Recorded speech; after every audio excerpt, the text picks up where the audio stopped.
Hello everyone. I would like to welcome everyone to the 9th World Music Conference that we are kicking off shortly.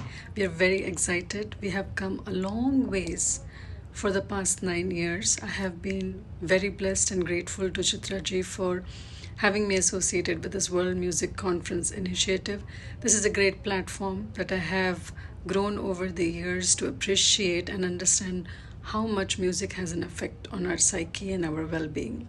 This is a great initiative that has come long ways for the past 9 years with fantastic speakers who have contributed from their experiences and their knowledge bank to this platform. We're very grateful to all the speakers for in the past years and in the current year. We're very excited to share some exciting topics about music, how resilience, how patience, how dexterity, agility, and also the connections that music has in our professional career growth. We have fantastic speakers who are going to talk about their surgery and how music plays a role in successful surgeries. We have instrumentalists who will talk about their Veena, for example, and how music has shaped them in their professional career. We have workplace resilience and music connections that will be discussed. We also have a plethora of topics lined up. We are very excited to share them with all of you. See you at the 9th World Music Conference. We are delighted to receive a message of support from His Majesty's Lord Lieutenant of the West Midlands, Dr. Derek Anderson, extending his support and good wishes for the 9th Annual Virtual World Music Conference. Gentlemen, we are honored to have received a message of support from His Excellency Dr. M. Venkat, IFS, Consul General of India, Birmingham, and the Chief Patron of the World Music Conference, who has graciously extended his best wishes for the success of our gathering today, and we are truly grateful for his encouragement and support. Hello everyone. It is nice to see you all and joining you all on this wonderful occasion, World Music Conference. On this auspicious occasion, I would like to thank the British Carnatic Choir. Every year they are organizing this annual music conference. This year is the 9th annual music conference. This is a wonderful event that gives the opportunity for all the participants to connect and share their talents. We are the patron of this event. Every year we support this event. Through this event, I'm very happy to reach out to you all. This is the kind of contribution to promote the Indian music and culture. And the way the British Choir is working in the Midland is really commendable. I would like to put those efforts on record. I thank them all. I thank all the supporters of this event. Yes, patron, we continue to support this event. I wish you all the best. Please bring your better talents for this event. Thank you very much. Hello and welcome. As the founder and curator of the World Music Conference, I'm delighted to greet you all. Dear friends, colleagues, and global music enthusiasts, Namaskaram. Greetings to one and all. It is with great pleasure that I welcome you to the 9th Annual World Music Conference. Today we come together virtually from every corner of the world to celebrate a force that transcends borders and unites humanity, music. This year our theme is Unified by Music, enhancing human experience in diverse work environments.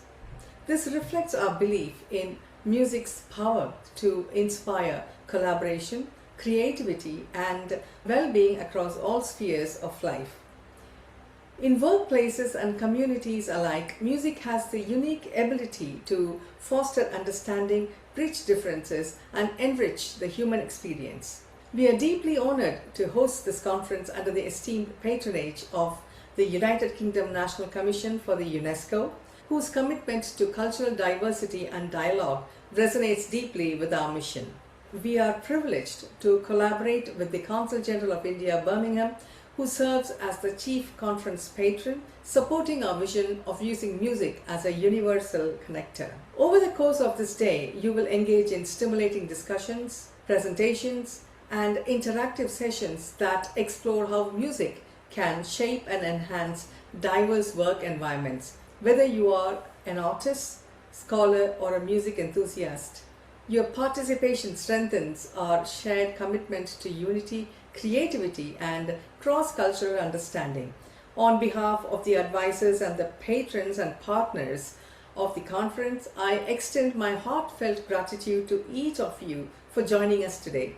Let us embrace this opportunity to learn from one another, celebrate the richness of global musical traditions, and explore how music and wellness together can continue to enrich and transform human experiences everywhere. Welcome to the 9th Annual World Music Conference, a celebration of unity, diversity, and the transformative power of music. Namaste. We are privileged to receive a message of support from James Bridge, Secretary General and Chief Executive of the UK National Commission for the UNESCO. We are very grateful for the endorsement from the UNESCO UK, and we sincerely appreciate the excellent support and encouragement. Hello, I'm James Bridge, Secretary General and Chief Executive of the UK National Commission for UNESCO. I'm really delighted to be here in this 80th anniversary year of the founding of UNESCO in the UK. It's really great to be here with you again, and the UK National Commission for UNESCO is delighted to give patronage to the 9th Annual World Music Conference, this year with the subject Enhancing Human Experience in Diverse Work Environments. It's really great that this exceptional event, hosted by the British Carnatic Choir, is being held in partnership with the Consul General of India in Birmingham. The World Music Conference has over nearly a decade become a globally recognised platform celebrating music's power to heal, connect and inspire across cultures and professions. This is completely in line with UNESCO's goal of bringing people and countries together to build understanding and to build the defences of peace in the minds of women and men. Have a wonderful conference.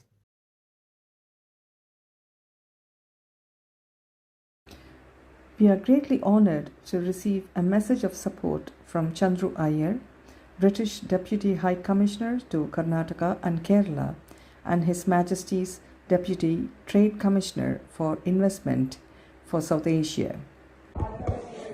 Hello, I'm delighted to extend my warm greetings and best wishes to the 9th Annual Virtual World Music Conference hosted by the British Carnatic Choir. This year's theme, Unified by Music, Enhancing Human Experience in Diverse Work Environment, is really important, and it beautifully highlights how music can break the barriers and can inspire creativity, foster well-being, and bring people together across professions, cultures, and communities. On my behalf and on my entire team, I wish the organizers, the speakers, and all the participants every success for this very inspiring event. May this conference continue to celebrate the transformative power of music and its ability to connect, heal, and enrich lives worldwide. Thank you, and all the very best.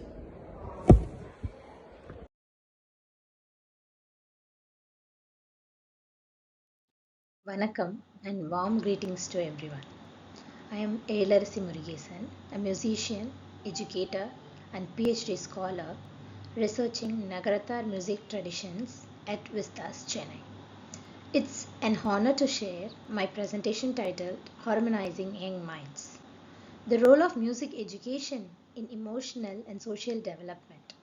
Through this session, I wish to show how Carnatic music education, when taught with empathy and structure, can shape not just a child's voice, but their mind and heart. Music, in my view, is one of the most powerful forms of emotional education. It teaches listening, patience, and balance. By the end of this talk, I hope we all reflect on how music can make classrooms and even workplaces more compassionate and human. Music is far more than sound. It is emotion, communication, and healing woven together. Even every rhythm carries movement. Every melody carries meaning. Across cultures, music has united people, comforted them in sadness, and celebrated their joys. In the Carnatic tradition, each raga is an emotional landscape. Bhairavi brings serenity, Kalyani inspires confidence, and Hamsadmani lifts the spirit. In my classrooms, I have seen the quietest children open up when they sing. They smile, share, and connect, often without saying a word. That's when I realized music doesn't just teach notes, it teaches human connection. Of my study is to understand how Carnatic music education contributes to emotional and social development. Through this work, I explored how structured teaching of music enhances emotional intelligence and self awareness, builds focus and discipline through regular practice, encourages teamwork and empathy through group activities, and promotes inclusivity by embracing children with diverse abilities. This research was inspired by years of observation, transformation, seeing shy children gain confidence, restless children find calm, and special learners discover joy through rhythm. Ultimately, I wanted to show that music can be an equalizer, a space where every child belongs. 2018 to 2023, I served as a senior teacher at Sangeeta Kalalaya in Chennai, guiding students from early learners to advanced performers. During this time, I taught both group and one on one sessions, each with unique learning needs. Teaching children with autism was among my most profound experiences. Through gentle repetition, steady thala cycles, and soft gamakas, I observed improvements in attention span, expression, and confidence. I also introduced storytelling and hand gestures to make lessons engaging. For instance, while teaching Varnams, I used small stories to convey emotion and connect the lyrics to real life feelings. These experiences reminded me that teaching music is not just about perfecting a song, it's about understanding the child behind the song. Every child learns differently, some through melody, others through rhythm. For children with autism, rhythm often becomes their language. A steady beat can calm them. A simple raga can help them express emotions they cannot verbalize. I used gesture, being singing, interactive clapping, and short rhythmic stories to draw their attention. Slowly, I saw smiles where there used to be silence. One parent once told me, "My child doesn't speak much, but when she sings with you, she's alive." That for me was the most memorable moment. I realized music is inclusion in its purest form. It transcends barriers and reminds us that every mind can harmonize in its own way. My research followed a mixed method approach, combining classroom observations, structured questionnaires, and student reflections. I studied how students involved in three domains: emotional growth, how they expressed and managed feelings through music; social connection, how they cooperated, performed, and interacted; and finally, cognitive focus, how practice improved attention and learning habits. Parents also shared valuable feedback. Some noted their children became calmer, more focused in school, and even more respectful at home. This linkage between classroom learnings and daily behavior proved how deeply music can influence personality development. The findings were deeply encouraging. Improved focus and discipline, Daily Swara practice helped students develop patience and persistence, emotional regulation. Ragas like Hamsadvani brought cheerfulness, while Bhairavi eased anxiety, showing that music directly influences emotional balance. Teamwork and empathy. During group singing, children learn to listen, adjust, and support one another. Lessons that go far beyond the classroom. Confidence. Performing on stage helped them overcome fear and build a sense of accomplishment. In essence, the classroom became a miniature society, a safe space where sound, silence, and emotion coexisted beautifully. Observations are supported by various music research studies. Gun and others showed that music participation enhances overall development. Winner and others linked arts training with empathy and creativity. Rao and others studied how Carnatic music therapy benefits children with autism. Lai and others confirmed that consistent music learning improves mental health and emotional stability. Together, these studies validate what we see in classrooms daily. Music education is not extracurricular, it is essential. It strengthens not only artistic ability but also emotional resilience and social awareness. Music has a power to connect us beyond language, culture, or background.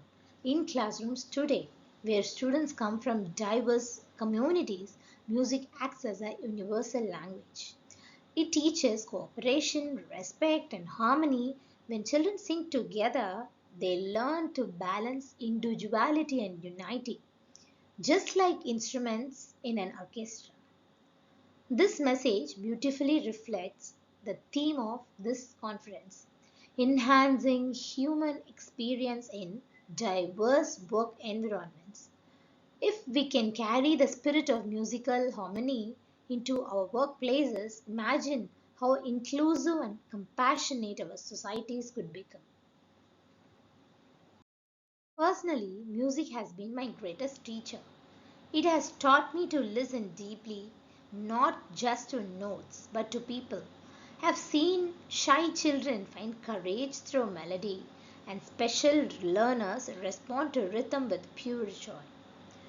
Every kriti reminds me of patience, every raga teaches empathy, and every thala reinforces discipline. When I perform or teach, I see the invisible bond that music creates between teacher and student, performer and listener, one heart and another. It's this invisible harmony that truly defines education. Is not merely an art form. It is a holistic educational tool. It helps children build focus, creativity, empathy, and confidence, all essential life skills in today's world. Integrating Carnatic music in modern education can create a balance between tradition and innovation. It can reduce stress, encourage mindfulness, and foster inclusivity, qualities we need now more than ever. When students experience this blend of art and emotion, they don't just learn to sing, they learn to live with awareness and compassion. To conclude, music education doesn't just create musicians, it nurtures kind, confident, and emotionally intelligent human beings. As educators and artists, our role is to pass on this harmony from one classroom to another, one generation to the next level. When a child learns music, they are not only learning sounds, they are learning balance, empathy, and expression. Thank you to the organizers and to everyone here for believing in the transformative power of music. Vanakkam, and may we continue to harmonize your minds, young minds. one note at a time.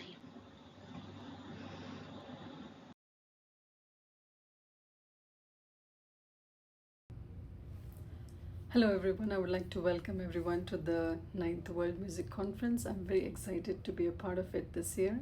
And this year I've had the opportunity to talk about workplace resilience and how music plays an important role in workplace resilience. Now, in order to understand workplace resilience, we have to understand what are the key factors that actually contribute to workplace resilience. What is workplace resilience and how can music help us perform better professionally? Every company is spending millions of dollars, as we all know, in order to equip all employees with tools for workplace resilience. So, what do we define? What factors define these workplace resilience? So let's start with the definition. And I took the liberty of going down and going through the plethora of research articles that are out there that have done so much resilience related research, especially during the COVID era, because people and employees were very stressed with the amount of employment adjustments that they had to do during that area. So bunch of research actually originated during those formative years of the COVID pandemic that we all experienced. However, there are also a lot of cognitive research studies that have been performed and that have given out a lot of influential information that is very inclusive of tools that will help us to develop professionally with the help of music. So to dive into the definition, is the first thing we need to understand is what is workplace resilience. And workplace resilience exactly means that it is the ability of the employees and the teams and the organization in large to adapt, recover, and keep functioning through stress, change, disruptions, and as we all know, deadlines. And so these are very key words that we need to keep in mind when we talk about different kinds of workplace resilience. It could be resilience in the place of how you communicate with your team members, or how you communicate with your employees or cross-functional partners. So this is a very interesting topic. So when I was tasked with this, and I thought, okay, I have to think a little bit about this. We all are in such scenarios. We have not paid much attention to it, but there are factors that indirectly affect us. So to start with, the first factor that I could think of and science defines is how does individual psychological impact affect the organization and the employee.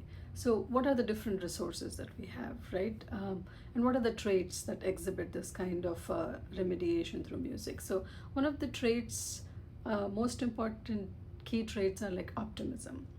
A person who is very optimistic in tight deadlines or in tight timelines or stressful conditions, they're always optimistic. They're looking at the target completion. They're looking at what are the means that they have.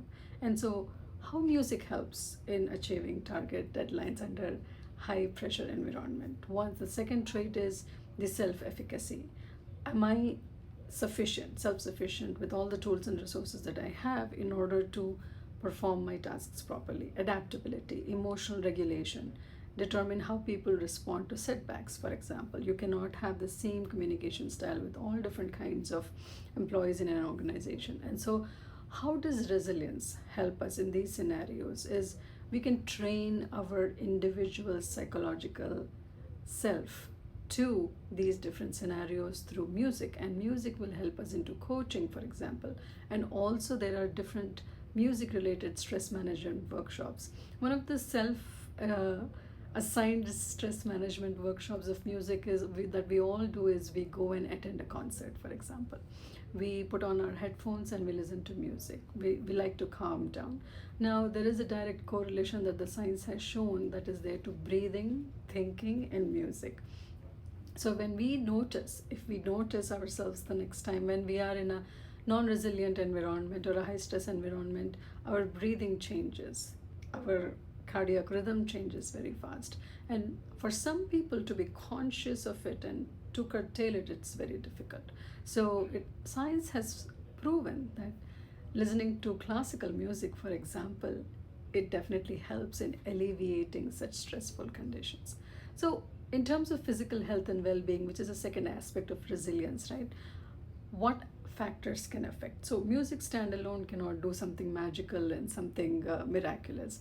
It has to be a well-rounded approach to resilience at workplace. The second thing is, am I sleeping well? Do I have enough things on my plate that I don't have enough time to complete them in? Right? This is a constant battle at workplace. We have moving pieces and we have such priorities that we feel that we want to contribute at our best, and which is a very optimistic way of looking at it. So the questions that I would like to ask myself as an employee is, am I sleeping well for the tasks that I have been assigned, for example? Am I eating well? So nutrition is the second aspect. Third is, am I getting out of my office and exercising, stretching myself? It's all about the body, mind, and soul aspect. So do I have enough exercise that I'm requiring to do this job for? Am I healthy, physically fit? A physically fit body will definitely accelerate resilience at workplace. And so what is my health status? Am I chronically feeling stressed? Am I or acutely feeling stressed? Where do I stand in that balance? And it this health status definitely helps us influence our energy and coping capacities in different scenarios at workplace. And so what can you do, right?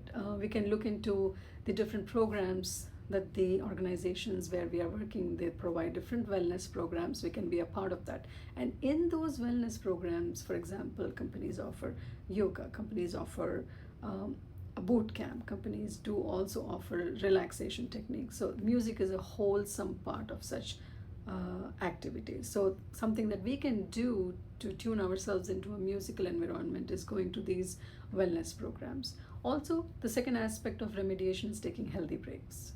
We are always so constantly zoned into our work that we think that if we step away from it for a few minutes, things are going to collapse and come crashing down.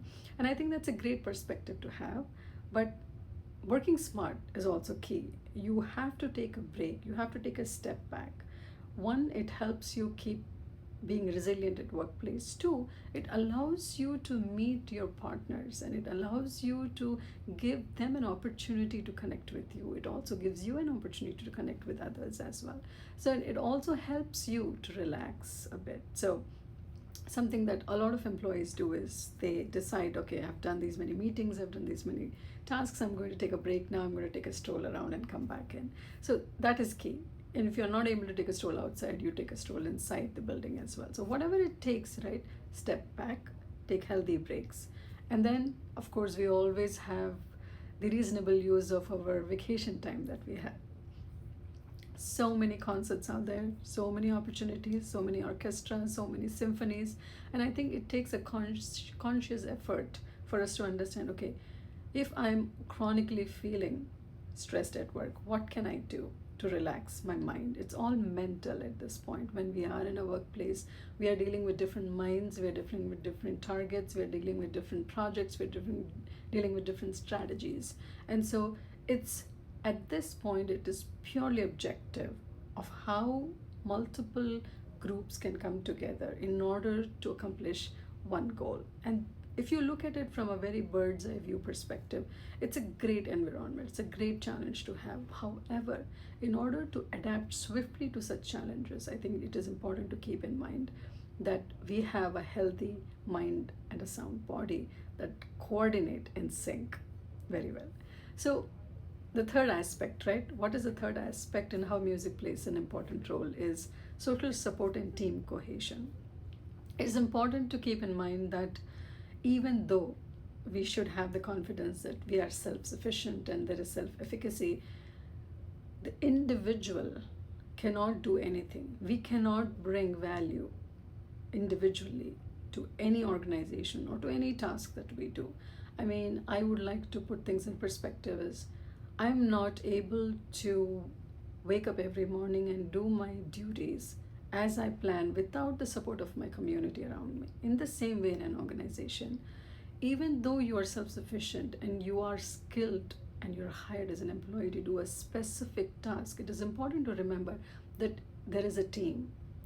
The value that an employee brings to an organization is only significantly great when all the value that is brought by other individual team players come together And that is what team cohesion means. There are different parts. I may know something that the other team may not know, and it is okay to be that way.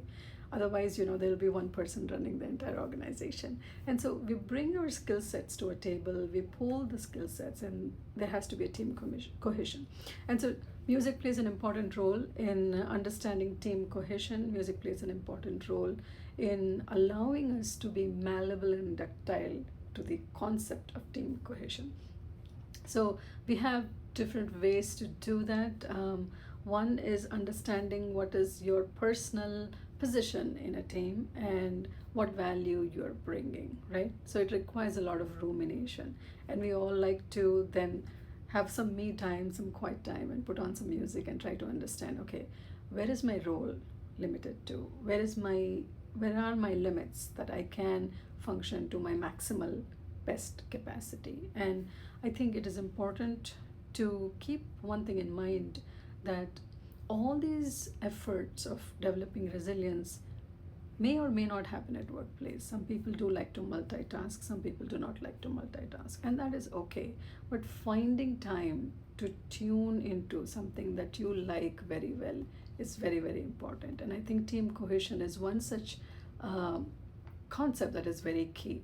And it's important to keep in mind that individual approaches, as much as they are important, the organization also provides a lot of opportunities in order to develop team cohesion. And so in order to seek proactive help, it is important to seek proactive help. I may be listening to only Indian classical, for example, and then I may have a coworker who is into Mediterranean music or who is into Nordic music, and I should be open to choices, and I should be open to listening to such musical pieces, for example. I may not be oriented very well to Western classical, for example. And if I have a colleague who loves Western classical, that's a great team bonding or a great informal conversation communication to have, to share your perspectives about music. This helps to support networking, of course, mentoring, as well as it helps to check in with the different team members. Now, the last aspect that I like to think about is psychological safety. We all come to work thinking today is going to be a great day, at least some of us do. And if you come with a very optimistic mindset, you're going to think, yes, I have A, B, C, D to accomplish. But how am I going to accomplish this? Not just by myself. I have a group support system to take care of this. And so some people like to listen to music that is calming during the beginning of the day because the activities have just picked up speed. After lunch, we are very heavy and we feel a little drowsy, and so we need a wake-up call. So we like to listen to peppy music. By evening, we are exhausted, hopefully, not physically, but mentally exhausted. And when we are driving from work or driving to work, we like to listen to something that does not remind us of work, so to speak. And so to find a psychological safe space is that space where your mental abilities are performing to the maximal limits and also are helping others around you to like you and to be around you as a cohesive environment. And I think the leadership and management of the organization definitely plays an important role in that regard. However, there are opportunities when we look into different organizations, that the organizations definitely have created opportunities for music and for cultural inclusivity, that there are options where we can look into such options. So the last thing that I want, last but one aspect that I want to talk about is the psychological safety and trust. It's very important to understand that my personality or the values that I bring to the organization may not be the exact copy-paste of my colleague. And that objectivity should always be grounded in the employee's mind. And we are all different minds. We bring a plethora of variability into how we do things and how we execute our tasks, right? And music plays an important role in allowing us to be broad-minded, to open our mental capabilities. It has been scientifically proven that for the brain to understand broad perspectives, music plays a very, very important role. And what does that do? It allows you and others around you to feel free to speak up. It allows everyone to surface their problems collaboratively and find solutions for it. Not only that, it allows and encourages for open feedback. It normalizes issues in a team or in an organization, and then people start tending to respond constructively. It's a mood upliftment, right? Music uplifts the mood. So that is one of the aspects. And how does this aspect become evidenced in the personality of an employee is it creates role clarity. You're not confused, you're not in a dark place, you know exactly what you have to do, and you know when you will do and how you will do. You get some autonomy in carrying out the tasks that have been assigned to you. So developing clear expectations and meaningful results is important to understand, because stressful environments or high impact organizations will give you opportunities, but the amount of stress that comes with it also is associated, and it truly depends on how you want to improve the stress by problem solving. And so clarity will only come when you have a calm mind. We often say this to our children. For example, we say, think calmly before you act, don't do anything impulsively. And the same principle that applies to every individual, at least in my perspective. And so science has shown that when the brain activity is very erratic, you're not able to make rational decisions. And it is the same thing that is applied in workplace as well. The last aspect that I want to talk about is two-faceted. One is the workload and the resource adequacy. And sometimes you want to do certain tasks and you don't have the bandwidth to complete them. It could be either financial, it could be operational, it could be material, it could be anything, for example. So you feel the constraints. And once you feel constraints, you definitely feel that you are, bound by some of these constraints, and you feel frustrated and you feel dejected and you feel that you're not going anywhere. And I think that liberating aspect comes from the mental constrictions. The liberating aspect can be kicked in with the help of listening to some music that is of your choice, that helps you understand, at this juncture, this is not possible. We have to redistribute our tasks, we have to redistribute our goals. Maybe I don't have enough tools, but eventually maybe I will get enough tools. So that progression, from that understanding, music plays a very, very key role. I mean, it also, the last thing is I want to talk about is flexibility, right? Think about it. If you or I could survive one day without listening to any music, I mean, this is an experiment that each one of us can do at workplace. Every organization has employees who are plugged in with their earphones, and they are making sure that they're listening to some music while they're typing something or while they're doing something in the lab or off the lab, anywhere, right? Meetings also play an important role with music. So we cannot imagine our lives without music. And if we are blessed with the opportunity to be able to appreciate different genres of music, why not? We can use music as a tool to make our personality flexible, and flexibility only brings success in an organization. And so, having said that, the question that we always want to ask is, if I'm already doing this, what next? What are the outcomes? Why do I not see any effects? Now, it is just not enough if I'm sitting and listening to music. It is also important to understand how it has impacted me. It has to have a positive impact. If it has positive impact, it will create timely and clear communications, because I am now certain that there is reduction in uncertainty in the way I'm communicating my clear goals. So, and it also helps in reducing rumor-driven stress, which is one of the biggest factors in any organization for any team to lack cohesion. So music plays an important role. It has its own psychological rewards. It sustains motivation. It buffers less amount of stress in us, and it gives us recognition to our own selves. And I think if we have to recognize our own selves, we have to understand that there are the organizational culture values, and the roots and the regulations that we have to work and live by during those 8 hours a day by the organizational culture value system list. And so we have to find that sweet spot where we are able to take 4 steps towards the organizational code of conduct, right? And align ourselves in order to understand what is my role here and what am I doing. So external environment, as I said, plays a very important role in contingency planning. We want to understand how my mental health supports my services in the organization. And so music becomes a very, very important part in understanding what is my role here. And so in order to understand how I want to develop any music related resilience, one is mood regulation, as I said early on. What is my mood looking like today?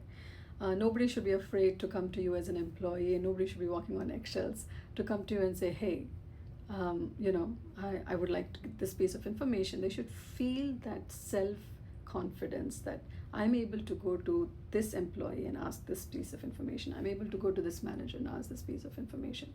So music can improve our moods in a very positive manner, and it will reduce negative effects, and that also helps us with coping mechanisms. It can calm us. It will definitely reduce. Science has shown that it reduces perceived stress. Perceived stress is key. I want to stress on that because you may not realize that you're not in a stressful situation, but it's perceived that way. So perceiving things very objectively is key in an organization. And also it lowers physiological heart rates, right? So it'll calm you a little bit when you're listening to music. What is the next effect of listening to music is cognitive recovery, which is one of the most important things.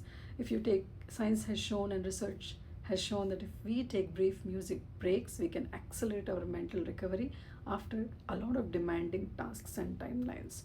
The last thing that it does is it does social cohesion, shared music experiences, or having a communal playlist within a team, for example, can improve team bonding also sufficiently, and providing social support, and which can, social support is one of the reasons that can buffer stress as well. So if we have a good team bonding or good team cohesion, it can reduce social stress as well. So what matters, right? We're talking so much about this. So what matters in this situation? It definitely depends upon the individual preferences. So we have to understand what are the different music characteristics. For example, what is the tempo? What is the complexity? What is the preference of lyrics? What is the preference of language? What is the familiarity of all change that affects me? Does slow instrumental tend to calm, or upbeat can energize me? That is your personal preference. What is the type of the task, right? For music helps simple or repetitive tasks more than complex tasks, because you have to pay attention to some high priority tasks that you have been assigned to. So attention demanding tasks, is this an attention demanding task, or this is a non-attention demanding task? Is this a repetitive task, or I have to put my whole heart and soul into this? So lyrics will always interfere with verbal tasks when you are in a workplace setting and listening to music. So this is something that many people realize, and science has shown that if you are involved in a verbal related tasks, you would rather not listen to something with lyrics and just instrument music. This is something that I didn't know and that I learned during the course of the presentation for this recording. And so that is something very simple but so profound, right? Understanding what is my individual differences, what is my personality suits to this musical training or this particular preference, and what is my baseline stress level, what is my baseline resilience level, and how does it moderately affect my selection of music to alleviate my mood from a negative effect to a positive effect. And so in order to understand the effects, there are short-term effects, there are long-term effects of resilience by music. And so it is a personal experience, it's a very subjective experience where you have to take notice of evidence that is promising. It's often indirect, and it is often mixed with the different aspects of your physiological, mental, nutritional, communications at workplace. And so it is completely up to us to offer ourselves a personal setting for a background music. You could go into a focus room, for example, close the door and play the music loudly while you're executing some tasks. If you are in an open area, then you're wearing closed headphones and you're trying to elevate your mood. So you can also do something fun. You can do that many people do, and is they create a targeted mood playlist. They have a playlist for high priority tasks, medium priority tasks, and low priority tasks. I know a lot of people who do that, and it is so much fun to collaborate within a team to create your own communal playlist. So it's a great team building activity as well. And also, what you can do is, if you don't want to listen to music, you can just schedule quiet periods for tasks. So some organizations do have a meditation room, for example, or you could book a room, go into that room, play some music, and play the music that you like, and you can create the deep focus and calmness that you can do. You could, if you're a manager or you could, or a coordinator, you can encourage your team members to take music breaks to build team cohesion, to bring about interventions like skills training and flexible breaks, right? That could be one thing that could be put in the schedule. If you want to, that you can measure impact of resilience at work indirectly, of course, not directly. We have resilience scales that are scientifically proven, which are self-reporting scales known as the Connor-Davidson resilience scale. We have perceived stress scales. We have the PANAS, the affect scale, and the job satisfaction scales. So this is a great team building activity that can be done to measure indirectly how much resilience and music affect team building. The next aspect of it is the performance. What is my task accuracy? At what speed am I able to do? What are my error rates? What is my absenteeism on this project? What is my turnover intentions? How do I perform in all these different areas with music and without music? That is something we can also think about. Also, the next thing that you can measure is my physiological heart rate. Now everybody comes with a phone or a Fitbit, or it comes with a gadget or an Apple Watch where you can measure your heart rate, right? You could do a self-assessment of the effect of music on your heart rate. And the last thing that I want to say is that there are so many crossover designs that are available online, and so many resources that are there where you can set up this fun related activities and say, okay, for Monday this is my playlist, for Tuesday this is my playlist, for Wednesday this is, so on and so forth, right? Some people have playlists for different months, some people have playlists for different seasons, some people have different playlists for different moods. So it's completely up to us. But the point of all this is that there is an impact that science shows, and how can we use these tools conscientiously to be a better employee and perform better? So these are the different aspects of resilience and how music affects resilience. I'm sure you have been listening to the different aspects of the conference, and you've gained more insight on how music impacts all of us. So it has been great interacting with all the conference attendees. Thank you so much.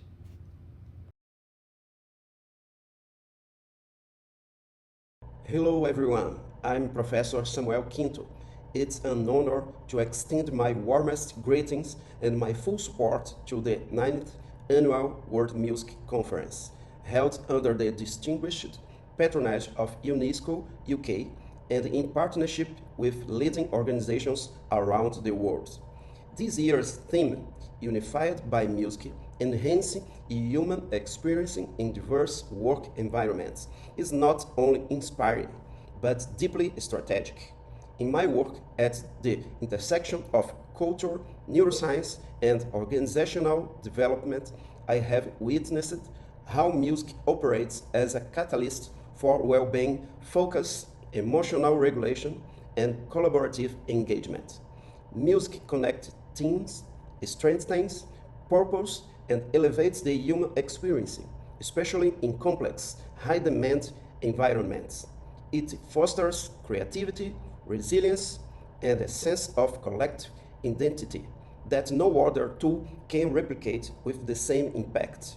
I congratulate the British Carnatic Choir for leading this global movement and for reminding us that music is not just an artistic expression, but a transformative asset for communities, institutions, and workplaces worldwide. I wish all participants an inspiring and meaningful conference.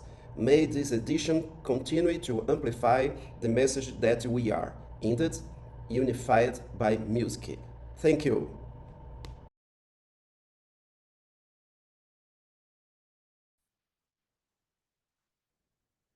Namaste. This is Riddhi Doshi Patel from Mumbai, India.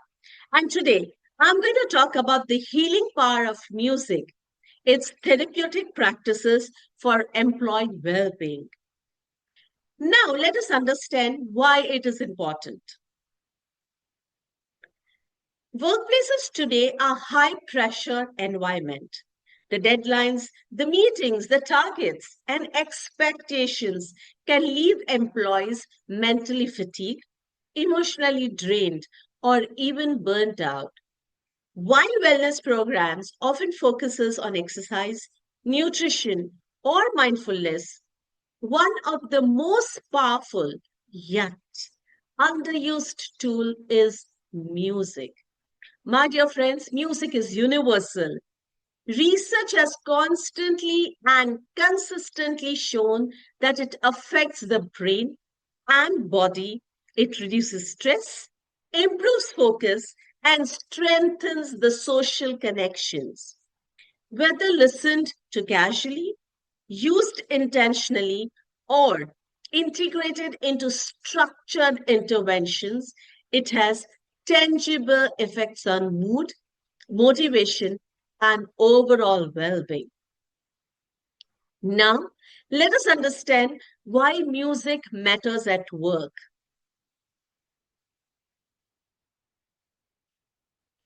Music can reduce cortisol and regulate stress. It helps an employee approach work calmly. It stimulates happy and productive hormones, enhancing motivation, pleasure, and engagement. Rhythm, melody synchronize heartbeats and breathing, supporting emotional balance. Listening together or participating in group music activities builds connection, empathy, and teamwork, a must for in-person operating workplaces. Music engages in both the hemispheres of the brain. Music engages both the hemispheres of the brain, supporting creative problem solving along with logical thinking. Now, let us understand therapeutic practices for employees. Yes, what you see on the screen are the common workplace issues. Let us understand now how do we address these issues. Can I have the next slide, please? The first in the list is the guided music relaxation. Soft music paired with deep breathing helps reset the mind during breaks or at the start or end of the meeting. Mood-targeted playlist, which energizes playlist in the morning, focusing playlist for deep work and focused playlist for deep work and calm playlist for stressful periods of work, which supports emotional regulation and productivity in employees. Rhythm-based stress release, which is simple drumming, clapping, or desk tapping exercises, which allows employees to release tension physically. This can be done in groups as well. Vocal toning and humming. Vocal toning means that you have your voice tone in 3 levels. I'm going to use that to show you using my name. It's Riddhi, Riddhi, Riddhi. So these are the 3 tones, and helping and this raising and changing the tones helps us to connect with self. Or you can have humming. Humming can be of 2 types, as per I know. One is you hum any song, whichever you prefer. or you love the most. Or second can be bee humming. Bee humming helps you to relax and it helps you to be in here and now. And how to do that? Have the thumbs on your earlobes, the first two fingers on your forehead, the third finger on your eye lobes, and the fourth near your nostrils. Take a deep breath and leaving the breath, make a sound like a bee. Mm.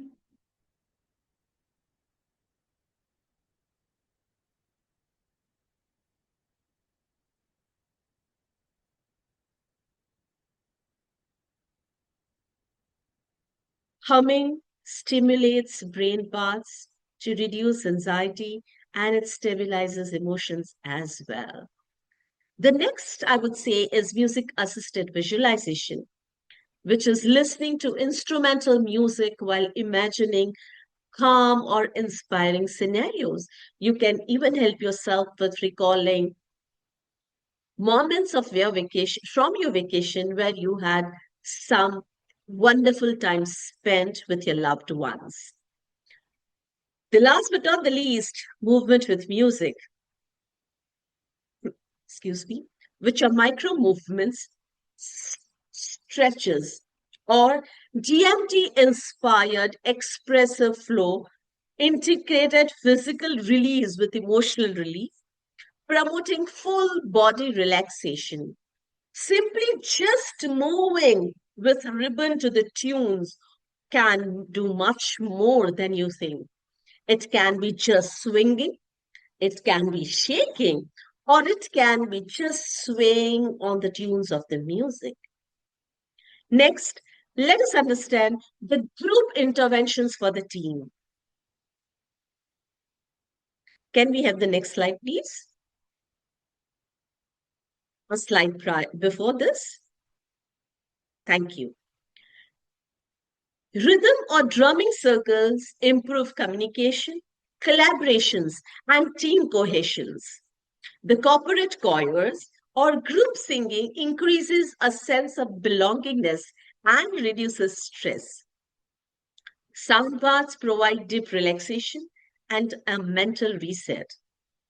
Creative workshops using instruments or voice allows teams to explore expressions, empathy, and creativity together. Implementing music in the workplace. It's important that you take into consideration the following pointers. Keep sound levels comfortable. Maybe you can use headphones or soundproofing if needed. Respect diverse musical taste and make the playlist in a way where music which is involved in the playlist is loved by all, because all within the organization come from a different background, different culture, different religion, and different country. It means that inclusivity is something which is expected, and ensure that the participation is voluntarily done. Include short daily bursts of music rather than one of those tick mark sessions. It can be company's jingle or it can be mob jamming. Use shared playlist or curated sessions to normalize music as a part of the well-being practices. You can name it as heart hours or you can name it as office hours. Integrate music-based interventions into emotional health, DEI, or team building programs for lasting impact. My dear friends, music is simple, low cost, and universally accepted, and highly effective. It helps employees regulate emotions, improves focus, enhance creativity, and strengthen the team connections. Whether self-led, group-led, or facilitated by trained professionals, music can become a core part of the workplace wellness culture. I hope you have jotted down all the points that I've discussed today. Do reach out by adding comments in the comment section, and you'll surely get a reply to your query. Thank you and namaste. Signing off from Mumbai, India. This is Riddhi Doshi Patel, a psychologist by profession, and I advocate mental health and well-being for children and employees of an organization. Thank you so much.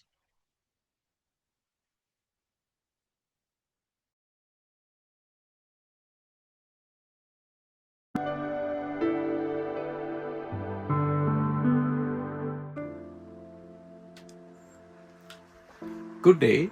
It's a great pleasure to be talking to the World Music Conference and such a eminent gathering of musical intellectuals on the musical brain. And I will be focusing on the different brain networks, the impact of music on memory, emotion, and meaning, and how we use music in neurorehabilitation. Music may well be the oldest language we have and the brain ever knew. Long before we developed complete syntax and grammar, our ancestors used rhythm, melody, and vocal inflection to communicate emotional states, coordinate group activities, and create social bonds. And of course, music around the fire continues to be a tradition that we follow to this day. Musical communication, therefore, is pre-linguistic in evolutionary terms. It's universal across cultures and is deeply embodied, engaging not only cognition but the whole body through rhythm and movement. The neural systems that process music overlap extensively with those that process emotion, suggesting a shared evolutionary origin. And indeed, music has this huge impact on human emotion, and emotion has a huge impact on the music we produce and the music we appreciate. The musical brain is not just one thing. It's processed not by one musical center, but by multiple brain activities. Auditory perception, for example, are the temporal lobes, and pitch and timbre are very much processed by the temporal lobes. Remember, your ear just hears the music. It is the brain beneath that is perceiving it. Motor and timing aspects of music come from the basal ganglia, our movement centers, and from the cerebellum, our balance center, and these generate rhythm and movement. Our emotional connect with music, the salience that it has to us, is from the amygdala and the insula. The amygdala is our emotional center, and it sits right next to the hippocampus.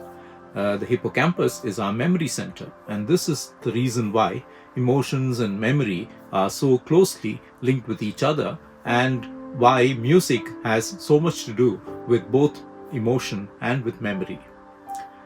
Reward and meaning are perceived by the ventral striatum and the orbitofrontal cortex, and we'll talk about how music has an impact on the pleasure centers and the dopaminergic system as we go along.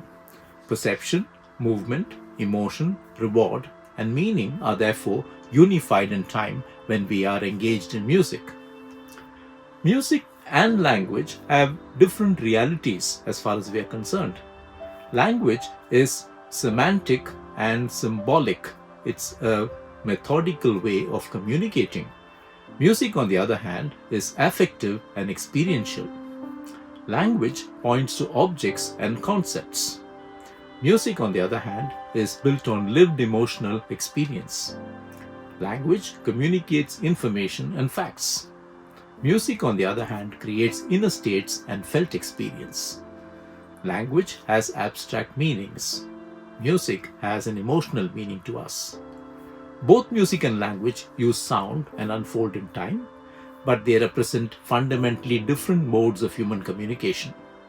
And when semantic meaning breaks down, affective, felt meaning often survives, and which is why music remains powerful even when language fails. When we work with patients, for example, who have aphasia, a problem of speech and language following, say, a stroke or a brain injury, they still are able to perceive and enjoy music.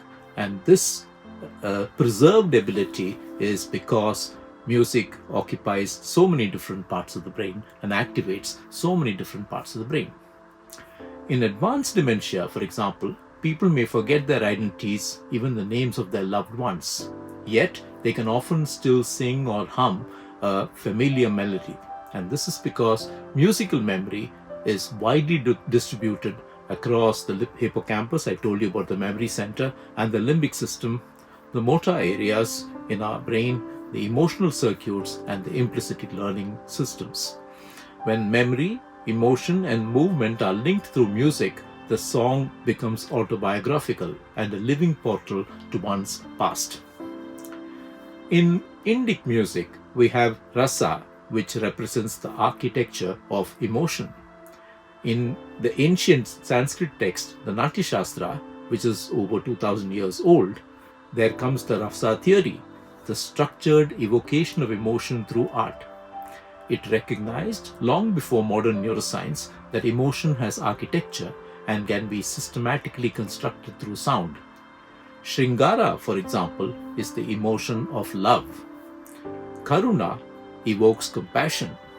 Shanta evokes peace. Adbhuta evokes wonder. And if you watch Indic dance performance, say Bharatanatyam or Kathakali, you will see all these different emotions evoked during the course of the dance, not just through facial expression, but also through music. A raga, therefore, as we practice in Indic music, is not merely a scale, but a structured emotional design governed by precise rules of pitch, ornamentation, and temporal development. Different musical traditions, therefore, occupy different parts of our brain and have different ways of working with us. Let's contrast, for example, Western classical music from Indian classical music. Western classical music relies primarily on written notation and visual symbolic translation of sound, strengthening the visuo-auditory and the motor planning networks.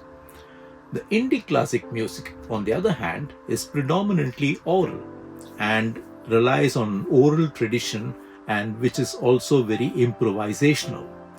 There is the strengthening of auditory memory, emotional internalization, and of course the hippocampal limbic integration and frontal improvisational networks. Musical training in these two different systems reshapes neural architecture. Neither tradition is superior to the other. Both sculpt the brain through different cultural pathways, but the way they do it is so very distinct. Music has the capacity to transform our brain states. Listening to music is not just a passive receptive process, it's an active transformation of the brain state. Sound enters the ear, and as I was saying, it's merely an organ for hearing. But the brain does not receive the sound. Multiple systems activate simultaneously. Functional connectivity changes, the boundaries between perception, emotion, memory, and movement all dissolve. Yet, you do not simply hear rhythm. Your motor cortex begins to fire in synchrony with it, which is why music so naturally brings about movement in the human being. One of the deepest mysteries that we've grappled with in neuroscience is the binding problem, what we call the temporal binding problem. How does the brain unify these many separate processes into a single coherent experience? Different brain structures oscillate at different frequencies, but music provides a shared temporal structure that synchronizes these rhythms through phase coherence. And this we call rhythmic entrainment. It's entrainment that binds perception, emotion, memory, and movement into one unified, continuous whole. We also need to refer at this point in time to the mirror neurons in us and the whole concept of musical empathy. We watch a performer make music. Our premotor cortex activates as if we were the ones who are performing. We internally start to feel empathy. We start to simulate what others are feeling. Neural coupling occurs. The brain activity synchronizes across individuals. And this is what happens when you're watching a symphony or a concert. During shared musical experiences, brain activity synchronizes across individuals, creating true neural coupling and deep social bonding. Music activates, as I was saying earlier, the brain's reward circuitry, the same system that's involved in food and attachment. During pleasurable music listening, there's a 6 to 9% dopamine increase. When you have a peak response, where there's a higher dopamine release due to moments of what we call musical chills, there is a far greater dopamine release. And dopamine is released even in anticipation of the music, showing how prediction shapes musical pleasure. Try putting on that piece of music that you really enjoy listening to and watch your anticipation of pleasure start to build even before you get to that particular score. Music therapy, therefore, has become evidence-based and has very powerful clinical applications. In Parkinson's disease, rhythmic auditory stimulation restores gait and improves motor function. In stroke rehabilitation, melodic intonation therapy aids speech recovery and language function. In depression and anxiety, music modulates limbic activity and emotional regulation. In dementia, music reduces agitation and restores social connection.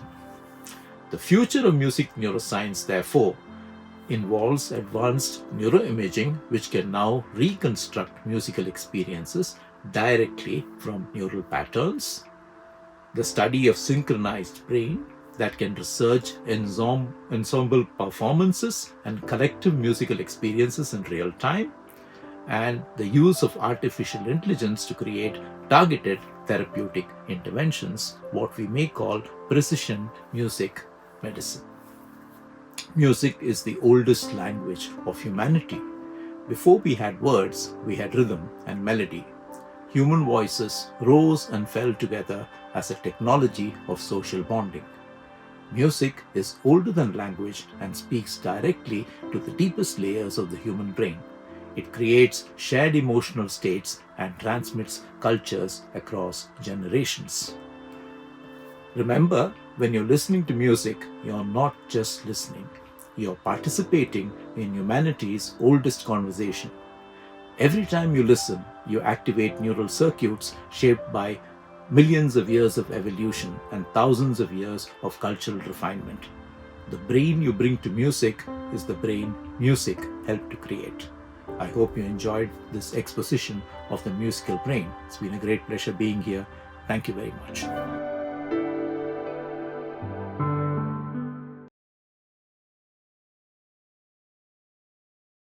Hi everyone, it's a pleasure to share a perspective that brings together neuroscience, music, and human well-being.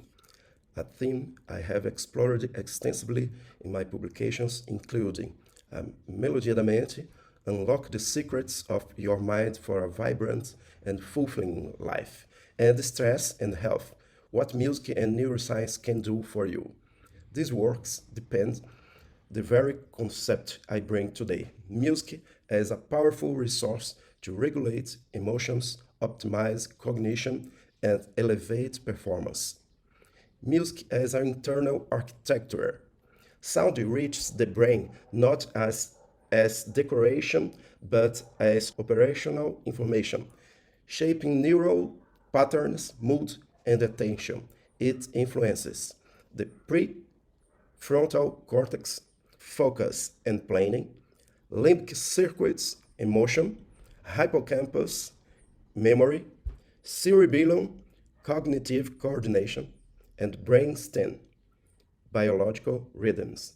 This explains why well-designed soundtracks can support intense concentration, creative flow, or emotional recovery. Neurotransmitters, the biochemical foundation of performance. Across my research and the scientific literature, music consistently impacts four key neurotransmitters. 1. Dopamine, motivation, and reward. Preferred music activates the mesolimbic reward pathway, improving motivation, task persistence, sense of purpose. It enhances learning by boosting memory encoding. 2. Serotonin, emotional balance. Soft soundscapes between 40 and 18 BPM elevate serotonin levels, reducing anxiety and emotional overload. 3. Norepinephrine, focus and cognitive readiness. Specific rhythmic patterns stimulate the locus coeruleus, improving attention, decision making, and executive functioning. 4. Endorphins, emotional resilience. Percussive or rhythmic music increases endorphin release, which enhances well being and reduces stress perception. Research highlights calm music reduces cortisol levels within minutes. Nature-based soundscapes promote emotional reset and mental restoration. Instrumental music enhances reading comprehension and information processing. Workplaces adopting sound design report up 17% improvements in well-being and fewer distractions. These findings align with the principles I discuss in my book and apply at Ibra Neuro. Real-world impact on work and learning. Integrating intentional soundtracks into daily routines lead to faster transition into deep focus, greater creativity through emotional balance, improved decision-making capacity, healthier organizational climates, lower stress level and mental fatigue. Music becomes cognitive infrastructure and active performance tool. A new human-centered productivity paradigm. Treating sound as performance technology promotes environments that are healthier, more creative, emotionally balanced, and scientifically aligned with how the brain truly works. This is the journey I have pursued. As a cultural leader, neuroscientist, pianist, and author, bringing music and science together to support human development. Thank you very much.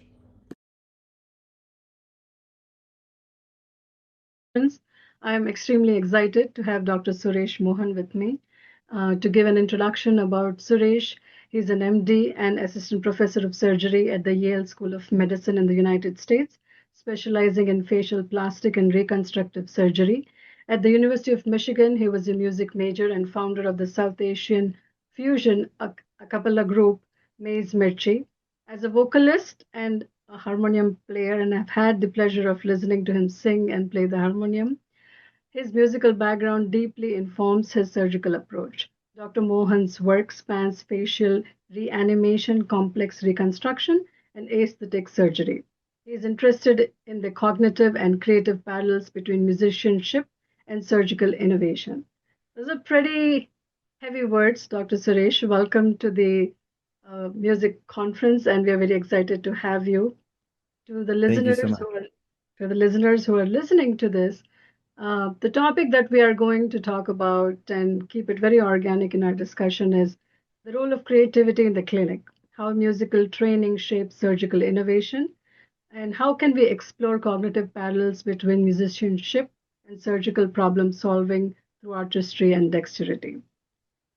First of all, I would like to give you a few minutes to tell us more about what you do and what's your passion in your current field. Absolutely. Well, first of all, thank you so much for having me. It's such a privilege and honor to be a part of this conference. And, I think it's also a really unique way to try to reflect on my personal journey and think about how these experiences with music kind of inform my day job as a surgeon as well. So my background, as you heard, I grew up with some training in Carnatic music, but nothing particularly dedicated or very prolonged. Certainly not at the level of a concert performing artist or anything. But I did maintain my interest in music going into high school, where I did a lot of a cappella and musical theater, performing and writing music even in high school. And then in college, I joined a group, and then I realized, as I was learning a lot about how a cappella works in the collegiate level, I realized the University of Michigan, this was, almost 20 years ago, didn't have a South Asian a cappella group, and it was just kind of growing at that time. And I thought there's this whole world of South Asian music. Why is the world not hearing about it in the a cappella world, at least? And so the idea for Maze Mirchi was born at the time. And so the idea was to bridge Western and Indian music together in the a cappella format. A cappella meaning that there's no instruments, it's just purely voices. And I wanted to, there were some groups that were around at the time, but they were mostly seen more of as kind of spectacles and fun to watch, but perhaps not seen as really high musicianship and caliber of music. And so the other group that I was part of at the University of Michigan was called the Dixon Janes, and so they really valued high quality musicianship. And so I thought, how do I bridge, bring this rigor to the South Asian a cappella world? And so that's where Maze Mirchi was born. And so we hit the ground running. And obviously, with any group, it takes a while to really build a culture of excellence and putting the music at the forefront of everything we did. And so eventually, that kind of that was this project, like a little baby of mine. Now 20 years in, they've nearly won the national collegiate a cappella championship, and so they've really grown, and just tremendous amount of interest and growth on that front. So I certainly can't take credit for all of that, but it's fun to be to think I was a small part of that, at least in the beginning. And so, transitioned from there to medical school after college, and I tried to maintain some level of interest in music, and of course, spiritually as part of the Sathya Sai Center. But my attention was very directed towards medical training. It's as consuming and demanding as it is, and so I think that's where this conversation gets really interesting, thinking about how did that early exposure and interest in music kind of translate into this new path in medicine?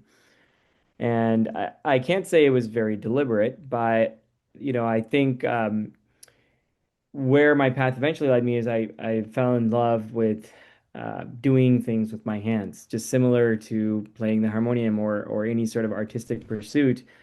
The technical challenge, I think, really presented a very um, enticing opportunity. And so that's where I fell in love with surgery in medical school, and eventually I decided to go into head and neck surgery, or otolaryngology, which is ear, nose, and throat, and surgery of the head and neck, where the anatomy is particularly complex, and the nerves are extremely small, and the vessels are very small, and so it's it kind of takes another level of commitment to understanding that intricacy and complexity. And so I found that as a challenge, and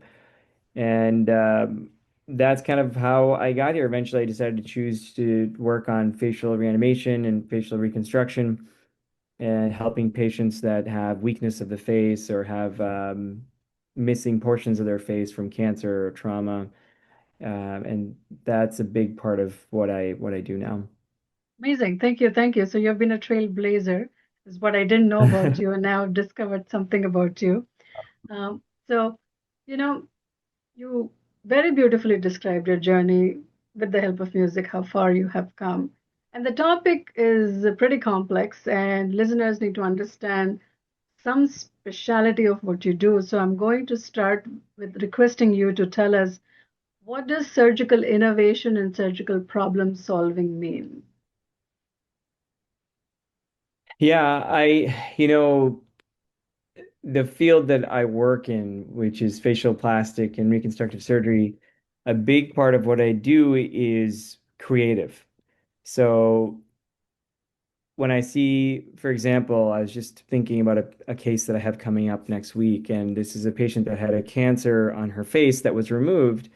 and now there's a big hole there. And so now my challenge is how do I put the face back together to make it look as normal as possible and to function as normally as possible. And the face is a unique part of the body that we can't really hide from the rest of the world. So whether it works and how it looks are both equally important because we know that there's significant psychological impacts from facial defects and deformities. So it's a big part of how we think about things.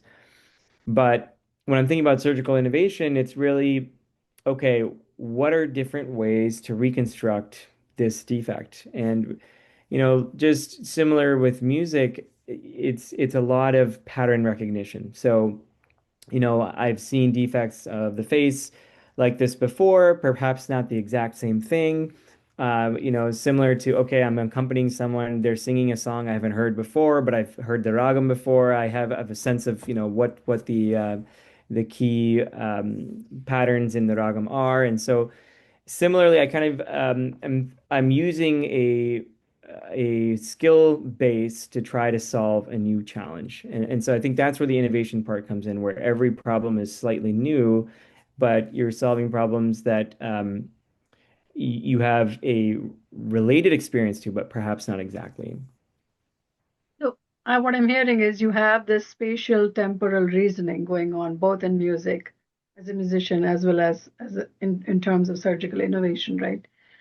So, as you said, you are thinking about a case next week. So, how does the light bulb moment happen to you, and how does music help you to identify a pattern that you were talking about? Are you just listening to music till next week till you figure a solution? How does music I play do. a role? Yeah, I mean, it's a great question. I think it's funny that you say that. I do listen to a lot of music when I'm thinking or I'm trying to do deep thinking, or even in the operating room. I very actively put music on for multiple reasons. I think it helps you relax. And there's great literature on this, actually, that music in the operating room not only helps the surgical team, it actually can help the patient. There's actually recent data on that patients may heal faster if they have music going on in the preoperative time period, during the surgery, after, et cetera. So I think the healing benefits of music are really well established. I think personally for me, the light bulb moment of what to do or I think really just comes down again to that pattern recognition moment. So for example, this case I'm thinking about next week, it's her cancer, so she's missing a big part of her temple right here, and so some of the eyebrow is missing too. And so yes, I can just put a skin graft and cover it, but it's going to look like patchwork. It's not going to look ideal. And so I'm thinking about how can I rotate some skin that has some hair so I can recreate her eyebrow and make it look as aesthetic as possible. And so I think similarly, from a musical context, if I'm trying to bring a certain flavor to a piece, I'm thinking about what is the musical choice here. What is the from like from an instrumental perspective, it's what kind of instrument am I bringing here? What mood am I trying to create?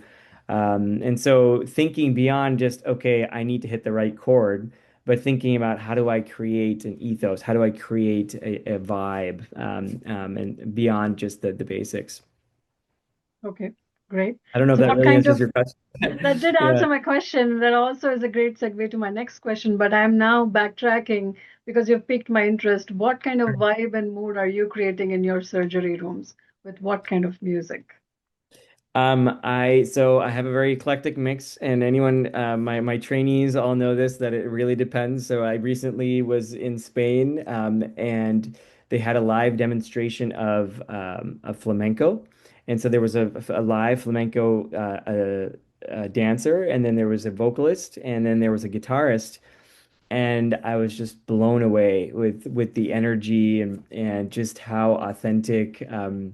The emotion behind it all is just so palpable. And so I came back from that trip and I've been playing flamenco guitar in my OR for a couple of weeks. And it really depends. Sometimes I'll do that. Sometimes I like something a little bit more mellow.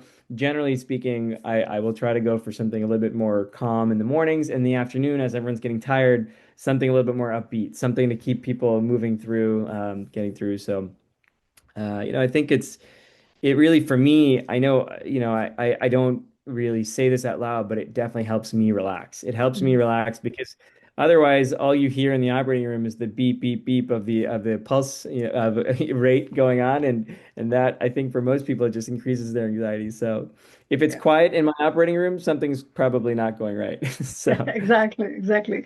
So anxiety, right? That's a great word, and that is something that is rampant in everybody's life, but much more in a surgeon's life because it's a high pressure environment. There are a lot of things that are banking on a bunch of surgeons in a room, and you have to make sure that nothing goes wrong while everybody is fully aware of what to do. Yet there is this level of anxiety, right? So as a surgeon, can you share your experiences where you had to navigate an unexpected intraoperative challenge, maybe, and how you were able to really zen yourself, knowing very well and being still in that second with the vibe of music that you've created around you and how it has helped you navigate? Yeah, I mean, I think this is all the time. Every case there's some unexpected challenge, and so learning to trust the uncertainty. When you think something is going to be straightforward, that's when something goes wrong, right?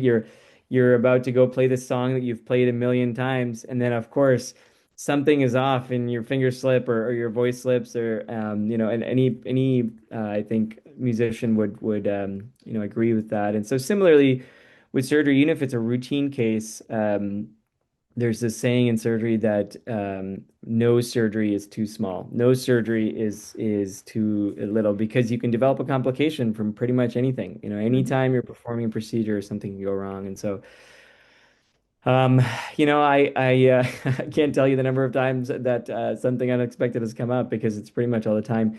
But if I had to choose, it's I will.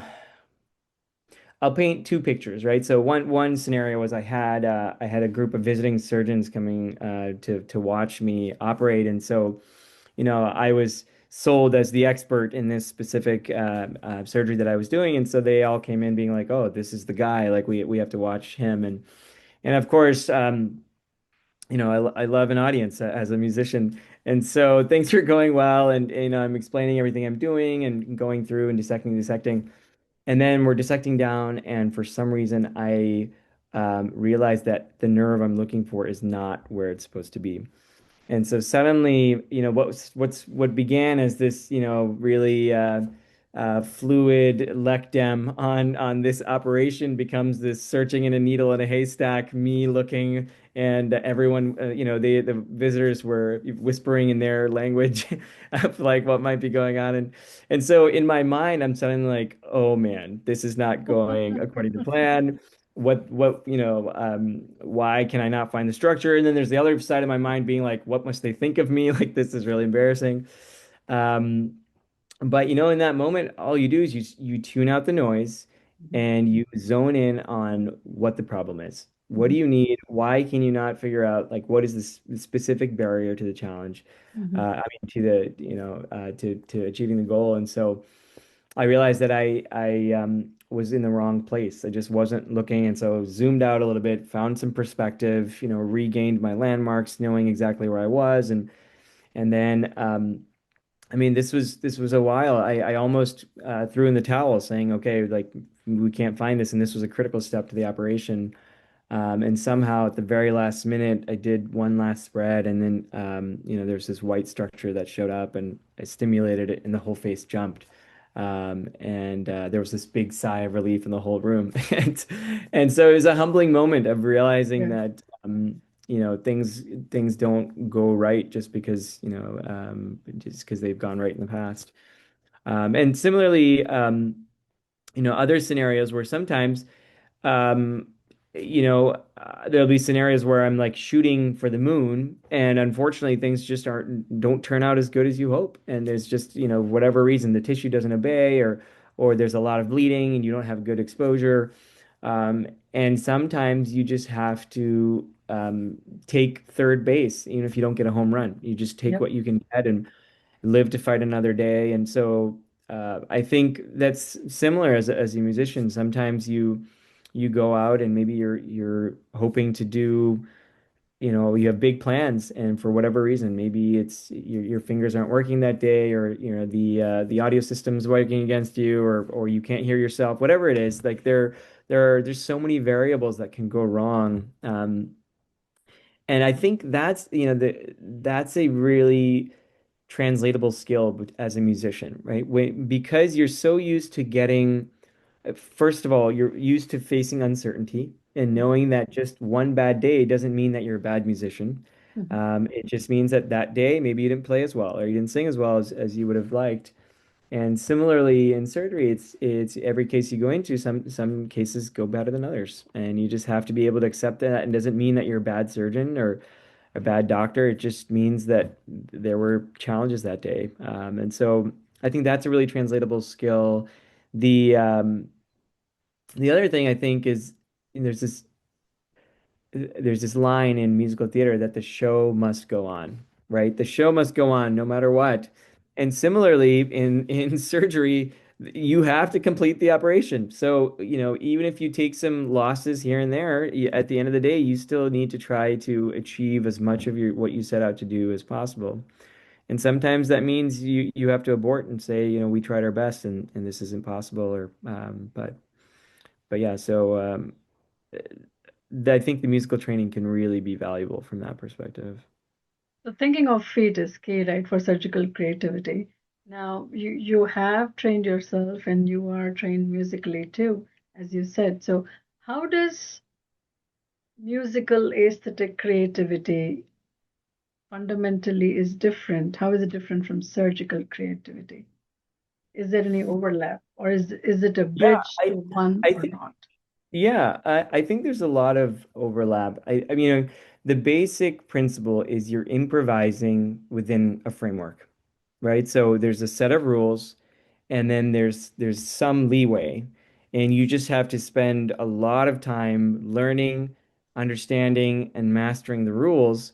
And then from there, you can take the license to safely innovate, right? So I would say that improvisation is not just kind of free guessing, if you will. It's very calculated, educated guessing of okay, I'm gonna try this, or I'm gonna. And so I think both fields emphasize um, that improvisation happens once the rigor of understanding the rules occurs. So, I'm not. I can try new things, but I have to make sure that my fundamentals, my principles are not violated. The patient has to, I has to. We have to restore function. We have to restore form, and the patient has to do well. All those things are critical. And so, similarly, the piece has to be enjoyable. It has to be musical, and it has to be completed. So I think there are some interesting parallels between the two.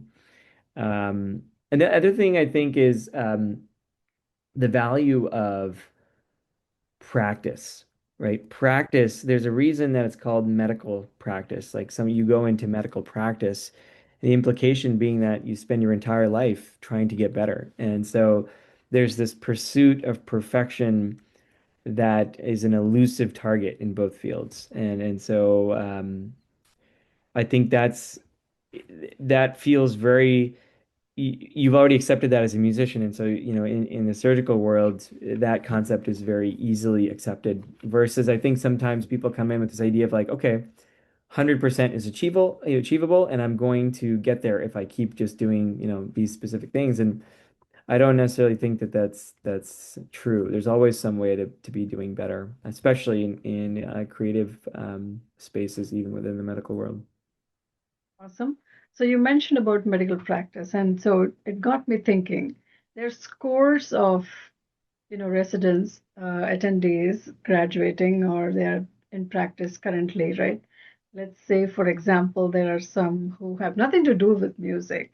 So I want to flip the question back to you. and say, you have mentioned that there are parallels that exist between the iterative creative process of, composing music to the development of new surgical techniques. So, what do you have to share, or what is your opinion, or what kind of feedback do you have for all these new surgeons who are going to embrace all the world in the entire world of surgery who have nothing to do with music? Yeah. Um, I would say learn to take feedback as feedback for today. It's not a reflection of your deepest, soul or anything like that. If you get critical feedback, it's just critical feedback on your performance today. And so, as a musician, you're very used to that. You're told, okay, here's where it went wrong. Here's where it could have been better. Here's the tempo could have been better here, et cetera, et cetera. You're just very used to being told that, this is what didn't go wrong. Versus, I think sometimes in medicine, we come through, we're at the top of our class, we've always been told we're God's gift to the earth, blah, blah, blah. And you've never had this concept of iterative critical feedback. And suddenly you get to surgery where suddenly you're learning this technical skill that requires iterative cycles, and it's very hard sometimes for these people to I identify with this problem, but it's hard to get negative feedback and be told, hey, you're not up to where you should be. And in your mind you're like, you're the first person that's ever told me that I'm underperforming or I'm not doing enough, or Yeah. and so I think as a musician you have this special skill that allows you to take feedback without taking it personally. It's just about your performance. And so similarly with surgery, I think we have an opportunity to take feedback as a really valuable way to improve our performance, and thinking about it as feedback on our performance and not feedback on you as a human being is so critical to making progress and not getting into your own head. So yeah, I would say learn to take feedback well is what I would say. Yeah, I think that's great. That's great feedback.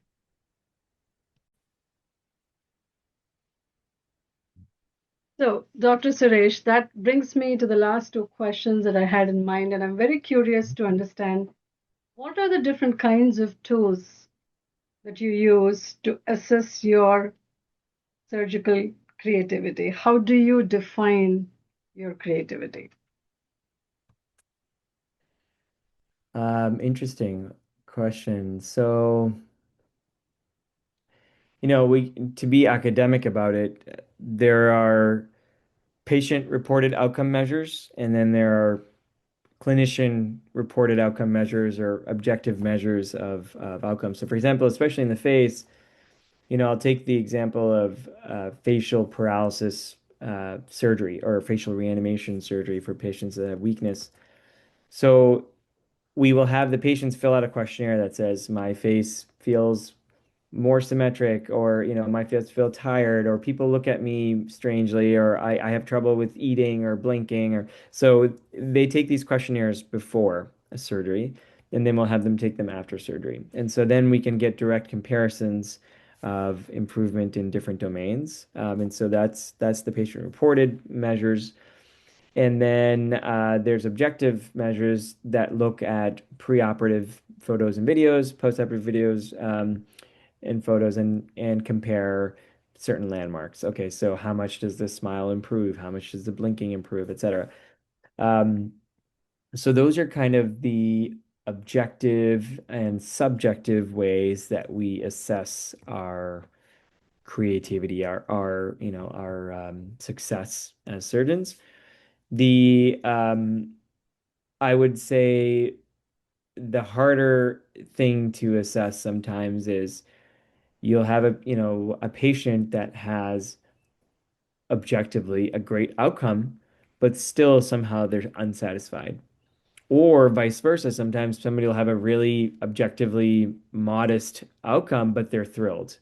And so so that's where these tools kind of fall apart, where you realize that the human condition, the human experience is beyond these kind of metrics that we use, and they're great for academic purposes and trying to keep us all speaking the same language, et cetera. But the only outcome the patient cares about is their experience of how they feel after the surgery or how, how it's impacted their life. So I think it's humbling to know that you can do a perfect job and it may still not land, and vice versa. Sometimes you get lucky and something that you think is not great may still really help someone out.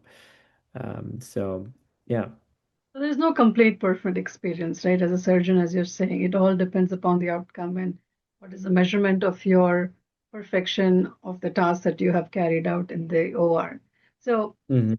surgical creativity requires a lot of agility, right? It's a lot of fingers and hands and the right tempo and the Yeah. right range that you want to reach. So, how does musical rhythmic sense help you with surgical agility? Yeah, it's so funny that you say that. So there are actually moments where, if I'm doing a monotonous task, for example, there's a 20 centimeter laceration in the leg that, that I need to close. It's a very mechanical movement. You do the same thing again and again. You're tying knots, you're throwing stitches. And sometimes I've found myself where I'm following the beat of whatever the music I'm hearing is to get the knots down on time. And it's like this, they people talk about this flow state, this flow state of where when things your hands are moving, your mind is calm, you're at rest, and you're just doing. You're not trying, you're not thinking, you're just kind of doing. And there are moments where I have experienced that in the operating room, and it's a beautiful, beautiful thing. I think it's the same thing you feel as a musician when you're able to kind of let go and just experience and let the experience happen. And so um, I think I don't know if I answered your question, but you were saying when does I'm sorry, forgive me. I totally Agility, lost. the artistic agility and Oh, the surgical agility. agility as a Yes, musician. Do you yes, find yes, it yes. useful? Yeah, absolutely. I mean, I think just this whole idea of rhythm, and sometimes as a musician, like when you're practicing, you know that if you just start from the beginning every time, you're going to run out of time to work on the portions of the song or the piece that are most challenging. And so you get really good to focusing your practice. If you have 15 minutes, you're going to focus on this specific stanza or this one line within the song, as opposed to singing the parts that you know easily. And so similarly in surgery, there's this tempo that you have to build around when do I go fast and when do I go slow and where do I dedicate my attention. And so I teach my residents that sometimes to go, you go fast by going slow, right? So by trying to rush something, you actually end up taking longer because you create bleeding, you bump into something you're not supposed to, etc. And so going slow is actually the best way to go fast sometimes. And then the flip side of that is sometimes if you spend too much time on like the simple part, then you lose your energy and your focus for the really complex part. And so sometimes you have to kind of just get through the quick, easy part in the beginning so that you can focus your energy on the critical part. So I think tempo, pacing, these concepts are so translatable between them, and I consider myself lucky to have some intrinsic appreciation for that, because I think it doesn't feel like as much work in trying to figure that out. The one thing that you didn't tell the listeners is you're a good dancer as well. So I'm sure the agility plays a lot of role in not only moving your fingers and arms, but also your feet at the same time. So Yeah, that's I that's would say good it's to all know. connected. Yeah. Yeah. So I have a last question, and in the interest of time, I do want you to share if there is anything poignant that you want to share in terms of all the volunteer work that you have been doing. You've been traveling a lot, you're going to different places, and you're offering your services for different charities. And I know some of them, but I think it would be best if you could talk to us about the most impactful volunteer visits that you have done that has changed your complete perspective about your profession and what's the long impact that it is making. Absolutely. I think my most recent experience has been doing surgical work in Ukraine. And the goal of this work has really been to try and bring cutting edge surgical techniques and knowledge to the local surgeons in Ukraine.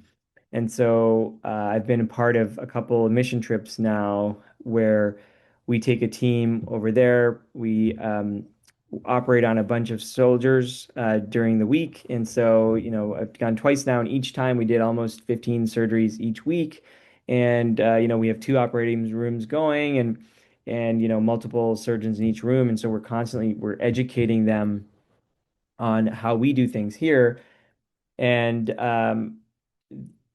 in that process, there's this knowledge exchange that occurs. And of course, we're quickly realizing that these surgeons are probably going to become the world experts in war injury reconstruction and management because they're seeing a volume that the rest of the world is just not seeing. And so, it's very humbling to go there as the quote unquote expert and realize quickly that they're going to become the experts very quickly, very soon. But to kind of bring it back to our conversation here, on one of the trips before we were going in to do all the surgeries, we actually spent some time in the city of Lviv on the western side of Ukraine, and we actually were walking downtown, and we walked into one of the churches where they were having a mass, and there the whole sides of the church were just filled with pictures of fallen soldiers. And so there's this very somber tone in the church, obviously because of the mourning and loss of life and the tragedy that has become a daily occurrence for the people of Ukraine. And so it was very moving being there in the moment and seeing, feeling the energy of everyone being there together and despite how sad obviously the situation is, when we exited the church and we came out and we're walking down the street, we saw there was kind of a group of elderly people together, and these were all basically senior citizens that had gotten together, and they were singing patriotic songs of Ukraine, and one person had this accordion and they had the Ukrainian flag up, and it's just a very impromptu get together of people. But I asked some of the local people, like, what is this about? And they said these people are too old to fight. So what they do instead is, they keep the morale up of everyone else by, singing songs of hope and pride for the country. And I was just so moved to see that in the midst of such tragedy, how music has this ability to bring people together, to restore hope and kind of get everyone energized about the cause, and so it was a very moving moment to kind of see this dichotomy of how sadness and hope can really coexist. And I think that theme really kind of played into all the work we were doing that week because on one side, it was just tragic that these young soldiers were going into battle and just getting annihilated and having to come back and get these complex surgeries. But at the same time, we felt this incredible hope that what we were doing could really restore their function and quality of life. That's an amazing experience. And I really wanted all the listeners to, listen your narrative. And it's something that I can narrate for sure, but I think listening it from your perspective makes more impactful. And as you said, yes, music elevates the community, in adversity as well. And I can't think of an OR as an adversity, even though there is enough challenges right then and there. But it's also a battle that you are also, playing along with different groups of skilled surgeons in there and trying to put things together in peace. A part of the problem come collectively together, and it's a similar experience. Even though it's not niched in a room, it's as a community that you had experienced. Dr. Suresh, it has been such a pleasure talking to you. I did think I knew you as a person, but I've learned so much about you today that it has opened a lot of eyes in my brain currently, and I'm very excited and I'm very humbled. And I'm very happy that, at a very young age, you have accomplished so much through God's grace and, of course, through your music. Unfortunately, in the interest of time, we may not get to hear you singing, but definitely in the next few years, I'm looking forward to your talks and your discussions for the next year's World Music Conference as well. And maybe we can hear you sing and different perspectives of some of the topic that we can pick up. And I truly think that the listeners can benefit from all the varied experiences that your profession has given you through your cultural upbringing, through music also. And I think, as you said, your collectively music binds you, whether even we are, when we are down or we are angry or we want to calm ourselves or to bring ourselves very still. Hopefully, I get to meet some of your students in the future who have stories to tell me about your singing and dancing in the OR. But I hope you definitely dance to the music in the OR and save more lives as you're doing. It's been such a pleasure. Thank you so much. You so much. A really fun and interesting conversation, and it's certainly my pleasure and privilege to be here. So thank you.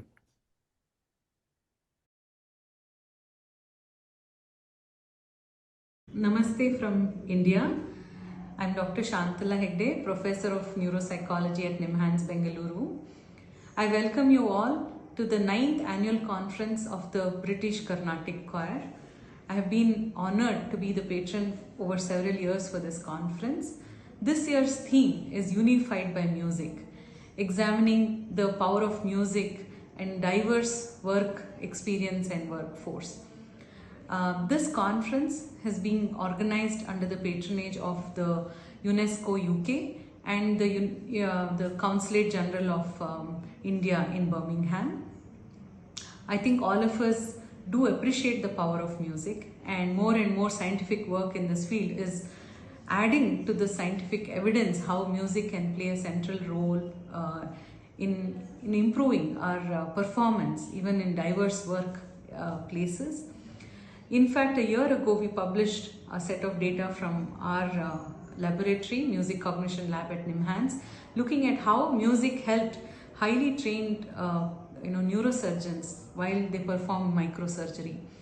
And I think this conference will only add to that movement towards doing more and more good scientific work in the field in the years to come. I welcome all once again. Thank you.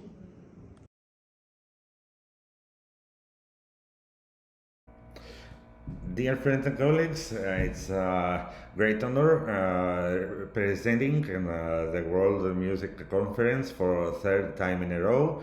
And this paper, this time, it is based in working experience rather than other sources. I'm very happy to present to you and share my experience working in a state music high school in Greece and in the little island of Samos in the Aegean Sea. Generally speaking, there are 52 music high schools in Greece since 1992.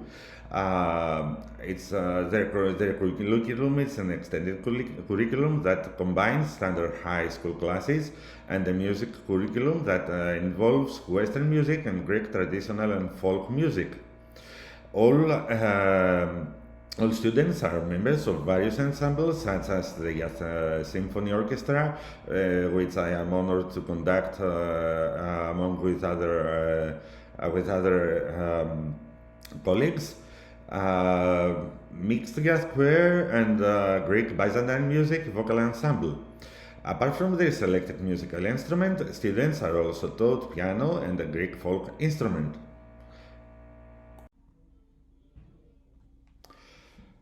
Students are selected after a placement test during June, and there is a little limit on the amount of students that can get into the school, up to 17 students to each class. There's no restriction regarding the prospective students' music level, but placement tests are generally about their musical skills, such as oral and rhythmic abilities, as well as their musicality. Students are called to sing a song, to present some.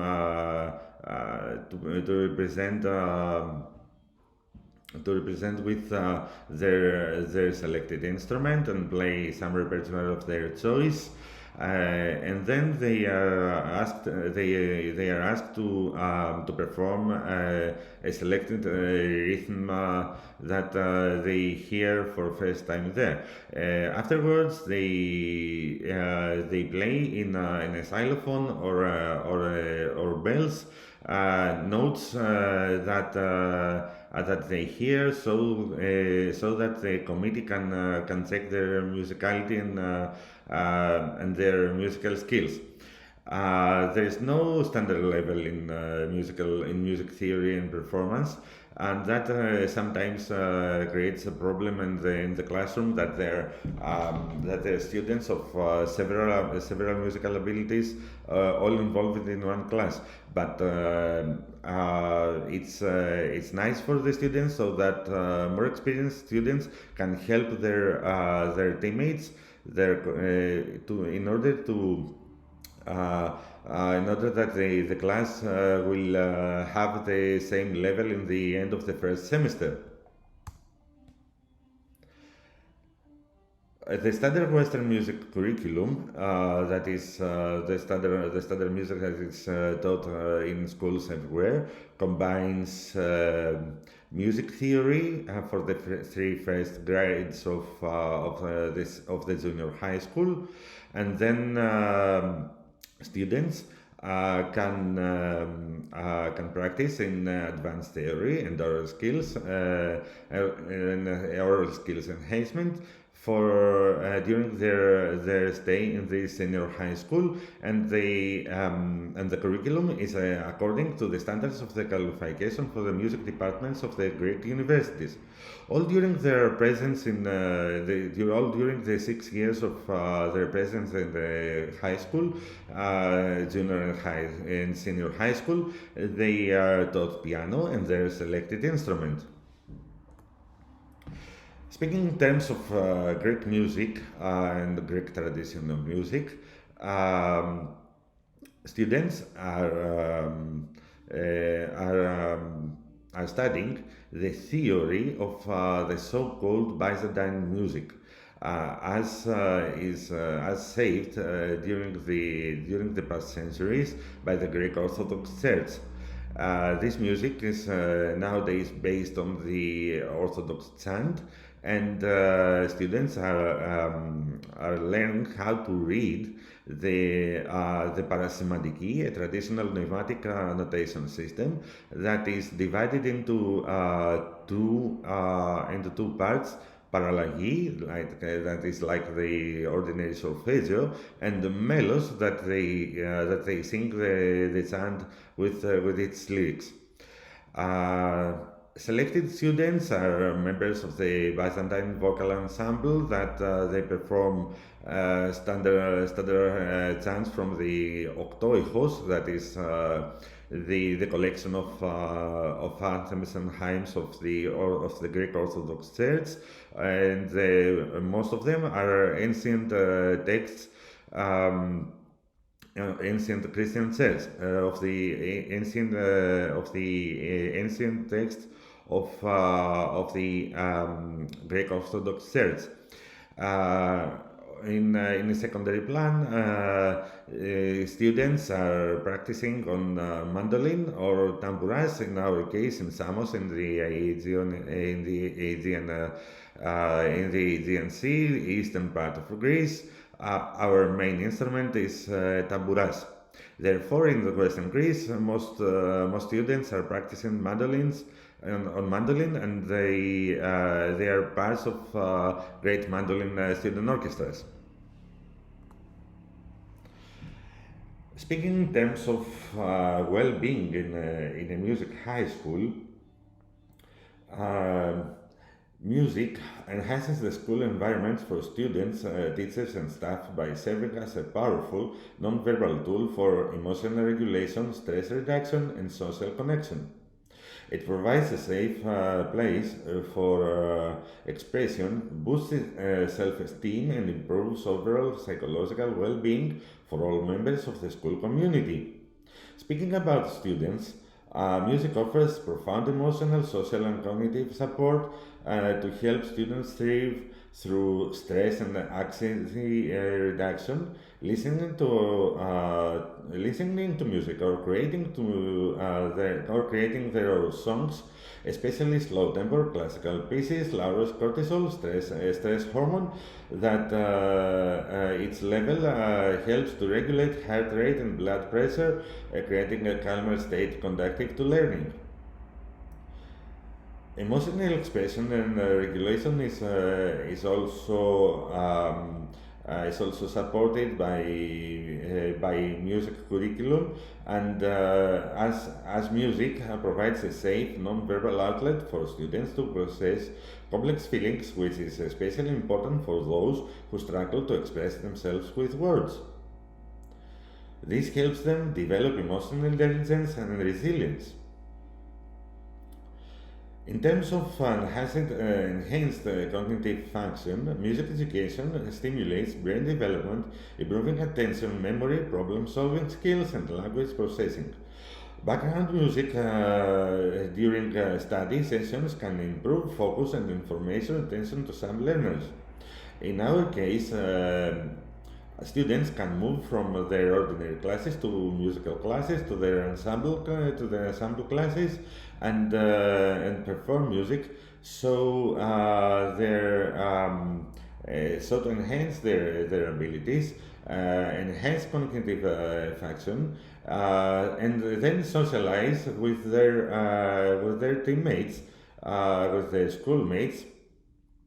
So a deep social connection and belonging is a natural bond in all the members of group music activities.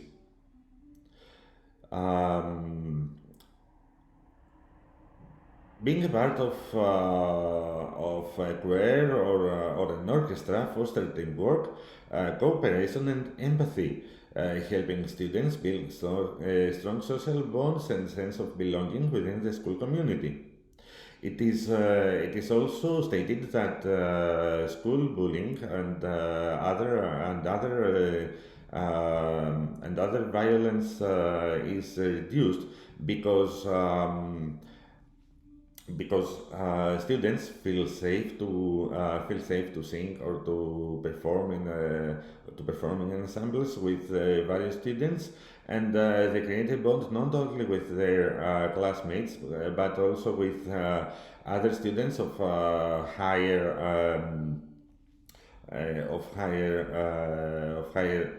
classes, and they socialize with all students in the school.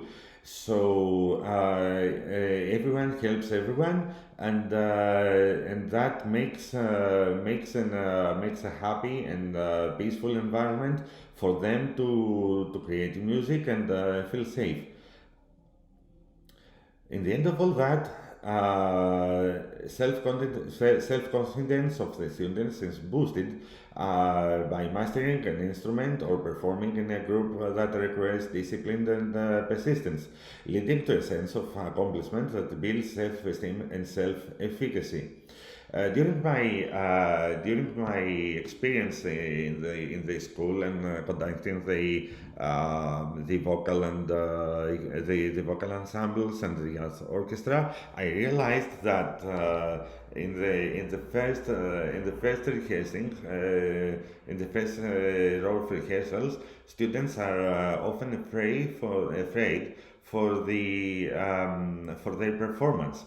But in a safe environment where students can cooperate and teachers can support their technique and their musicality, a great concert. A great concert has taken place, and all people, including teachers and parents that were in the theater that day, enjoyed great music with our symphony orchestra. That boosted the self-confidence of the students, that they performed sometimes harder pressure for their level. They have a feeling of an upgraded musicality, and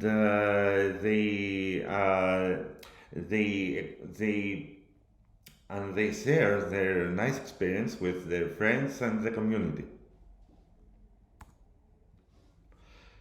Teachers are also benefited from our curriculum, as music can also be a valuable self-care tool and a way to improve the general working environment for educators. In terms of stress relief, the workplace is a happy place. Teachers can use also music as a personal coping strategy to transition between tasks, decompress during breaks, or manage the daily pressures of the profession. So, by performing with music teachers performing with their students, not only support their students, but they release their stress of everyday life by playing music ordinarily and feeling happy after hearing the students performing in a nice way. So they improved their mood is every day improved, and the motivation is in high levels. Engaging with enjoyable music releases dopamine and serotonin, feel good neurotransmitters, which can boost mood and increase motivation. Playing music is a positive classroom atmosphere.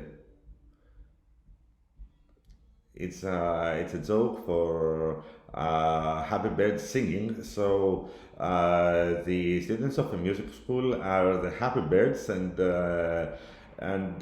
teachers and other staff is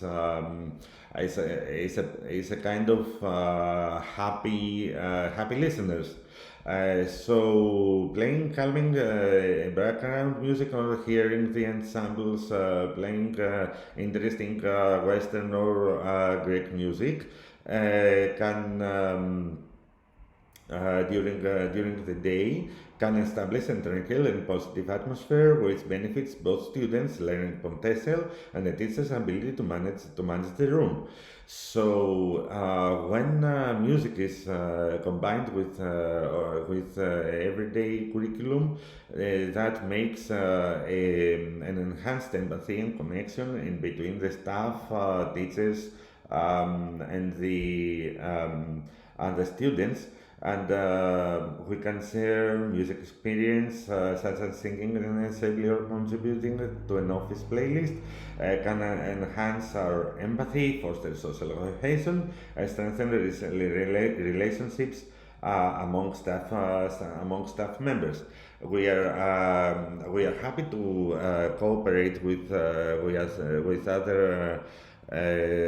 other teachers, and each teacher has its own place into the ensembles, and everyone is happy of the result of the final performance. So an extra social bond is created between colleagues that is that is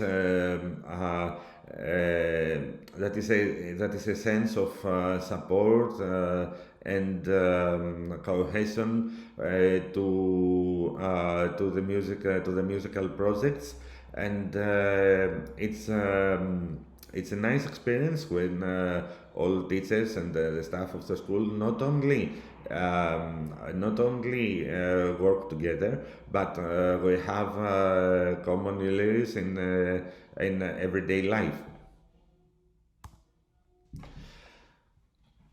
During my during my work, during writing and composing this paper, I had asked my colleagues to fulfill a questionnaire about their presence in a music school. In 18 teachers were questioned, both of music and standard high school lessons, that got professional experience in both music and standard high schools. The first question was if they believe that teaching music promotes the well-being of students and school staff. All of them agree that music promotes well-being and is positive is a positive additional course in the curriculum, not only in music schools but as well as in standard schools, where in Greece music is taught only for a couple of hours a week during in its class.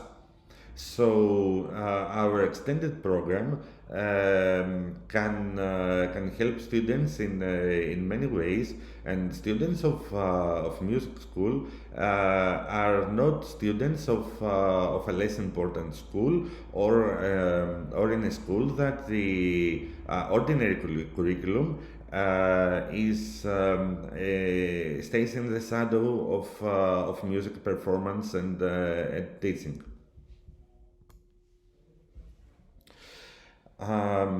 According to my colleagues, music schools not only benefit knowledge in terms of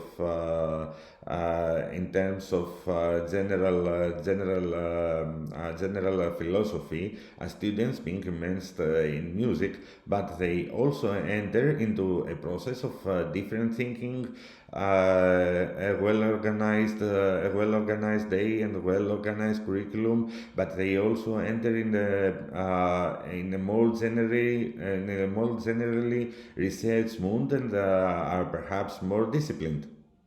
As music in early steps needs discipline and cohesion with teachers and other more experienced musicians. It is notable that the children are more sensitive and polite. I think that this contributes to their mental health. Living in a school, in a school environment, that a climate of respect, trust, and discipline is created. Even the most unruly children will process an observation. They will improve. It creates positive psychical development. Also, music schools, according to other colleagues, cultivate students' aesthetic and cultural awareness, develop discipline and collaboration skills, enhance their expression and creativity, develop cognitively and emotionally, while at the same time coming into contact with our cultural heritage. As I told you before, they are taught the ancient Greek Orthodox chant, and it's a prolongation to the Greek folk music. Generally speaking, the traditional school environment often focuses exclusively on preparation for national qualification exams in the end of the third class of the senior high school, resulting in the educational process being limited to targeted success and not to the comprehensive transmission of knowledge. On the contrary, art schools such as the state music schools and especially music schools in little towns like in Vathine, Samos, often offer students the opportunity to cultivate their skills and be trained in subjects that enhance their personal expressions and creativity. Thus, the school environment becomes more lively, meaningful, and connected to the development of their personality. There are many unpositive comments, but these comments has nothing to do with music schools, but general educational politics in Greece. In the past decades, everything was reduced so music curriculums and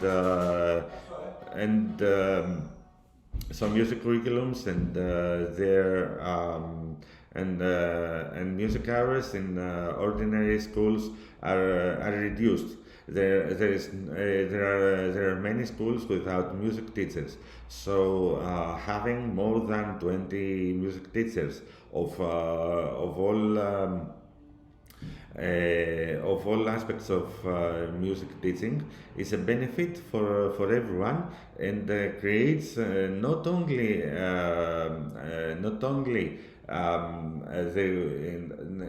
enhance the school curriculum, but also upgrade the music life of Samos and everywhere in Greece that a music school exists. According to Plato, the ancient great philosopher, music is a moral law. It gives soul to the universe, wings to the mind, flight to the imagination, life to everything. Thank you very much, and I will be happy to present more in the next World Music Conference.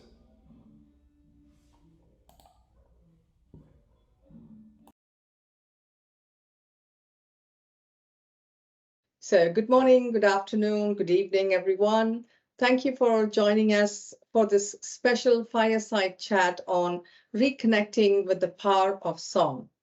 Today, we explore how music, something we all experience, yet take it for granted, how music can support our emotional resilience, strengthen team dynamics, and contribute to workforce well-being. We are thrilled to have with us Professor Brian Jans. He's the Associate Professor in the Music Therapy Department at Berklee College of Music in Boston, US. A leader in the field of music therapy and a passionate advocate for integrating the arts into health and organizational life. His work bridges therapeutic practices, research, and real-world application, and we are very excited to learn from him today. Welcome to the Fireside Chat, Brian. It's a pleasure to have you as my guest today. Oh, thank you so much, Kithra. It is my pleasure and honor to be with you. I really appreciate the invite. Music has long been called a universal language, which is capable of transcending words, cultures, and personal experiences. It can evoke emotions, spark memories, and bring people together in ways that few other forms of expression can. From your experience, from your perspective, Brian, what is it about music that enables it to connect people so deeply across different backgrounds and experiences? That's a great question. I do think it's the universal aspect of music. And, I've been part of debates as to whether, it is accurate to say music is a universal language, but we certainly know music is a universal phenomenon that's occurring everywhere in unique ways. Yeah. And so it does provide that common experience. The elements of music are all there in all the different cultures, while there certainly are, unique differences. So I find that it does transcend our differences. We have more in common than we have different from one another when we're making music together, or when we're attending a concert, when we're listening to music. It connects to that really deep part of us that doesn't necessarily need to label something with words. So I do see that, regardless of language, language spoken, but also, ability, disability, challenges, strengths. There's a way to connect in music that is truly unique. Sure. Yeah, absolutely. Thank you for sharing that perspective. It's fascinating, isn't it, to hear how music can bridge differences and create a shared emotional experience, truly highlighting its universal power. Thank you so much, Brian. Music has a very unique way of influencing mood and energy, not just for individuals, but groups as well. Whether it's lifting spirits, motivating a team, or transforming the atmosphere of a room, its impact can be surprisingly powerful.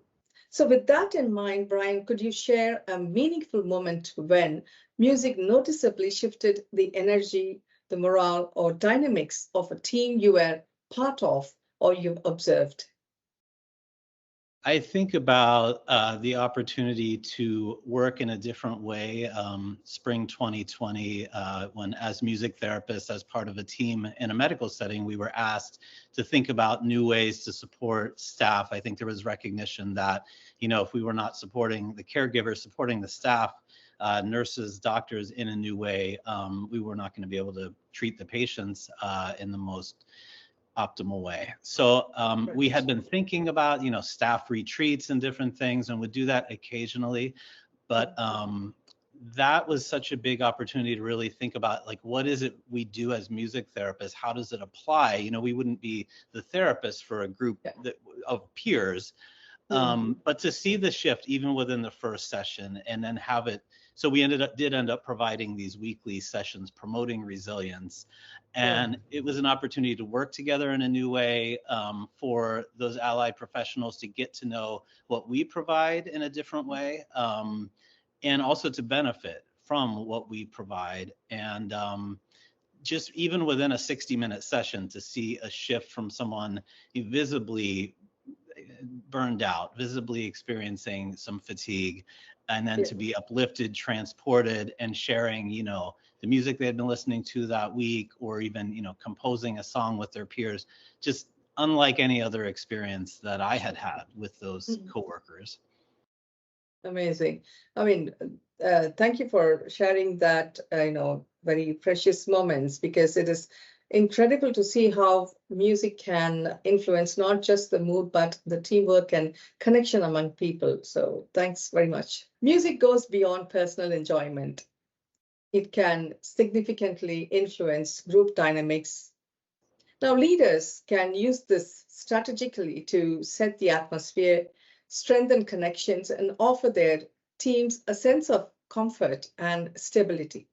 Brian, in your experience, how can leaders intentionally use music to enhance team cohesion, communication, or even create a stronger sense of psychological comfort? What comes to mind for me is some of the board work that I've been involved in, and how without music, those meetings can be very challenging sometimes, when you're just debating and discussing and disagreeing perhaps about things like strategic planning. And I think for those of us in those meetings who are musicians, it's like we're getting farther and farther away from that part of who we are. So whether it's starting the meeting with an intention that also includes music, or even bringing music in during a process like a mission and vision statement, what would that sound like as a song? What are songs that come to mind?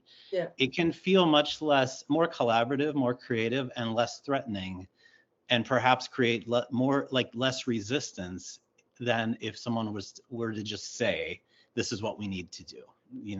So I have found that very helpful. I'm not perfect with that. I will forget from time to time, but I feel that in planning for some of the more difficult meetings that I've been facilitating, when I remind myself that maybe we need to start with a song, or share a song later on, or have folks share an experience they've had in music. It just, I think, reminds us that we all have that connection, and you feel everyone like lower their guard a little bit and realize we're a community with similar goals, and maybe that reminder that we have that in common, even though we can have our differences of opinion about the vision for our organization. Absolutely. It's so true, isn't it? I mean, it's fascinating to see how music can be more than just a background. It can actively shape the team dynamics, communication, and even provide emotional support. Here, the role of music in wellness has been expanding, and increasingly, music therapists are working alongside other wellness and allied health professionals. Now, these collaborations are creating innovative approaches to support well-being in diverse settings, including corporate and organizational environments. Now, with that in mind, Brian, could you speak of how these partnerships are evolving, and perhaps share an example of a successful collaboration in a corporate or organizational setting? Absolutely. I feel like historically I would be invited to gatherings with allied professionals, often to bring the music. And that was, always generally a positive experience, and it certainly would change the atmosphere, change the dynamic. I find it more recently being invited to work with community musicians, not music therapists, but community musicians who are already doing great things in their community, and wanting to work in a way that is less siloed and more collaborative. So they want to learn more, want to educate those involved with their programs more about, the underlying theory, the neuroscience, all of this. And so bringing that in, I think we've begun to realize it's not either or, it's all happening at the same time. I was working with a group of community musicians who are writing songs with veterans who are experiencing a lot of challenges, and they're doing wonderful work. And so in a way you can provide evidence that kind of is evidence, and it kind of is proving something that they already know intuitively, but I think they like to get that perspective. And then, they might also feel more comfortable inviting other decision makers involved, inviting those involved with the business of it. Is having music cost effective? How is music essential for optimal care?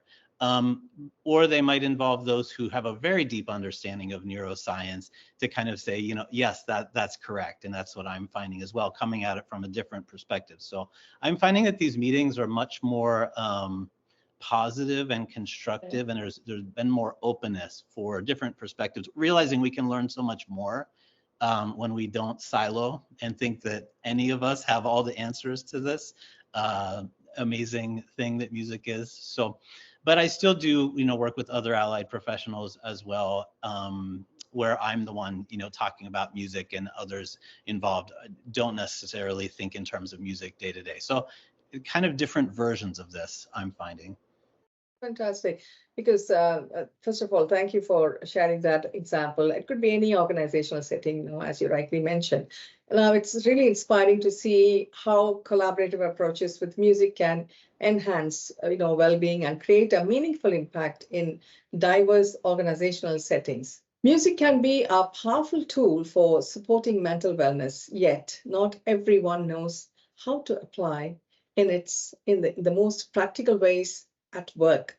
Even small accessible techniques can make a noticeable difference for individuals or teams.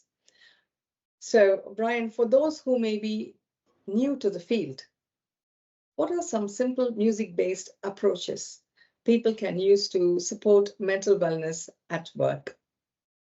Absolutely. So for this type of question, I find that I really can think like a music therapist.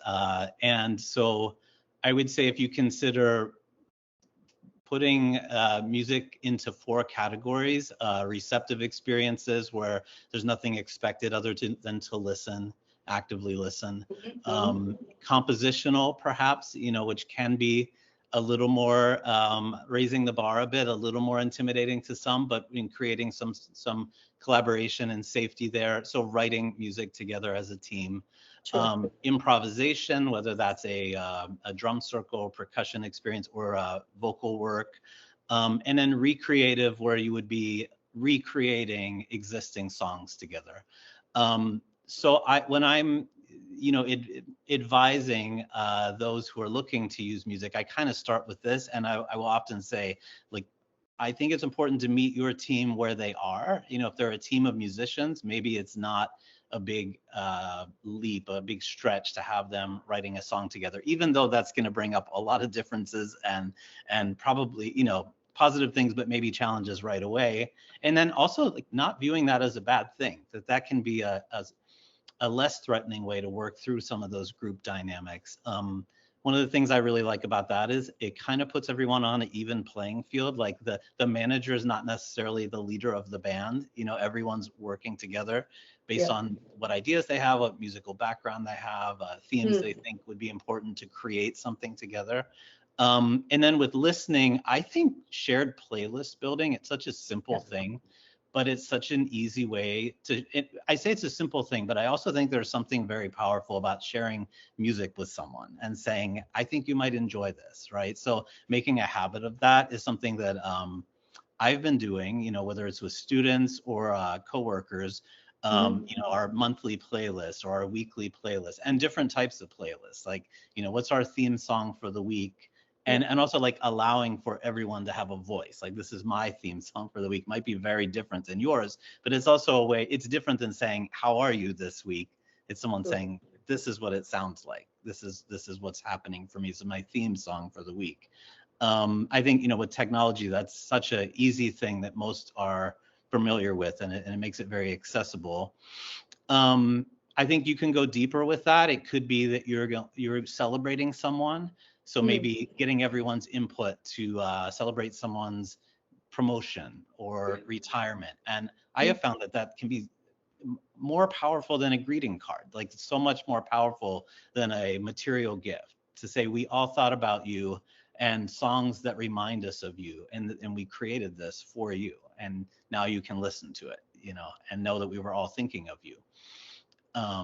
So I think there are a lot of different tools there, but I would usually start with the simplest and then kind of build from there. If I was, facilitating groups aimed at this, but also just from the outside consulting, I would kind of give some ideas around those 4 methods. Thanks, all those practical suggestions. A few of the things that you mentioned, have a personal touch, like when you're celebrating somebody's birthday or a milestone in somebody's life. So there are various aspects, and that you have mentioned that one can actually use in their day-to-day life.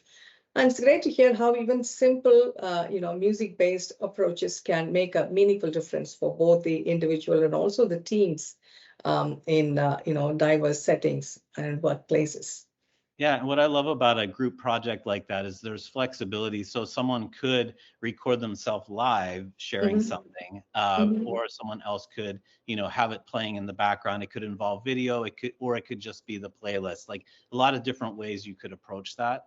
So yeah, again, I will just admit that was not something that I did very often until probably about 5 years ago, when it became essential to find new ways to connect and help folks feel connected, I guess, and feel supported. And I'm glad that many of those things have kind of stayed with us.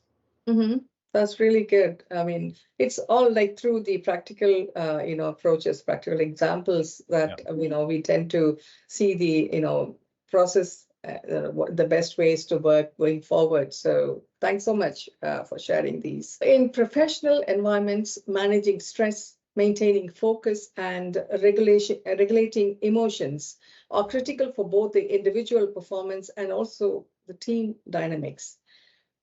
Music is increasingly recognized as a tool that can support these areas in subtle yet powerful ways.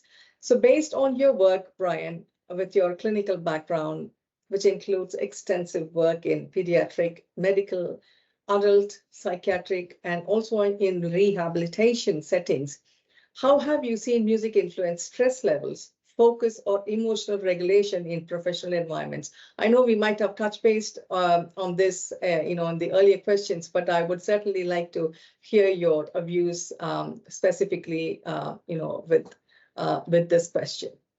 Of course, yeah. I think, of course, in my experience, music has been very effective in general at reducing stress levels. And I think it's part of it is that you can provide something that is so unique to the individual, and you can also be adjusting in real time. Like, that is very different than other treatments where you're trying different things, but you maybe can't adjust in real time based on the responses that you're seeing.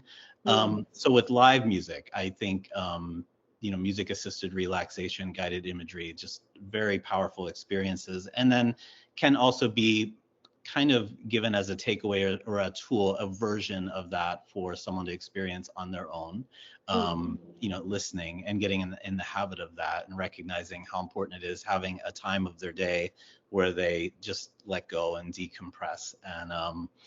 And I find that not everyone does that. When you start talking with students studying music therapy, and myself included, it's like we can easily not prioritize that, but we know, even when we know the benefits are enormous. So I think, in terms of the neuroscience of music, we know that music affects the entire brain more than any other experience we can have, and it also has that ability to quiet parts of the brain that we really maybe don't want to have so active when we need to be letting go a bit and gaining perspective and relaxing. But with patients, absolutely regulation, and then co-regulating, I think, is very important, so that the therapist also needs to go there too, in a way, maybe not completely, because you're still aware of everyone's safety and those choices you need to maybe make to shift direction.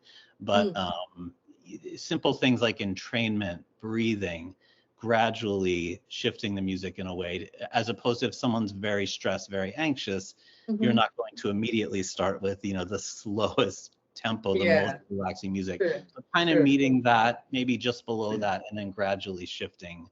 We have a lot of research showing that that's a really effective way to encourage relaxing.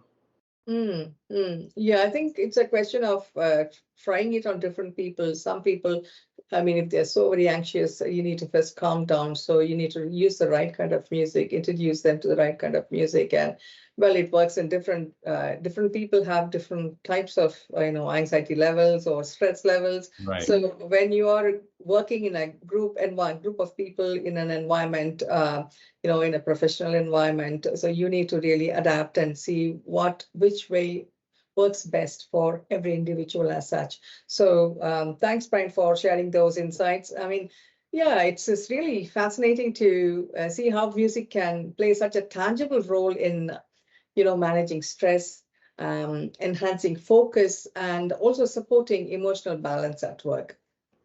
So the field of arts and health is evolving rapidly, with new research and interdisciplinary collaborations emerging every year.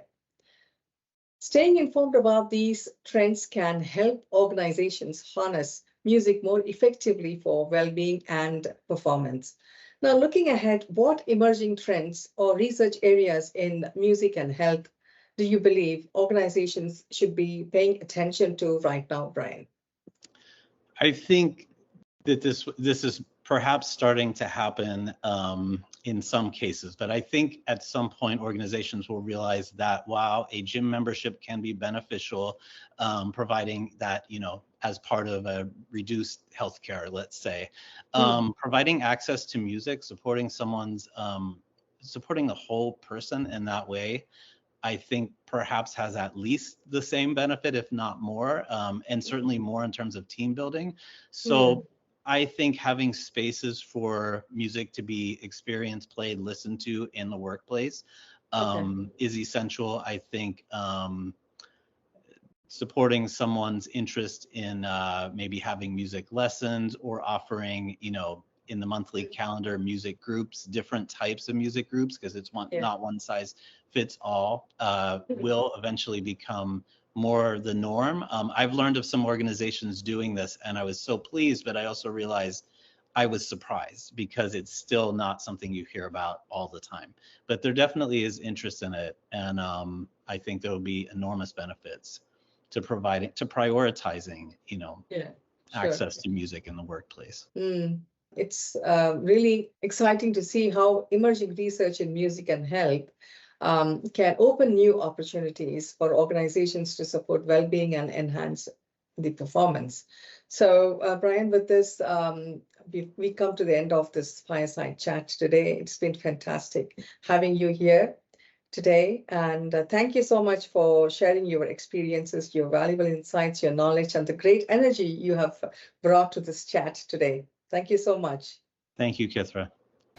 We are delighted to receive a message of support from Alphonse Karabuda, Honorary President of the European Composer and Songwriter Alliance, former President of the International Music Council, Chair and Award Committee and Board Member of the Polar Music Prize.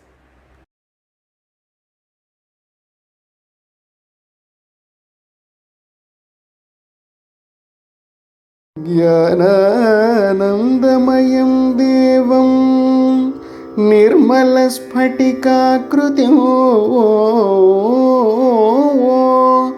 आधारं सर्वविद्यानां हयग्रीवमुपास्महे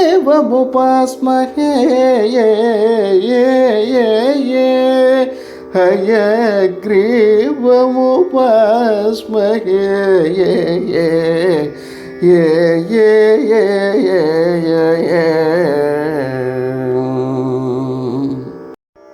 अपार करुणा सिन्धु ज्ञानदो शान्तरूपिणो श्री चन्द्रशेखर गुरो प्रणमामि मुदान्वहं प्रणमामि मुदान्वहम्.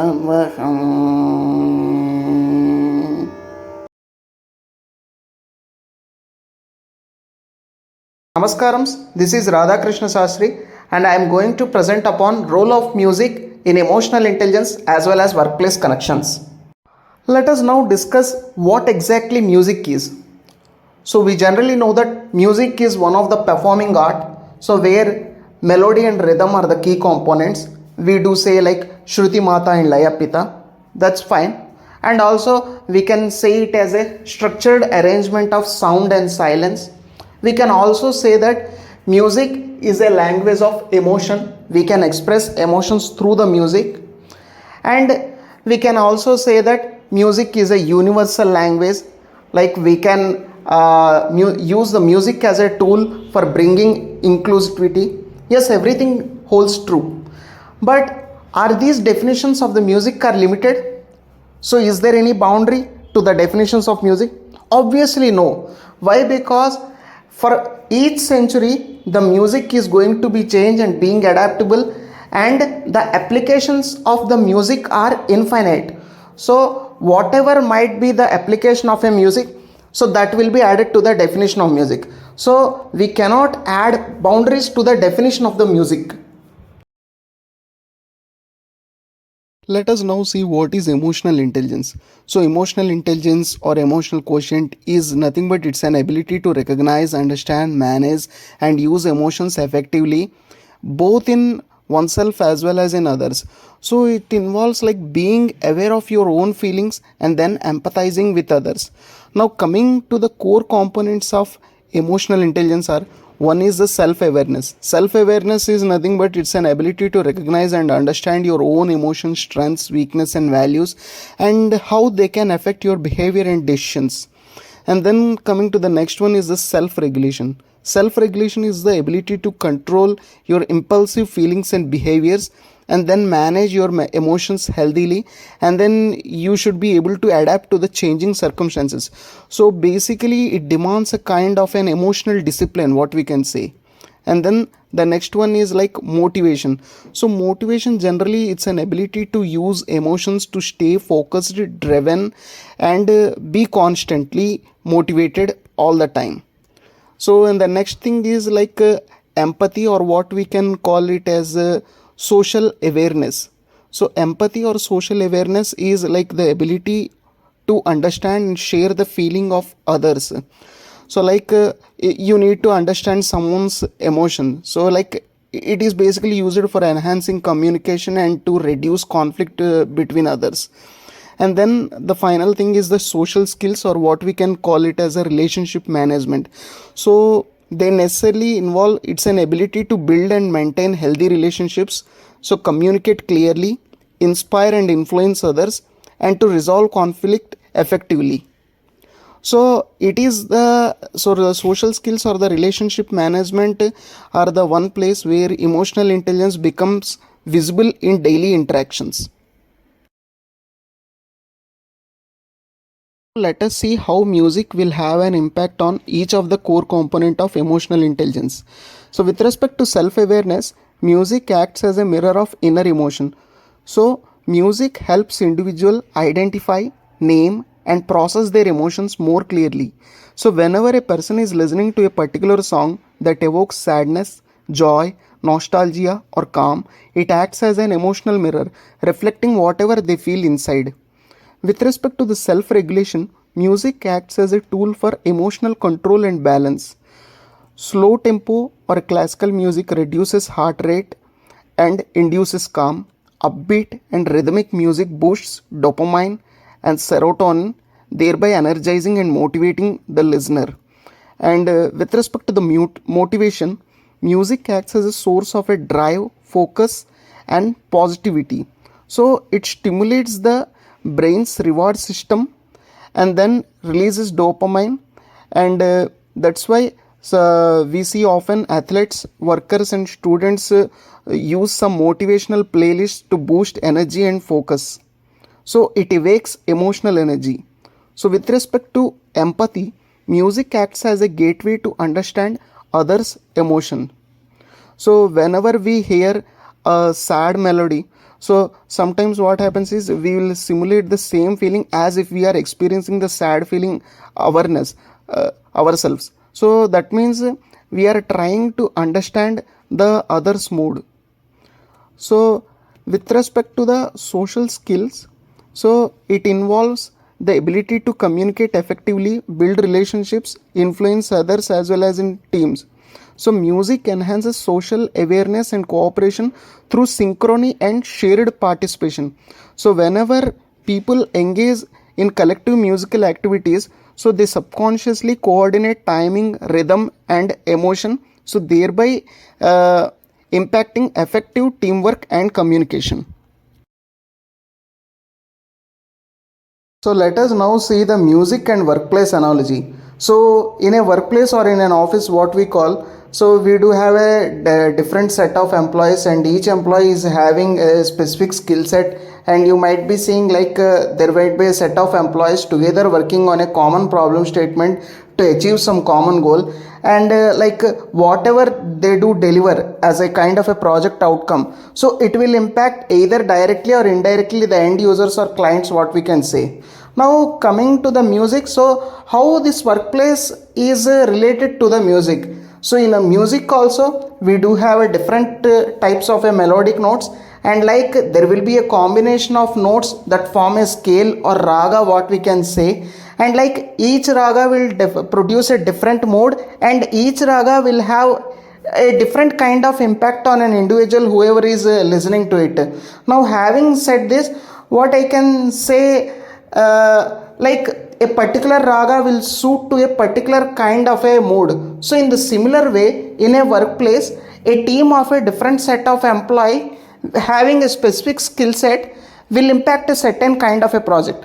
Now in music, a composer or a music director, so his role is, so whenever he is setting tune to a particular song, so he chooses a particular scale so that scale will fit to the song. In the similar way, in workplace analogy, what I can say is, a manager or a team leader, he has to choose a different set of people so that having their specific skill set, so they can contribute most to the success of the project. So this is the music and workplace analogy I can refer to. Now let us see the impact of music on the workplace. So music should be used as a tool in order to improve the environment of the workplace and to boost up the productivity of the employees. So first and the foremost thing is, so in every office or workplace we do have some recess hours. So during that recess hours, some sort of music could be played in the office, and that music can introduce calmness and it can be act as a stress buster or stress relief to the employees, so that the employees can get back to the work and they could show more productivity. So this is the first point. Apart from that, in office we do have annual celebration as well as project success celebrations. In those kind of celebrations, we often see different entertainment programs are introduced and different kinds of games are played. Apart from that, if we can also introduce different kind of musical programs into those celebrations, so that can improve inclusivity among the employees and it can improve the broader thinking. Thus, it can improve workplace connections more effectively. Finally, I conclude that there is no creature in the world that is insensitive to the sound. So now music is a form of a sound and it is up to us like how we can use music. So in this case, like we are trying to use music as a tool for improving emotional intelligence as well as a workplace connections. So with these words, I end up my presentation and I thank to Shruti UK as well as British Carnatic Choir and Dr. Chitra Ramakrishnan Madam for giving me this opportunity.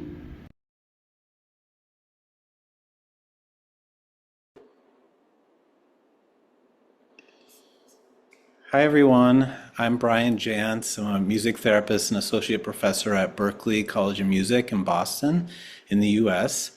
I am honored to be serving as a patron again this year for the 9th Annual World Music Conference.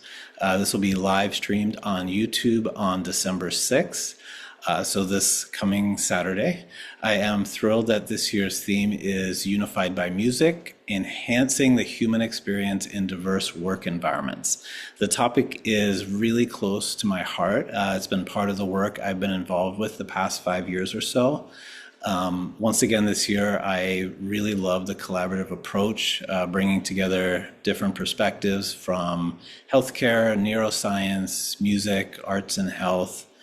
As part of this conference, I'm honored to be part of a fireside chat with Dr. Kithra Ramakrishnan focused on the healing power of music, therapeutic practices for employee well-being. As well as a keynote, I'll be co-presenting with my close colleague, music therapist Hannah Foxman, also from the Boston area. We are presenting on music to promote resilience, support self-care, and build community connection, a topic that we have worked together on many times in the past and putting it together in a new way for this special conference. I'm especially excited to attend all the other conference presentations on the 6th. I'm grateful for the opportunity to learn from really the global leaders in music and health who will be there, sharing their experiences and perspectives based on their own unique areas of expertise related to this very important topic. Thanks to everyone involved for inviting me to be part of this year again. I hope to see you on Saturday. Thanks so much.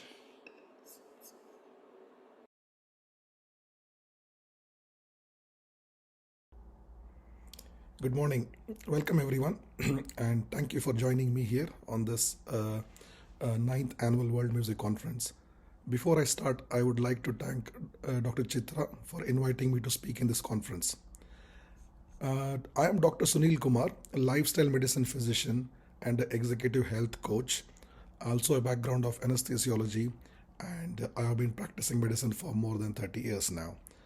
So today, I will be exploring a topic that beautifully bridges science and humanity, the role of music as medicine, and we'll talk about emotional and psychological benefits of music in patient care. So, this is a short 15-minute journey into the emotional and psychological benefits, suitable for both clinical and general audiences. So, music has been part of healing traditions across cultures for thousands of years. But today we have scientific evidence explaining why. Music is now considered as an evidence based complementary therapy because it can reduce anxiety, it can support coping, it can increase resilience, it can improve the overall patient experience. Importantly, music is safe, low cost, and accessible, which makes it ideal for clinical environments, community health, and even for self care. So it's beautifully fits in with a lifestyle medicine approach to holistic and person centered care. So, music is one of the few activities that activates multiple areas of the brain simultaneously. So, when someone listens to the music, we see that auditory cortex, the emotional centers like the amygdala, the reward pathways involving dopamine, and even the motor cortex light up. So, this multi network activation explains why music feels so powerful. We also know that music lowers cortisol, which is our stress hormone. It can stabilize your heart rate and the breathing rhythm as well. In particular, it synchronizes brain and body patterns, which is why music supports movement therapy and rehabilitation as well. Emotionally, music is one of the most universal and immediate regulators of mood. It can calm us within seconds or lift our mood when we feel low. Now, for patients, especially in clinical environments where anxiety and uncertainty are common, music can provide a sense of safety, familiarity, and grounding. It also gives patients a healthy outlet for emotions they may struggle to express verbally, which is particularly valuable in cancer care, dementia, palliative settings, and even for surgical recovery as well. So, one of the most consistent findings in research is the impact of music on anxiety. Before medical procedures, during treatment, or even in waiting rooms, calming music significantly reduces anxiety. It also regulates breathing and the autonomic nervous system, which helps patients relax without any medication. At the same time, uplifting music can improve mood by stimulating dopamine release, supporting the motivation, and also supporting the emotional coping as well. Now, this makes music a wonderfully versatile tool for both patients and caregivers as well. Now, in the context of depression, music serves as an emotional catalyst. Music therapy, whether guided or self directed, can reduce depressive symptoms by creating emotional movement, especially in individuals who feel stuck or disconnected. Now, group musical activities such as choirs or drumming circles also stimulate oxytocin, the bonding hormone which we all know, which helps people to reconnect socially. Now, this social dimension is powerful. It reduces loneliness, increases belonging, and supports overall mental health. Now, music has a unique ability to trigger memory and support cognitive functioning as well. Now, patients with dementia, they often respond strongly to familiar music from their past, suddenly becoming more alert, expressive, or emotionally engaged. Fascinating, isn't it? So, in rehabilitation, music can improve attention, verbal memory, and learning by stimulating the neuroplasticity, which is nothing but brain's ability to rewire and form new connections. This is why the music is being used more frequently in stroke recovery, traumatic brain injury patients, and neurological conditions like Parkinson's and Alzheimer's as well. So, music is inherently social. Making music together, like singing, humming, tapping, dancing, strengthens bonds. It helps people feel connected. In healthcare, where loneliness and isolation are major concerns, especially among older adults and long term patients, music creates shared moments of joy and presence.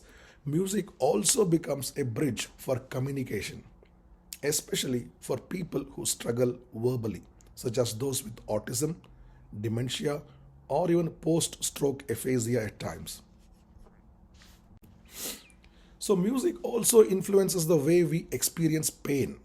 It doesn't eliminate pain, but it changes pain perception, acting as a natural analgesic, as a natural painkiller. Now, preferred music increases resilience, distracts from pain signals, and triggers endorphins, the body's natural pain relieving chemicals. Again, very fascinating, isn't it? So, in surgery, oncology, and palliative care, music has been shown to reduce distress, ease the procedure related discomfort, and support movement and rehabilitation. Now, because of its multi system effects, music is useful across a wide range of medical conditions. In neurology, rhythmic music helps patients with Parkinson's improve gait and coordination. In dementia, personalized playlists reduce agitation, improve mood, and help reconnect with family and caregivers. In mental health, music supports stress, anxiety, and depression management. In palliative care, music is a source of comfort, identity, and peace. So, this versatility makes it a valuable tool for clinicians and carers alike. Now, what are the practical tools for patients and families? Now, here are simple ways anyone can use music therapeutically. Create personalized playlists which is used for calming for stress, energizing for motivation. Use music before stressful appointments or procedures.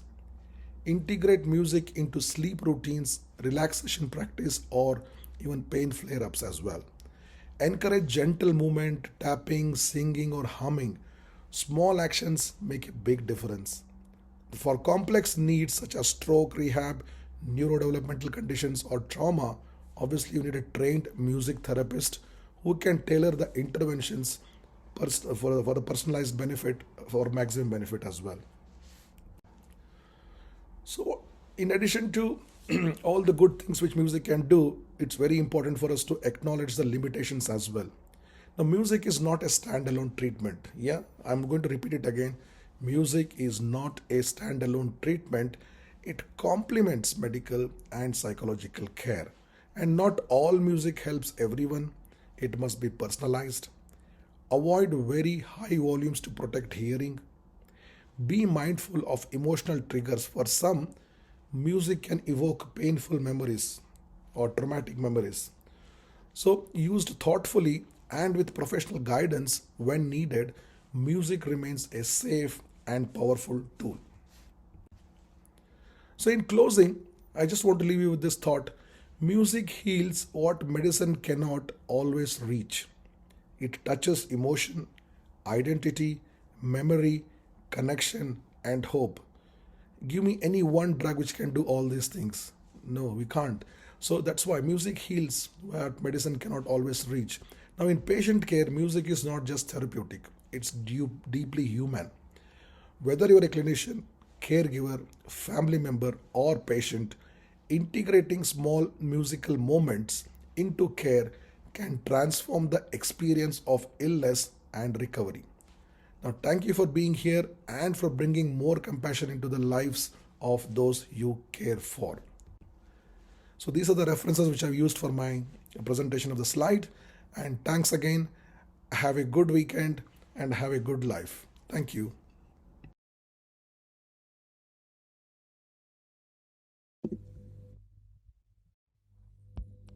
Hello, my name is Dr. Shruti Ramakrishnan. I'm a recently qualified dentist and I'm currently practicing within the West Midlands. Today I will be exploring the scope of sound therapies for enhancing stakeholder comfort in clinical dental practice. I will be covering different types of sound-based interventions, the psychological and physiological impact of music, how music in dentistry can impact anxiety and efficiency, as well as patient and clinician perspectives in this field. I will also consider considerations for practice and barriers to implementation. Additionally, I will just touch on further research that could be required in this field. So, the current research dictates varying possible sound-based interventions, including passive listening, which simply involves hearing music. This is the most common approach in dentistry, and it's the focus of most existing research. Although it's beneficial for many, passive listening alone may not sufficiently support patients with higher levels of anxiety. Active music therapy, however, is facilitated by trained professionals who tailor music-based interventions to the patient's needs, considering their background, cultural context, and emotional state. These may include things like guided breathing, relaxation techniques, imagery, or structured attention refocusing. While this is widely used in medical settings, there is currently very limited research on its integration into dental practice, highlighting an important area for future exploration. Similarly, ambient noise is largely unexplored within dental research. So, the physiological impact of music is highly individualized, and it's often shaped by personal preference, familiarity, and cultural background. One key mechanism is entrainment, where a listener's emotional state aligns with the tempo and rhythm of music. And this can help to explain why slow or predictable music patterns can promote calmness, while faster rhythms increase arousal. So research has shown that different genres can evoke different emotional responses. For example, classical music is commonly associated with reduced anxiety and tension, and this is seen quite commonly in older adults in particular, who often report decreased sadness and improved emotional balance, though this effect is less consistent in younger groups. New Age or ambient music often creates a peaceful and meditative state. It's quite slow, and its sustained qualities can have sedative effects, which reduces anxiety, but can also sometimes reduce alertness, which can also be detrimental in a clinical setting. Rock music is a bit more controversial, so it can tend to produce more varied reactions. When the listener enjoys the genre, it can enhance positive emotions and energy, but it may also increase irritation or hostility if the music is not preferred or it's overly intense. Cultural background further shapes how music is processed, both emotionally and biologically. People respond more positively to music that aligns with their cultural listening patterns, meaning that the same piece may relax one person and have little effects or even cause stress in someone from a different cultural context. Overall, music can be a very powerful tool for emotional regulation, including anxiety reduction and mood enhancement, but its effectiveness depends on matching the music to the individual and the setting. So music doesn't just influence our emotions, it has a measurable effect on the body. When we listen to music, it activates the autonomic nervous system and triggers the release of neurotransmitters such as serotonin, noradrenaline, and oxytocin. These chemical and neural responses can alter heart rate, blood pressure, breathing patterns, muscle tension, and even peripheral body temperature. Different musical characteristics also play a role in this. For example, slow tempo, softer dynamics, and more predictable patterns are generally linked with a reduced physiological arousal, for example, a slower heart rate and deeper breathing. In contrast, faster or more complex music can increase alertness and stimulate the sympathetic nervous system. Importantly, these physiological effects occur regardless of whether the listener is familiar with the genre, though a personal preference can amplify or dampen the response. Overall, music interacts with multiple biological pathways to support stress reduction, relaxation, and improved physiological regulation, which can be particularly beneficial in anxiety-provoking settings like dental care.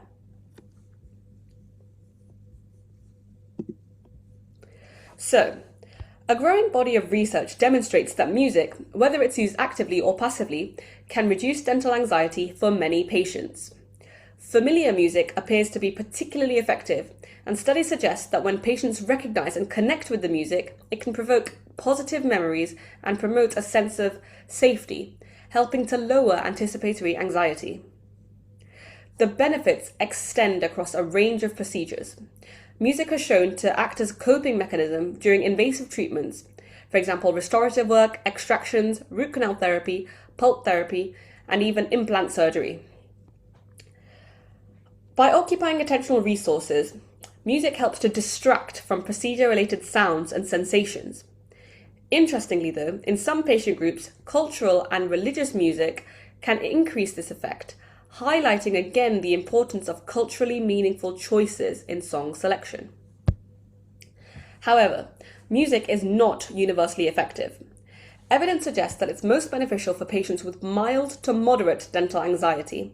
Those with more severe or phobic level anxieties often respond better to structured behavioral techniques, as music alone may not provide enough distraction in those overwhelming situations, for example, in local anesthetic administration. Additionally, findings in children and other age groups are mixed. While passive listening may reduce anxiety, it does not consistently reduce physiological stress or improve the mood of patients. Overall, music seems that it can be a valuable and low-risk adjunct to anxiety management in dentistry, but its impact entirely depends on patient preference, cultural relevance, anxiety severity, and the nature of the procedure. So, efficiency in dental practice is multifactorial, but here I'll focus on how music may influence parameters like concentration, motivation, teamwork, and communication. Firstly, with focus and motivation. Music has been shown to enhance concentration and reduce perceived fatigue, particularly when the tempo is more upbeat. This can support clinicians in maintaining high-quality care, as they can work more safely and efficiently, and potentially shorten the appointment duration, which is a clear benefit as well for patients who are anxious and prefer to spend as little time as possible in the dental chair. The effect, however, of this is not universal. For some clinicians, music can act as a distractor, especially during highly technical or invasive procedures. So this varies significantly between individuals and clinicians, and it's shaped entirely, really, by experience, confidence, and the complexity of the task. These positive effects of music can naturally extend to teamwork. If music improves the alertness and energy levels of an individual, it may also support smoother team functioning and morale. Conversely, if it becomes distracting or it's not well received by all team members, this may disrupt collective focus. Communication is also quite an important consideration. Music can help to build rapport when patients are able to choose what's played, and this can foster a sense of connection and personalization in dentistry, which is very important. But the same benefit can create challenges, as unfamiliar or intense music can be overstimulating for clinicians, and patients' use of headphones or loud background music can also impair verbal communication. So this might reduce clarity and undermine patient trust within the dental setting, and it can introduce inefficiencies in the delivery of dental care. Furthermore, if music is too loud or poorly selected, it can hinder intra-team communication, leading to repeated instructions, frustration, or potentially longer procedure times. Overall, music does have the potential to enhance or also impede efficiency, depending on how it's used, highlighting the need for really thoughtful, context-appropriate implementation. Beyond reducing anxiety and pain, patients often report that familiar music evokes feelings of calm and safety, which can be especially valuable in a setting that's unfamiliar or perceived as stressful, such as the dental clinic. A central aspect of patient-centered dentistry is empowerment, which is ensuring the patients feel heard and involved in their dental care. Allowing patients to choose their own music has been shown to enhance their sense of autonomy and control, both of which are important in reducing dental anxiety.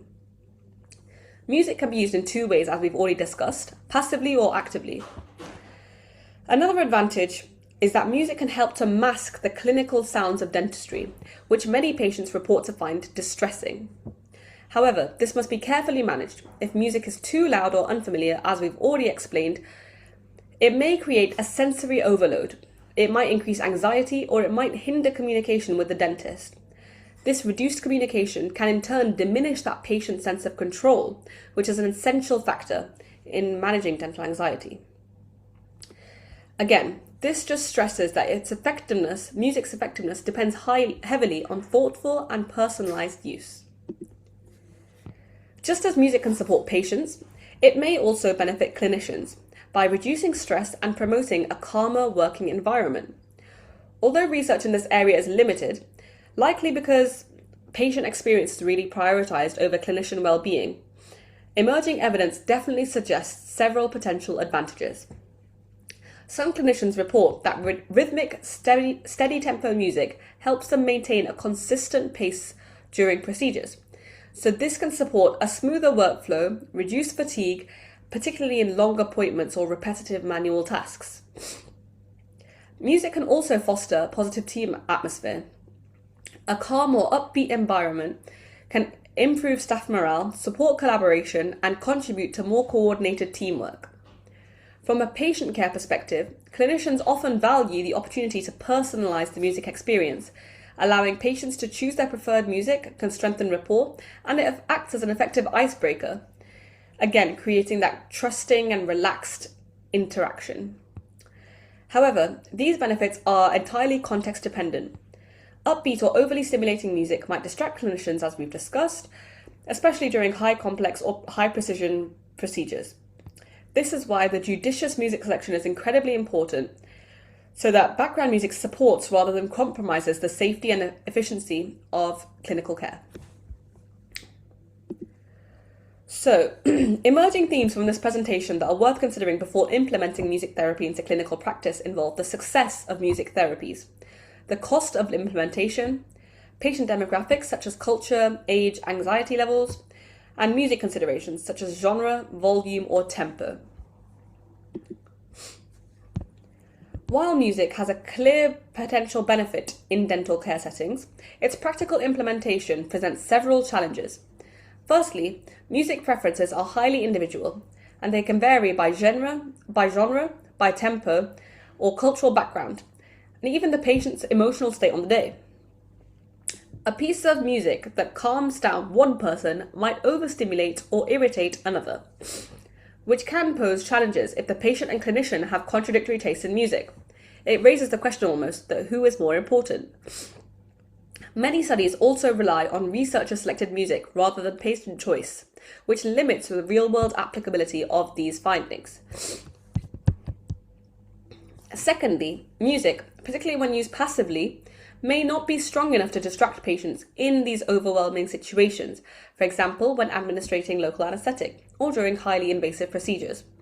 For some patients, especially those with severe anxiety, music alone may simply not be enough to provide adequate support. Another important barrier relates to special populations who might respond differently to music within a dental setting. For example, children, individuals with sensory processing differences, or neurodivergent patients, those with hearing impairments. In these situations, music can have an unpredictable effect. While it might provide comfort for some, it can equally be overstimulating, disorienting, and even distressing if the volume, tempo, and genre are not carefully tailored. For patients with severe dental phobia, as we've discussed, music alone may offer little benefit and delay access to more appropriate behavioural or pharmacological support. So these variations really highlight the need for cautious and individualised use of music rather than a one-size-fits-all approach. Another significant barrier is the current existing level of noise in dental practices. There are drills, suction, and constant communication, which are essential components to providing dental care. Introducing music into an already noisy environment risks masking important verbal cues, which can compromise communication, reduce patient confidence, and interfere with team coordination. Finally, although music therapists can offer more tailored and active interventions, the cost of employing them may deter dental practice from employing them. However, this must be balanced against the potential long-term benefits, for example, reduced treatment time, improved patient cooperation, and decreased reliance on pharmacological anxiolysis. Overall, these barriers highlight the need for thoughtful, patient-centered implementation and further research to understand really how music can be more effectively integrated into dental care. Looking ahead, several areas definitely warrant further investigation to help us understand how music can be optimally integrated into dental care settings. One important direction is the comparison of music-based interventions with other pharmacological and non-pharmacological techniques to determine really where music fits in within the broader toolkit for managing anxiety and improving patient experience. Another avenue is the integration of trained music therapists into dental teams. While this is widely used in medical settings, their role in dentistry is still quite largely unexplored.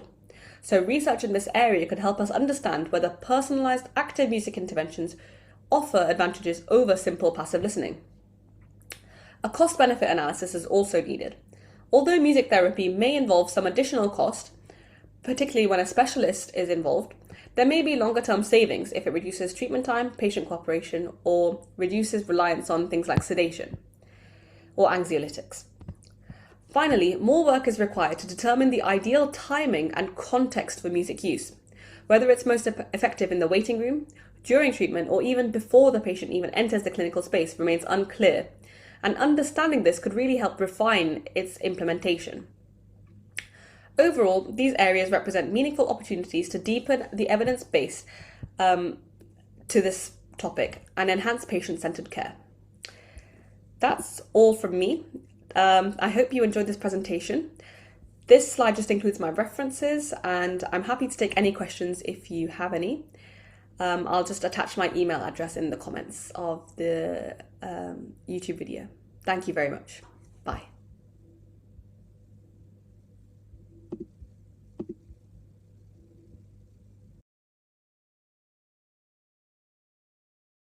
Conference. We are very excited to have one of the most prolific musicians and speakers today to share her thoughts on a very interesting topic.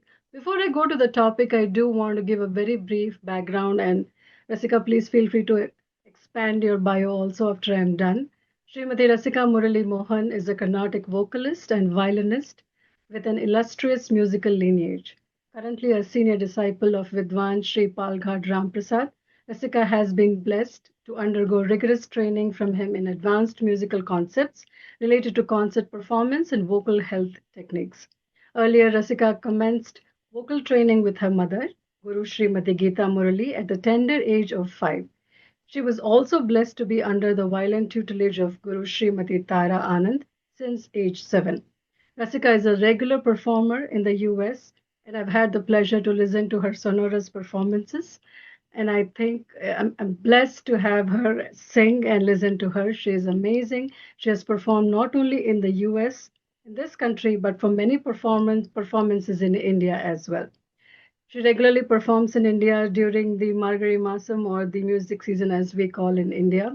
She has performed at Sri Parthasarthi Swami Sabha to start with, for example, Nadasudha Chembur Fine Arts, and she has also performed at Gayatri Fine Arts. And the list is really, really long. So, in the interest of time, I do want to summarize quickly about Rasika that she has been following the footsteps of her Guru Ram Prasad and is known to tie her musical rootings to the traditional performance styles. Rasika also teaches. She is a great teacher, and she teaches Carnatic vocal and violin music to a wide range of students in the US and India through the Sai Kripa School of Music created by her mother, as well as Sri Palgar Ram Prasad's PMI School of Music. She is currently based in Connecticut, United States of America. I have known a lot of students who are learning from Rasika, and they have amazing things to say about Rasika. So, Rasika, I'm very happy to have you on this platform and to showcase you as a musician and to know your thoughts. Would you like to add anything more to your bio? Did we miss anything? Thank you so much for the lovely introduction. So happy to be here, and thank you for the opportunity to be part of this. Amazing. So the topic today, Rasika, that you have picked and that we want to talk about very organically is from practice to performance. What is the role of discipline, resilience, and presence at work? To share insights from Riyaz, stage performance, and emotional expressions, to empathize consistency, handling pressure, and being present through music. So maybe we can include a bunch of few other topics as we roll through this topic, but I think this is a great topic for a person like you who spends significant amount of time doing riyaz, and not only doing riyaz, making sure your children, your students are doing riyaz, right? So to people out in the universe who do not understand the word riyaz, could you tell us what does it mean in the Carnatic parlance? Yeah, actually, the word Riyaz specifically, I don't even think is part of the Carnatic context that I come from, but Riyaz means practice. Another name for sadhana, as I think of it. I think music to me is really a spiritual discipline, and I think that discipline aspect in any art form is key, but definitely also so in this art form. Without consistent, dedicated riyaz practice sadhana, I don't think you can really get anywhere. The same kind of discipline you would need in a sports environment, in any academic sphere, the same thing in music. So it's really, to put it simply, I would say it's practice, it's discipline. So here's an interesting question for you. At the tender age of 5 and 7 are really numbers that I was probably eating mud at the time. So, and you were practicing violin and music, right? So, to put things in perspective, you did Riyaz at that particular age as well when you started learning from your mother or your Guru Tara Anand for violin, right? So, how did Riyaz get redefined in you or by you as you grew as a professional and you became a full-fledged professional? I have to give all the credit to my mother here. As you said, no one wants to be doing practice at 5 and 7 and 15 even. How it used to work for me was the school bus used to come at 7 a.m. Amma used to wake me up probably 5:30 and drink a glass of milk. And she sat with me. She was a musician as well. She sat with me for my practice from, I think, like 6 a.m. to 7 a.m. We would practice and then quickly eat and shower and get ready for school and go to school. For her, my music practice was more important than me even doing my homework or really even getting to school on time. I remember sometimes she would let me miss the school bus so that I would get like 10 minutes extra practice and she would drive me to school just so we could finish what we were working on. But the point is, from that very young age, I realized that music practice was like brushing my teeth. We just don't go through the day without doing it. It was just like we have 3 meals a day. We brush our teeth, we shower, we practice, and that being ingrained in me in such a young age made it easier as an adult too. And it's changed. It dwindles. The amount of time that you give per day obviously dwindles, and in each season of life that dwindles. Now I have 2 young kids, so my responsibility look very. Still, I think that if there's a day that goes by that there's no practice, it does feel very, very incomplete. There are days, they're not good days, but I think if there's more than one day, it's like I feel uncomfortable. So it's become part of my life from a very young age, and I give complete credit to my mom to have put that in me at a very young age. Well, what I understand is it is in your DNA because of the daily consistent practice that your mother inculcated, right? And that's amazing. And so speaking of this daily practice, you have been practicing incrementally and you've progressed incrementally, right? How has this incremental Riyaz sessions, because I'm not very musically talented. My name is Pallavi for sure, but I'm a connoisseur of music. I listen a lot. And so it's not the same. You're doing Sarali Versa, you're doing Janta Versa, and then there's Geetam, Kirtana, and then there's this advanced musicology that we get into as an artist, for you example. So how does Riyaz incrementally differ at every stage of the complexity that you're trying to achieve a long-term mastery? How do you define Riyaz in these different stages?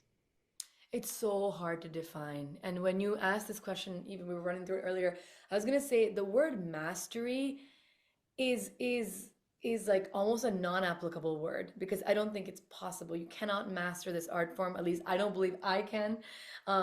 We have, greats in the field that we look up to as masters, but I don't think that that is something that can even be really achieved. But I think it's the pursuit of it that has the joy in it. But yes, in each stage, your practice looks very different. In the beginning, you are working on understanding just the fundamentals of melody and rhythm. And then it's funny because you learn more and more and more complexities. And you think in your head that you've gotten, okay, I've got the melody and the rhythm down. But the more and more you learn, is the more you realize that you actually don't know anything at all. The more you progress, you understand there's so much more depth to even those basic concepts. So on one side, yes, I'm practicing learning new compositions. I am practicing getting better at the fluency of my improvisation, but I'm still practicing the Shruti Shuddham, as we say, the pristine matching of notes with Shruti, or having a strong sense of layam. To a layman listener, it might seem like I have those in control, but the more in depth that you learn, the more you realize you don't. It's so hard to master these. So at any given time, there are 100 things that we want to improve about ourselves, but we choose a few priorities here and there because obviously you can't address everything at once. As I gear up to this music season, actually, we were talking at a time where I'm like in a very intense period of practice. Every time I sit down to practice, I kind of have a priority list where I say, in this practice session, I'm going to be addressing these points. And I try to quiet my mind in worrying about those other things because it's impossible to address everything at once. So consistency and stillness, I see, is the key to progress in Riyaz. So I'm very curious right now, as a friend as well as a presenter today, that which was your first concert? Where did you give your first concert? And how did this structure of creating a habit of Riyaz really prep you for that first concert? It's funny that you asked this question because I think now in a day and age where this concept of arangetram is a very big thing. I did have a grand arangetram in violin when I was 16, but I have been on stage many, many times before that, singing just for 5 minutes at like a Tyagaraja Aradhana, or just for 10 minutes, a 10-minute concert, a 15-minute concert. And honestly, I don't remember what the very first one was. I was probably pretty young. What I do remember is being 5 and going to the Cleveland Tyagaraja Aradhana competition, as many of us did. And I competed in the sub-junior category. I remember I sang Yentane China Tyagaraja Swami composition in Sudha Danyasi. I won like second prize or something. That's the earliest memory I have. But yeah, I don't know that at that age I really knew what practice meant. But it is true that even at that age, my mom had made me practice that song every day for months before singing it for that 5-minute competition. So yeah, I think no matter how long the performance is, you have to do justice to it by putting in the time and the sincerity that you need to. That is something that is consistent regardless. Well, congratulations. It's coming much, much more later from me, but I'm happy you won the second prize. But so that brings a very interesting question in my mind is, how did winning competitions build identity and confidence in you as a professional? Yeah, it's a tough question. I don't honestly know how I feel about the competition culture. One thing, though, that it definitely forced me to do, and I think we keep coming back to the same thing, is it forced me to practice. And it forced me to have a date and a deadline to work towards. And I think when you're young, you kind of need those things. Now, as an adult, I probably have more self-motivation in that I don't necessarily, even now though, when I have a concert, there's a goal that I'm working towards very specifically. But at that age, you definitely need that. So I think having that, maybe twice a year competition would give me something to work towards, which was nice. And definitely the more times you get on stage, the more you're able to, get past stage fear and those little anxieties. So I think the opportunities to get on stage, the drive to practice is a big plus that you get from these competitions. The winning part, I don't think it really matters that much. Right, right. No, definitely yes. I mean, if you're starting as a youngling, right, it boosts your motivation and it gives you the confidence that maybe I should pursue, and it feeds you in that direction. But ultimately, as you said, in the long run, it may not.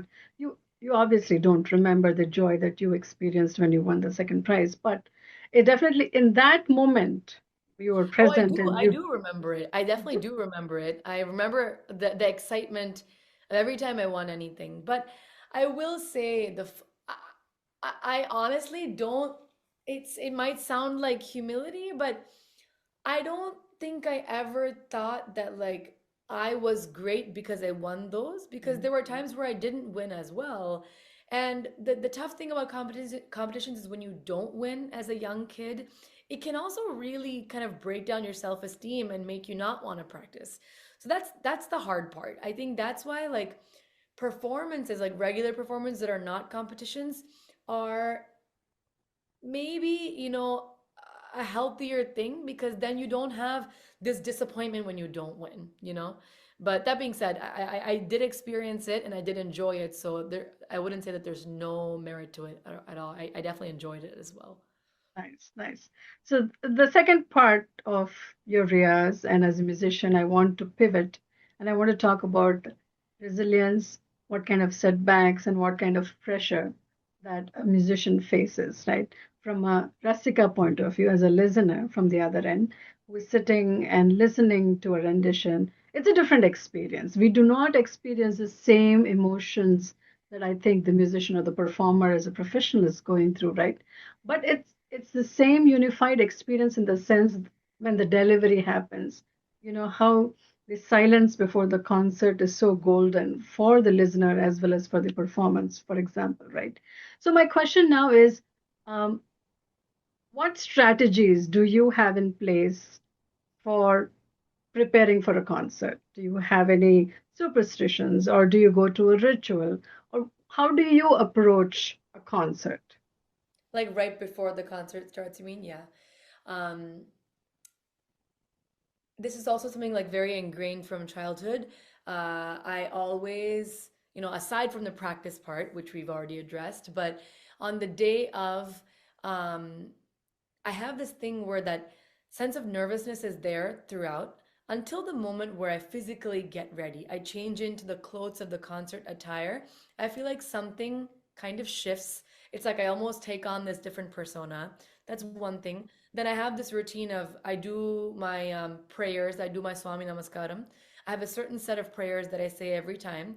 My mom taught me from a very young age. She said the prayer for me, and then I kind of started adopting it, where I used to pray that God should sing through me, God should play through me, and that kind of like took the onus off of me somehow, and said, I thought of myself as an instrument. And then I would do namaskaram to my parents. My mom was also my guru. And now my guru, Prasadarna, who lives in India, if I'm there in person, I'll do namaskaram in person. Otherwise, it'll be over video call. And that is something that gives a great sense of reassurance and confidence. It's like you're taking your guru's blessing with you. And it's almost like I have my guru's blessing on my side. I don't have anything to worry about. It gives a great sense of confidence. But of course, the nervousness that no matter how much you perform, I think it's always there. For me, it's there until the moment I start singing. Like it's there even when they're introducing me. But as soon as the first note starts, then you kind of shift into a different zone entirely. And like you said, then it becomes the sort of immersive experience where you're riding the wave is what it feels like. Awesome, awesome. Yes, completely agree. So there's an adaptive learning process that happens on the go, looks like for both parties, right? Now, once the concert has begun, I know that as a musician, you do all the riyas, you plan, you as you have a goal, you want to deliver these pieces, you have jotted them down mentally and you're going through them, warming up the audience, and doing a bigger piece, and then you're closing it very light and with a tilana and whatnot, right? So during the course of this, even though you have planned something structurally, you have the percussionist, the mridangist, right? And you have the violinist. And sometimes it can happen that there are three different entities doing jugalbandi with each other, and the energy shifts, right? You learn on the go, or you change your performance on the go. And how do you manage that? You see, how do you balance all the three elements of different elements of performers on stage? I think it's a constant learning process, and you just get better at it with experience. Um, I've started a lot more of that. Sometimes even very specific, you would have planned something, but the mridangist gives some sort of a lead, some sort of a beat, and then you get inspired by that and change the course of your improvisation. Not only that, you're looking into the audience. Sometimes what you're singing, they look very engaged in, so you do more of it. Sometimes they look bored, so you pivot. So we're there for the audiences at the end of the day. So we definitely take cues from what the energy feels like and try our hardest to adapt. Of course, it's a balance. We want to kind of retain the structure of what we are here to present, but then, yeah, within the constraints that we have, try to give feed off of our co-artists as well as give the audience what they seem to be liking as well. You know, that's a good point. And I'm reminded of an interview that Pandit Jasraj was giving many, many years ago, when he used to enthrall all the audiences. Someone asked him why he sang Bhairavi multiple times in a series of concerts. And he very smilingly said, my wife, she gets very angry before I start a concert. And so automatically Bhairavi comes flowing out of me. Right? So that brings my question to emotional presence, right? What demands an emotional presence or emotional intelligence, for example, and how does it route your creativity? Is my question. It's a tough one. I think artists in general have to it's an emotional roller coaster always. My guru always says, you might have had an eruptive fight at home with your spouse, with your parents, with your kids. It might have been like awful. And in the beginning, people might say, oh, she has a concert, we need to like step around. But if you're giving many concerts, no one has the patience. My kids definitely don't. They're throwing tantrums all the time. And that all affects you, but I'm sure it does, subconsciously, definitely does. But the mark of a true artist, I think, is in their ability to turn that all off once they get on stage. It's hard, but I definitely, like I said, like when you put on your concert clothes, once you're in that mindset, the other part turns up. I feel this like as a new mom, I feel this like when I'm on stage and my kids are in the audience. I've brought them when they've been babies. I hear them crying in the audience, and you can imagine for a mom, their baby's cry is pretty triggering.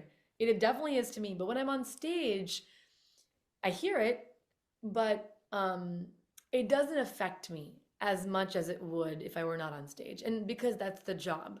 Because like in that moment, my role is slightly different. I know that the kid is taken care of, and but who knows? I'm sure subconsciously it does affect you. You try to not let it affect you as much as possible, though. Yeah, no, great. I mean, that's very commendable that you are already training your kids, looks like, to go into the path, and hopefully they're going to be future performers, learning under you. You never know. That And if would we be all nice. live long enough, we can attend their kacheris, I feel. That's amazing. That's amazing. That's well said. I think emotional expression, the authenticity of a performer, and the detachment that comes in the present moment is key. If any one of the pieces is shaky, then obviously the listeners, I think listeners are very advanced, Rasika. I feel they know exactly, they're very technically adept in their listening skills as well. You cannot be in those days, where kacheris were a rarity 20, 30 years ago, where you had to go to a temple and sit and somebody would perform and you would learn something. Oh, this is a new raga. But now with the age of internet and technology, we have come very far. And so I do want to bring up one last section of my question is, We talk about Bhakti Sampradaya, right? There are different aspects to a concert. One is technicality, how well you're able to hit the notes and how well you're able to perform and present it, the flow, for example. The second is the words that you're singing, how well you understand it. You may be a Tamilian and you're singing a Telugu Tyagaraja Kirtana, right? You want to make sure that you are doing the verbal communication properly. The third aspect is the devotion aspect of it, the bhakti, right? You pick up any piece that you're performing, it's bhakti rasa. It cannot be anything else. And it brings you an emotion, whether it's about Krishna, Rama, Hanuma, it can be any god, right? It brings your emotions out. So in this day and age where we are living our lives off of TikTok or Instagram, we are hungry to be visible. We are hungry. We are in a competition stage where my popularity should reach far and wide in the fastest span of time. How do you as a performer balance and make sure that you are deeply rooted to your traditional culture while you are a performer and yet emoting yourself, in the devotion of a piece that you're performing? I think I'm really fortunate in really, really fortunate because of the gurus I've had. All three of them. Uh, just like my mom rooted in me the importance of practice, she taught me from day one that if there's no emotion in the music, there's nothing. That seed has been in me from very young. Through Tara Auntie, I learned that the violin should sing. Even if you cannot hear lyrics in a violin, if you don't know every single lyric of what you're playing, your violin will not communicate. And to the present, with Ram Prasad Anna, he is the voice of the bhakti movement now, and in a day and an age where he's a regular, seasoned concert performer, where, like you said, everyone has entire social media teams marketing their content. He very candidly, he's not worried about it at the least. I see him day in and day out work only on his music, and social media is used merely to advertise the information regarding where you can come see him perform. And so because I'm exposed to that all the time, it's kind of naturally come into me that I try to focus as much as possible, or give at least the majority of the effort into honing my craft, honing the music itself, and the rest will follow. Again, I mean, we are in a day and age that absolutely we do need to use social media, we do need to promote ourselves, but that should not become the focus, is what I've been taught, what I'm trying to do. Um, and when it comes to the bhakti rasam aspect, I truly believe there's nothing there's no soul in the music if there's no bhakti in it. And that doesn't mean that you have to be religious, or doesn't mean that you have to specifically worship any of these gods, but having respect for where the foundation of this music comes from, and having that respect is what brings soul to the music, and I think ultimately that's what allows people to connect to it. So I think these are all kind of related topics. It's something like a chef, right? If they decide to make something, they go into the history of the ingredients, where it comes from, the source, the original material, and they try to make the dish as authentic as possible. So as I see, that's what you're trying to say, is unless you're invested in it, then the people who are listening to you are completely divested in it, because they know right away that the performer is not invested, then why should we invest? I think that energy you cannot create, it just has to come from within. Yes, absolutely. So, Rasika, unfortunately, it brings me to the last question, which I'm dying to ask you. As a musician, you have performed for Bharatanatyam, classical dance performances, and which I have been an audience of.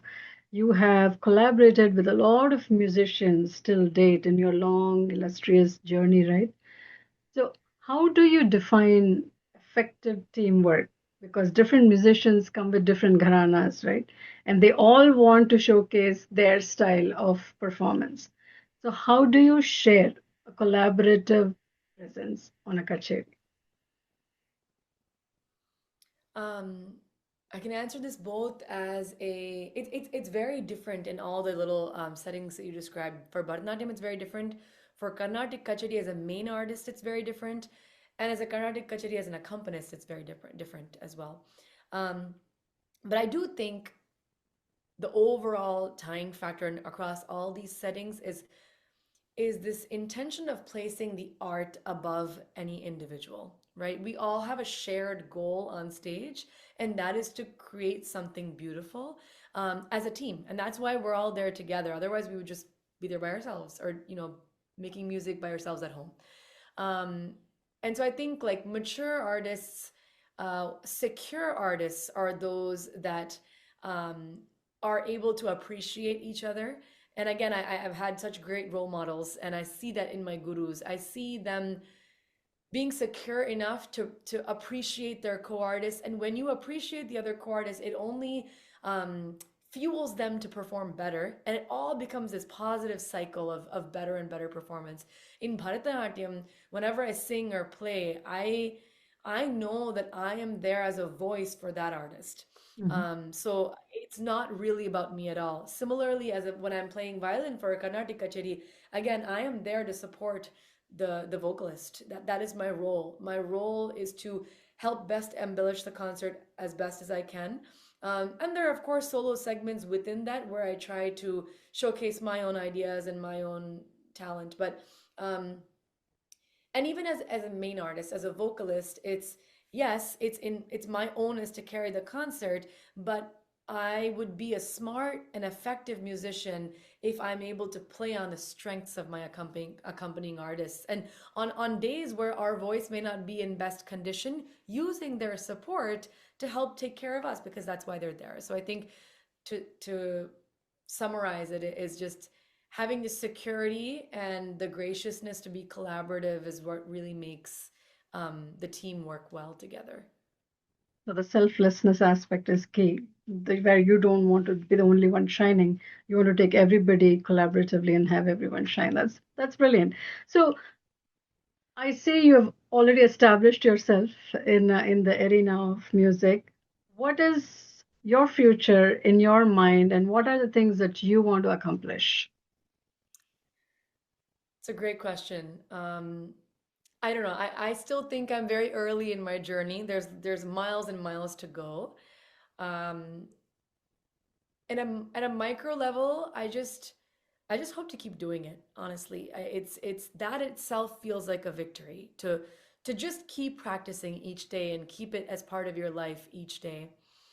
Um, and of course, to perform a lot, to spread this music far and wide. That's definitely there. Um, I think what I feel really fortunate for, amongst many other things, is to learn in a school where the traditional Carnatic music values and the Shuddhamana Sangeetam, as we say, is very valued. Um, I take a lot of responsibility and ownership in wanting to pass that on. There are definitely many who are doing it, but I feel like it's becoming a little bit more rare these days. So helping to pass on that traditional Carnatic music, the traditional values um, that are based in respect uh, to the dharmic roots, to the bhakti roots of Carnatic music, the respect for our gurus, the respect for our past masters of Carnatic music, the respect for our composers. All this I feel really strongly about. And anyone whom I can touch through my music, whether it's people who listen to me or learn from me, I think this is what I would want to pass on. Awesome. Now, I think I might have to sign up for classes, having said so much about being rooted in a traditional culture, right? I'm clearly not there. So, but before I let you go, I don't think it'll be fair for the listeners to not have them listen to your beautiful voice. So I'm going to put you on spot. I'm going to have you sing few lines for us. So, people watching this conference all over the world should definitely know you and what a beautiful soul you are and how much you believe in what you do, spreading Indian culture and spirituality. I think this is something amazing that you're doing. You're making all of us proud. You're making the country proud. You're making all the musicians proud who have been created this music and are going to create. So please enthrall us with something that you can think right on top of your head. And Oh, that's where we will close the session then. I'll just sing a couple of lines. Sure.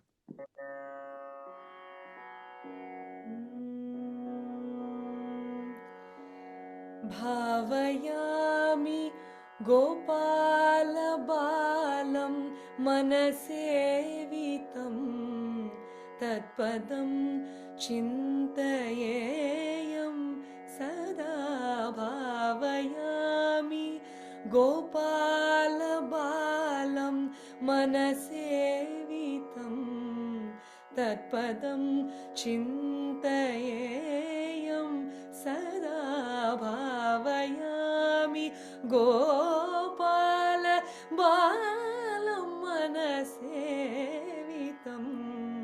तत्पदं चिन्तयेयं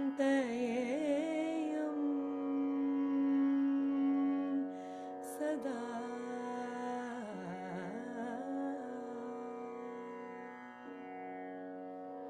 Absolutely beautiful. I think your parents named you well. Rasika is true to your name. And as you believe that you're an instrument, like in Krishna's hands, the Murali, very aptly named, and you're definitely living up to the name that they have kept for you. So we're very happy to have you in the Boston area.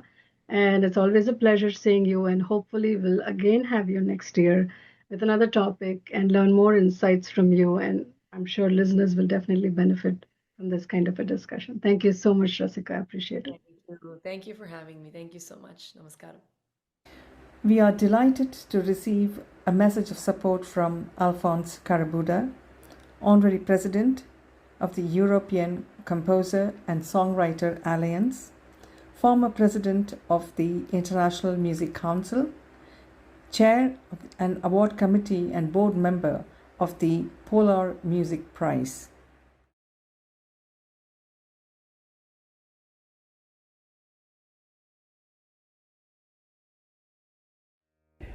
Namaste everyone. I am Pramod Rudrapatna Prasannakumar, a Veena player.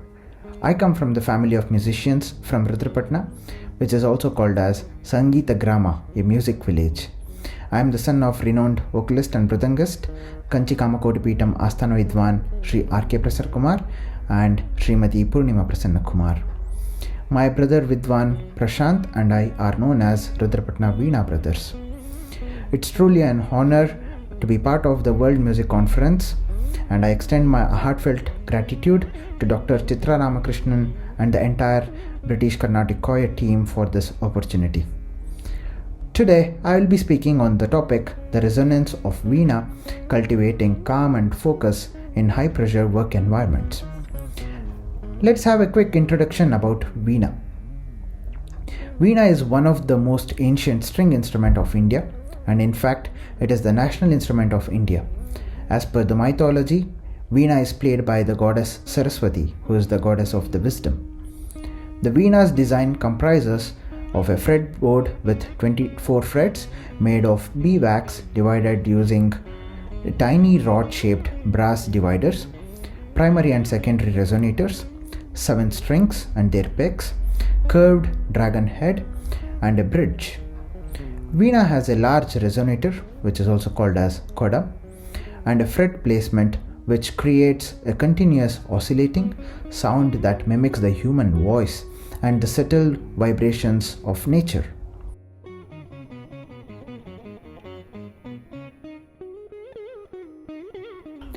Let's now see the anatomical analogy of the Veena and the human body. The large resonator, the coda, is compared with the brain. Strings are referred as spinal cord. The 24 frets resembles the 24 vertebrae, and the dragon head is the sacrococcii, the tail part of the spinal cord.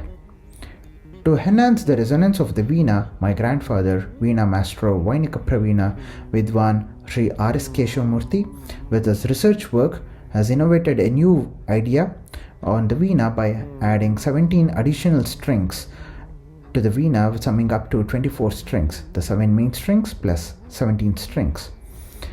In Sanskrit, a very famous Gayatri mantra has 24 syllables, and hence the Veena is named as Gayatri Veena, which has 24 frets and the 24 strings. Here is the short clip for you all to hear the resonance of those 17 additional strings.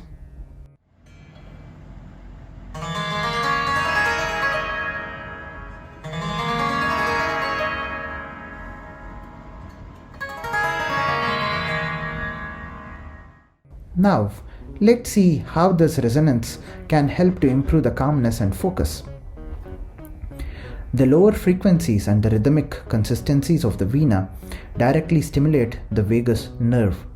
This activates the parasympathetic nervous system of the body, which is the rest and digest mode of the body, which also help in actively lowering the heart rate and the blood pressure.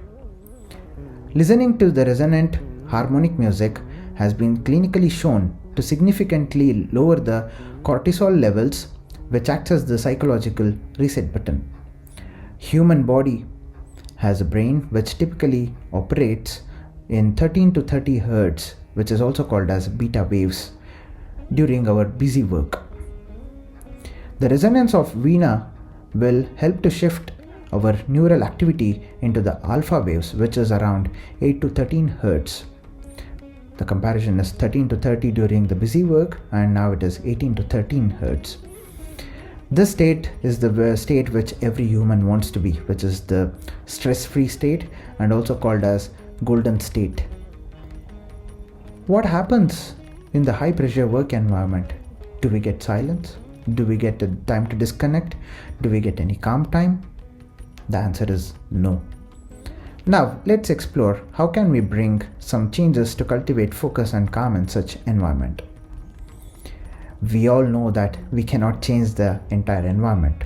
However, we can try to bring the sonic sanctuary for the employees by introducing the sound of Veena during the work blocks. This is not the background noise.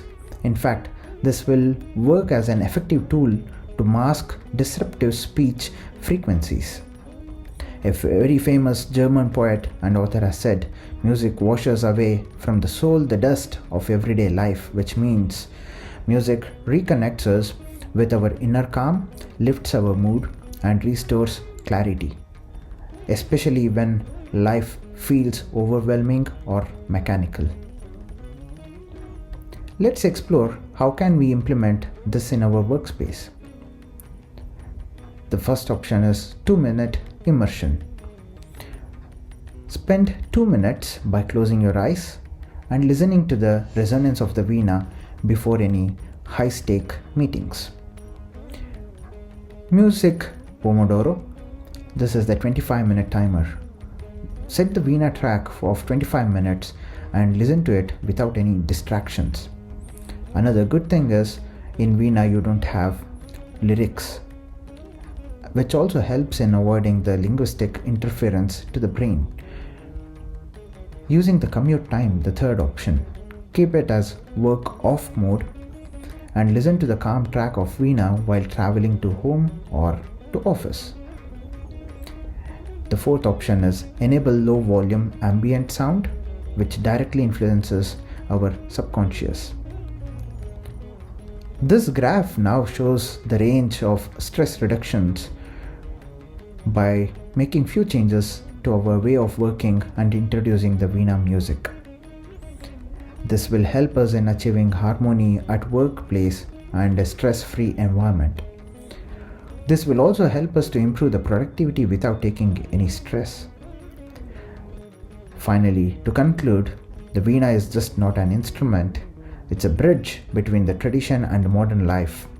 By embracing its resonance, we can transform stress into serenity, pressure into focus, and creating workplaces that thrive in harmony.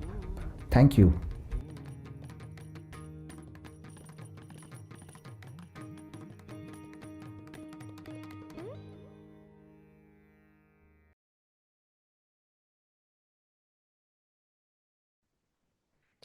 Welcome to everyone at the World Music Conference 2025. an event to stimulate thoughts, spark conversations, and celebrate the unifying power of music. My name is Medea Bindewald, and I'm delighted to have been invited to contribute. I've titled this talk, The Cost of Creating Beauty, From Surviving the Music Industry to Coming Home.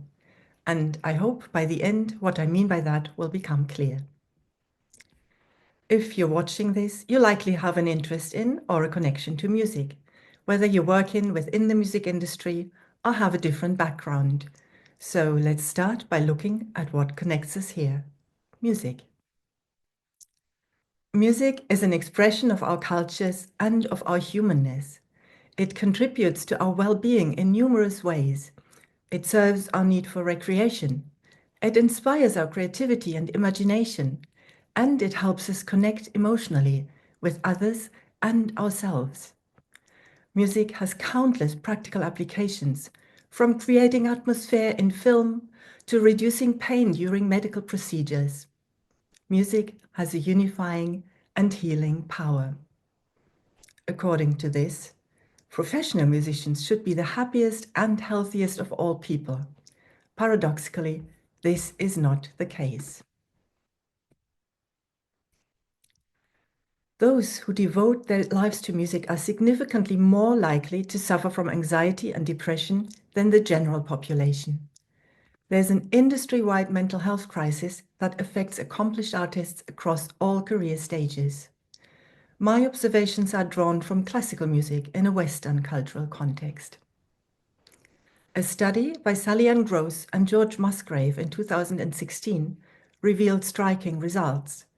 Of over 2,000 UK musicians surveyed, around 70% reported having experienced anxiety, panic attacks, or depression.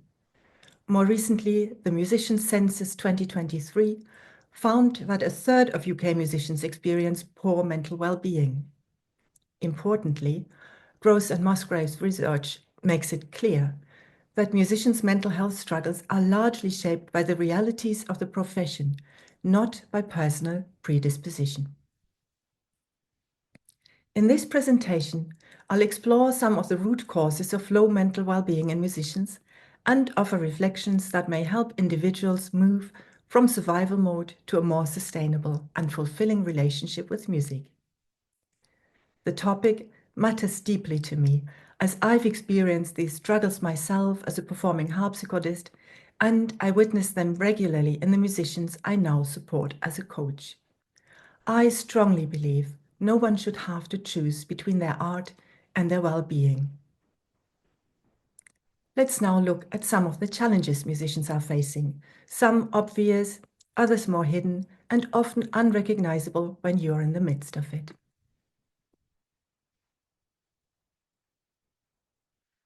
Amongst the visible challenges are the irregular working hours that often affect weekends and evenings, which, combined with frequent travel, can make it difficult to maintain regular community activities or family life. Fluctuating income, especially for freelance musicians, creates financial insecurity, while the unpredictability of work means many musicians struggle to commit to personal plans, staying available in case opportunities arise. But beyond these practical challenges lies something more pervasive: the intensely competitive nature of the field itself. There are far more talented, highly trained musicians than there are positions in orchestras or viable opportunities for freelance work. Musicians face constant evaluation, from childhood music grades and conservatory entrance exams to auditions, competitions, and reviews that significantly impact their professional standing. Ongoing comparison conditions musicians to be the best. The pressure to deliver excellence is relentless. Concerts present hard deadlines, and recording technology has set standards of flawless execution that live performances are measured against. In this environment, the pursuit of perfection can become a perceived necessity for survival. When survival depends on flawless execution, performance anxiety increases, driven by fear of failure. Why can this fear become so existential for many musicians? Every musician's relationship to music begins as a love story, typically rooted in childhood. What follows are years of dedicated training, considerable investment of time, energy, and money, not to forget sacrifices such as skipped holidays or giving up sports to avoid injury. Musicians become deeply attached to their instrument or voice. It's as if you become your instrument. Your efforts get rewarded with applause, scholarships, and awards, and gradually your sense of identity becomes tied to musical achievements. This can make you vulnerable to criticism in uniquely personal ways. Setbacks can hit you to the core, and critique can feel like a personal attack. The early start of musical journeys adds another layer to the identity confusion. Young musicians instinctively sense what their caregivers or teachers hope for, and often internalize these expectations to an extent that adult musicians can struggle to distinguish their own wishes from other people's dreams. Something else adds to the complexity of navigating a musical career, rarely spoken about. How the discrepancy between the admiration received on stage and the societal disregard of the profession impacts musicians' emotional landscape. Musicians receive profoundly contrasting messages. On one side, there's applause. On the other side, music isn't seen as a real job.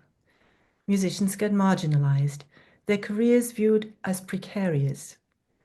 This has practical consequences.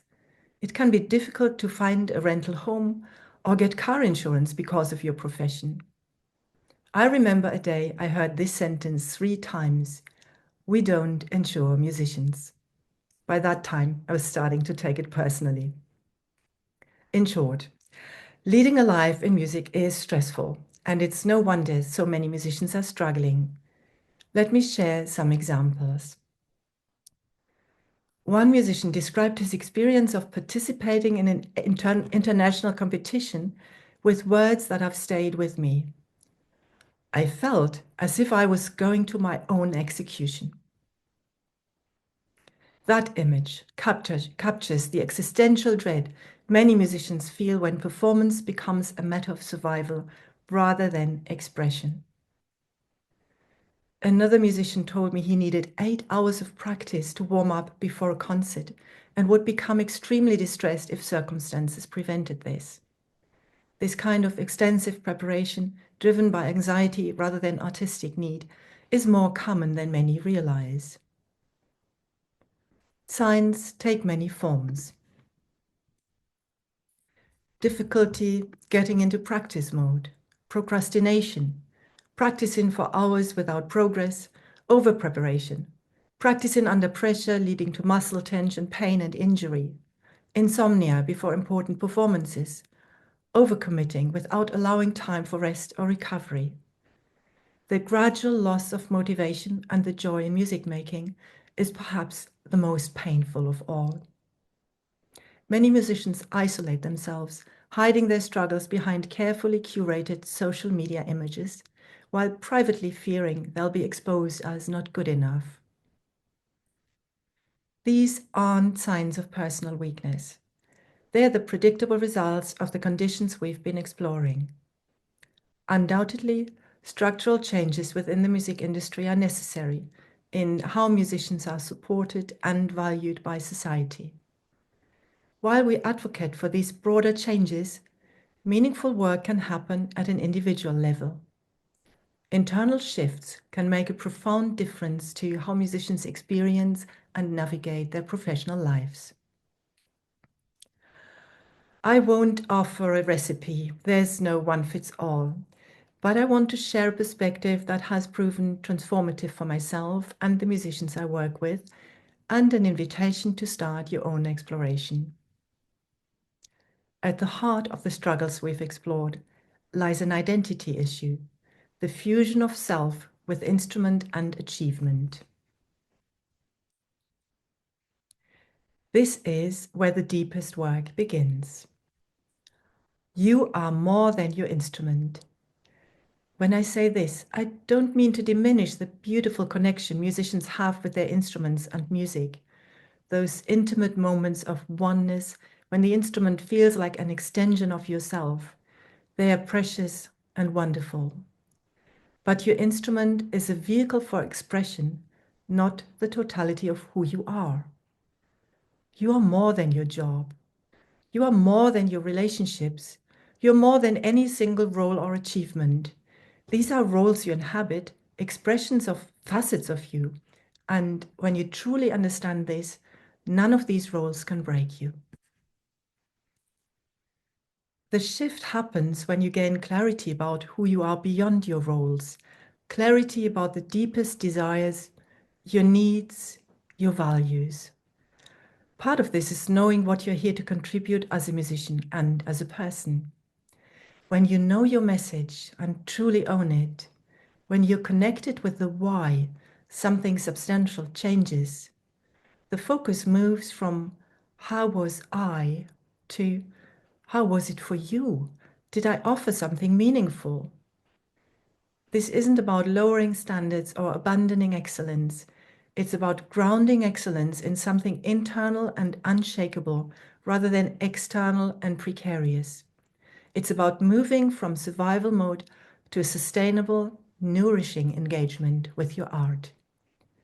This is what I mean by coming home. Part of coming home is developing a kinder relationship with the parts of yourself you may have spent years trying to silence or control.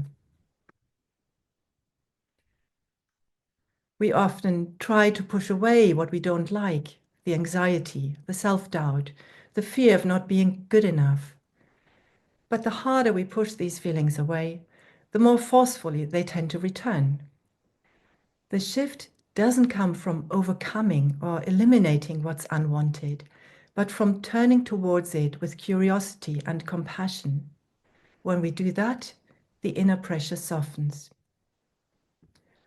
One thing almost all musicians wish would disappear is stage fright. It's often treated as an enemy to conquer, yet at its core, it's simply a natural nervous system response to a perceived threat. Instead of thinking, I shouldn't be so nervous, you might try, my nervous system is trying to keep me safe. This gentle reframe can create more spaciousness inside, and it's one of many approaches that help ease performance anxiety. As awareness is the starting point for any meaningful change, here's one small way to begin, something anyone can apply. Musicians might find it supportive as a ritual before practice. Pause for a moment to tune in with yourself. Notice your thoughts, your emotions, your energy level, and your body sensations without trying to fix anything. If you want to deepen the exercise, include your senses. Notice the sounds in the room, the temperature of the air, the texture of your clothes. Then add a touch of playfulness by doing one small thing differently from your usual routine. This gentle interruption of habit connects you with your aliveness and opens space for new discoveries. The journey of coming home is a process. It may not be quick, it may not be linear, but the shifts it brings are deeply rewarding. One musician I worked with returned to the stage after a long break, feeling freer and more grounded. Her colleagues noticed her sound had become deeper, richer, and more intimate. That's what happens when you stop performing from a place of survival and start expressing from a place of self-connection. While my work is rooted in the classical music world, these insights extend beyond it. So I hope you found this valuable, whatever your background. If this talk has resonated with you, I'd welcome a conversation. You can find me on LinkedIn under my name, Medea Bindewald. LinkedIn is also where I publish my monthly newsletter, The Well-Tempered Musician.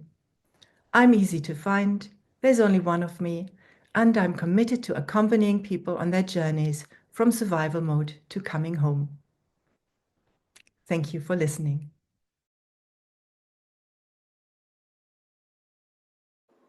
Hi, everyone. We are so excited to be joining you today for the 9th Annual World Music Conference. We'll be presenting on music to promote resilience, support self-care, and build community connection. I am Brian Jantz. I'm a professor from Berklee College of Music in Boston in the US, and I am joined by... I'm Hannah. My name is Hannah Foxman. I am also a music therapist from the Boston area. Worked primarily in healthcare for the last 7 years, and I'm happy to be back together with Brian. All right, so we're very excited about this topic. It really grabbed our interest right away because, as you'll see, it's kind of close to home. We've been doing specifically providing this type of support the past few years, and Hannah's going to share some of the learning objectives for today. Yes, so what we're hoping that you will all take away with you following this presentation is the following. So we're hoping that attendees will be able to identify 3 concepts related to music-based coping skills. Attendees will independently experience and implement music-based self-care skills when prompted, including mood, playlist reflection, and assessment. And then finally, we hope that attendees will complete the music-centered personal self-care plan, integrating learned strategies and techniques from the session. So we want to just share a little bit about music therapy first, since we both trained as music therapists. Not everything we'll be sharing today is specifically about music therapy, but it is all kind of informed by music therapy. So music therapists, if you're not familiar, music therapists work in a variety of different settings, including schools, hospitals, private practice, working with older adults. Almost anywhere where you would find another allied professional in healthcare, you could find a music therapist.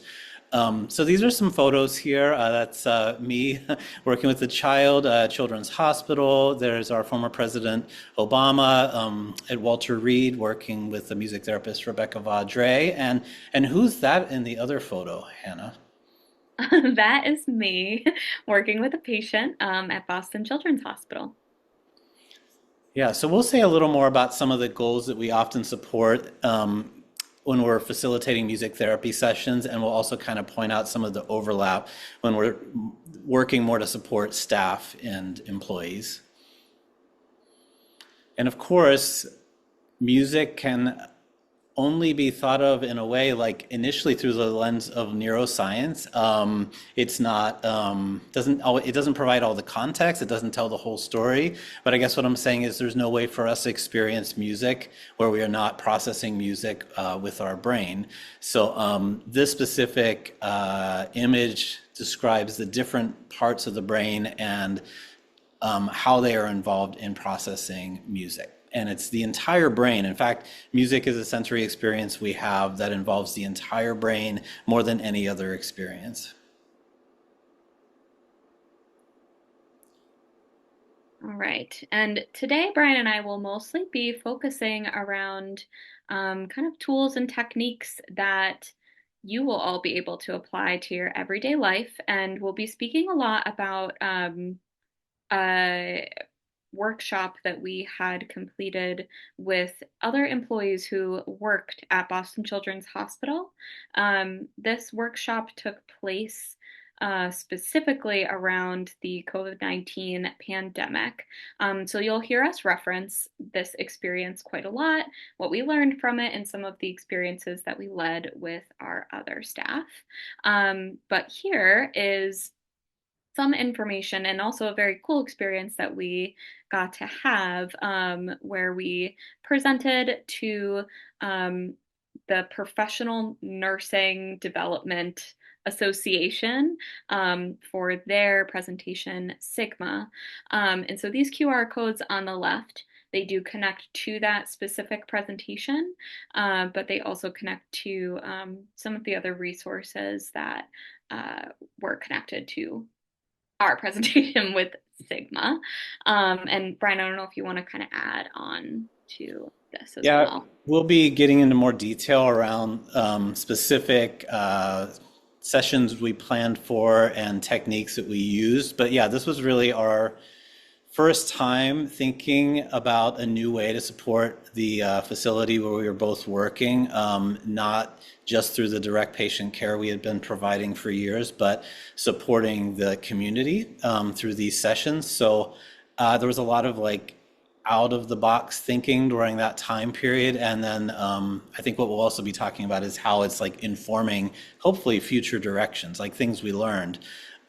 Yeah, as Hannah said, the QR codes, there are going to be a few like throughout, or maybe more than a few throughout the presentation. Just also know that at the very end, there's kind of a master QR code that will bring you to a resource PDF that has all of those same links. So if you feel like you miss anything, you can click on that very last code and still get all of the same resources.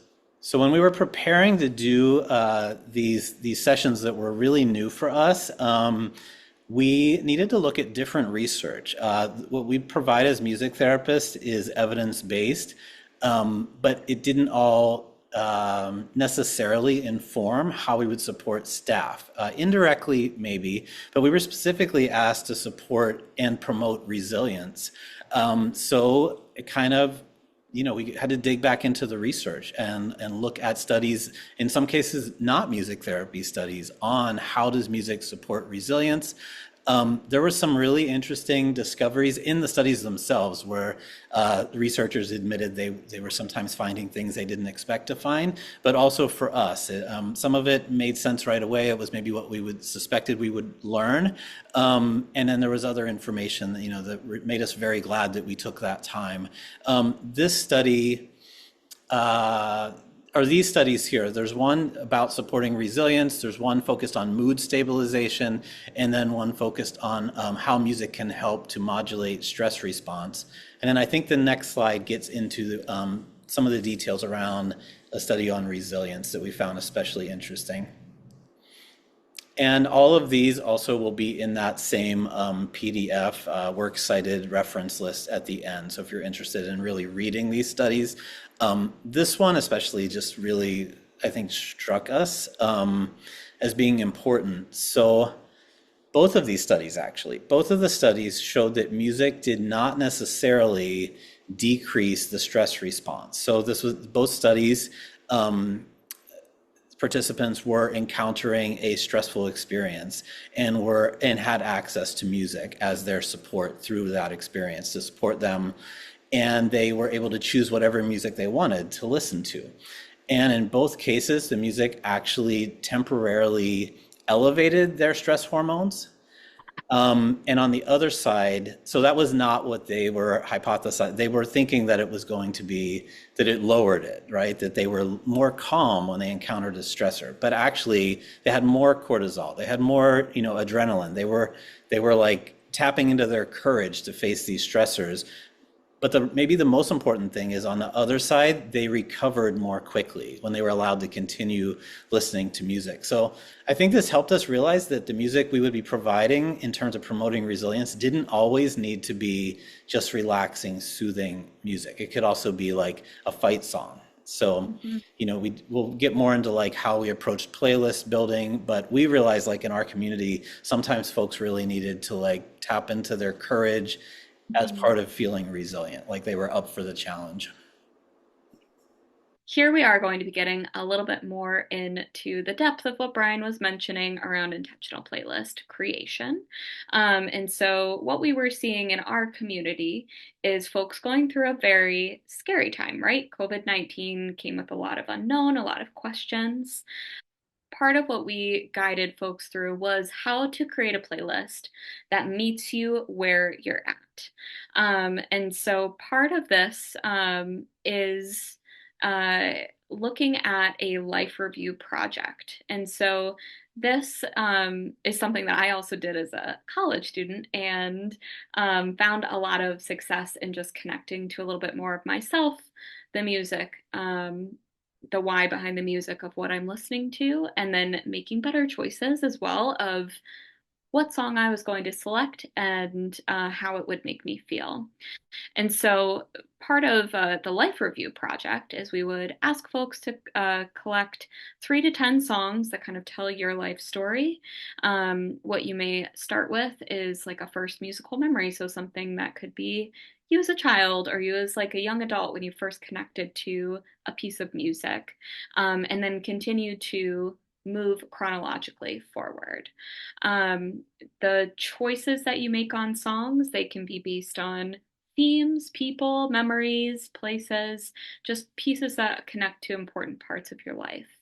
Um, and so, additionally, once you've completed this project, it can not only be used for yourself in ways to connect with parts of your life, but it can also be used as a legacy project, things you can share with other people and have them understand your life. It could be something that you do with your coworkers, it could be something that you do with clients. It just kind of depends on the lens at which you're looking at. We did this with our colleagues in our community of where we work, and this helped people really understand one another and also provided really great access to reflection, self-reflection of your own life and your experiences. And then secondly, we had asked folks to connect with 3 songs that connected with resiliency, so overcoming a greater challenge. We provided the prompt that these could be recent or from your past. And then we put all of those songs together into one big giant playlist. And folks would be able to access that and kind of listen through a catalog of songs that were chosen by their colleagues that made them feel resilient. And what we encouraged were for people to access those during moments where they maybe needed a little bit of a boost or some courage. So some of the core concepts, as we mentioned, we are able to really apply a lot of the same concepts, just adapted in some way when we're talking about supporting staff, supporting employees. The same concepts and tools we would be using in music therapy sessions. And one of the really core concepts is ISO principle. And it's basically meeting someone where they are. So matching the mood as opposed to going in the opposite direction as a way that can be more effective in terms of building trust, in terms of helping someone feel like you're seeing them, you're hearing them, and as a starting point. So if someone presents as being really anxious and kind of scattered, you might don't immediately start playing music that's very, very relaxing. You play music that kind of matches that, or share music, whether it's pre-recorded or live music that matches that before you shift in a different direction. Or the opposite would be true as well. And we're also going to be sharing with you like playlists that are really built on this concept, informed by this concept. And then the other one that comes to mind is entrainment. So we use this a lot, thinking of like bedside visits where we're playing music at a tempo that's matching someone's breathing. Even though our target goal might be to like regulate, right? So, or to make it more consistent, perhaps to encourage deeper, fuller breaths. Well, that can also be applied in a music-assisted relaxation experience with staff. Like none of these concepts are only available to someone who is a patient in a hospital or like has been referred specifically to music therapy. They can be part of our own self-care, community care on a daily basis. Okay, and here's an example for you. The bottom here is an example that I put together, and then the top is an example of another colleague that I worked with at Boston Children's. And the reason I wanted to put both together is for you to see that they're pretty different in the music selection that was chosen here. So you can see here at the bottom, the goal here was for us to create an ISO principle playlist that began with low energy, shifted to moderate, and eventually ended with the hopeful energy to be elevated. And so keeping this in mind, I I created this kind of specifically for when I wake up in the mornings. I'm not the biggest morning person. Sometimes I have trouble kind of waking myself up, getting myself ready for the day. And what works for me is meeting myself exactly where I'm at. So for this example, I chose a classical song, which then shifted slowly into an acoustic version of Blackbird by the Beatles, then transitioned to You Are My Sunshine, but this version of You Are My Sunshine had drums and percussion and a couple more string instruments. Then it shifted into Upside Down by Jack Johnson, which this song I always listen to with my family. It makes me feel happy. It also is like a full band. And what I kind of realized as I continue to grow this playlist is that for me, something that connects with elevated energy is rhythm and drums. So, ending here with Love on Top by Beyonce, that is a song that makes me want to dance. It makes me happy. It makes me feel like I want to move. And so that's just kind of a shortened version of what an ISO principle playlist could be for me. And again, comparatively with each of these tunes here, they're pretty different in genre, and that's okay because that is what worked for this person.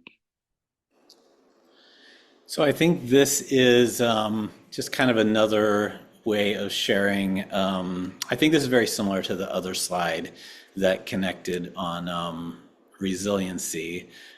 This is, yes, it's self-affirmation, which self-affirmation can be approached in different ways, right? We could have a group writing a song, a self-affirmation, like a group affirmation.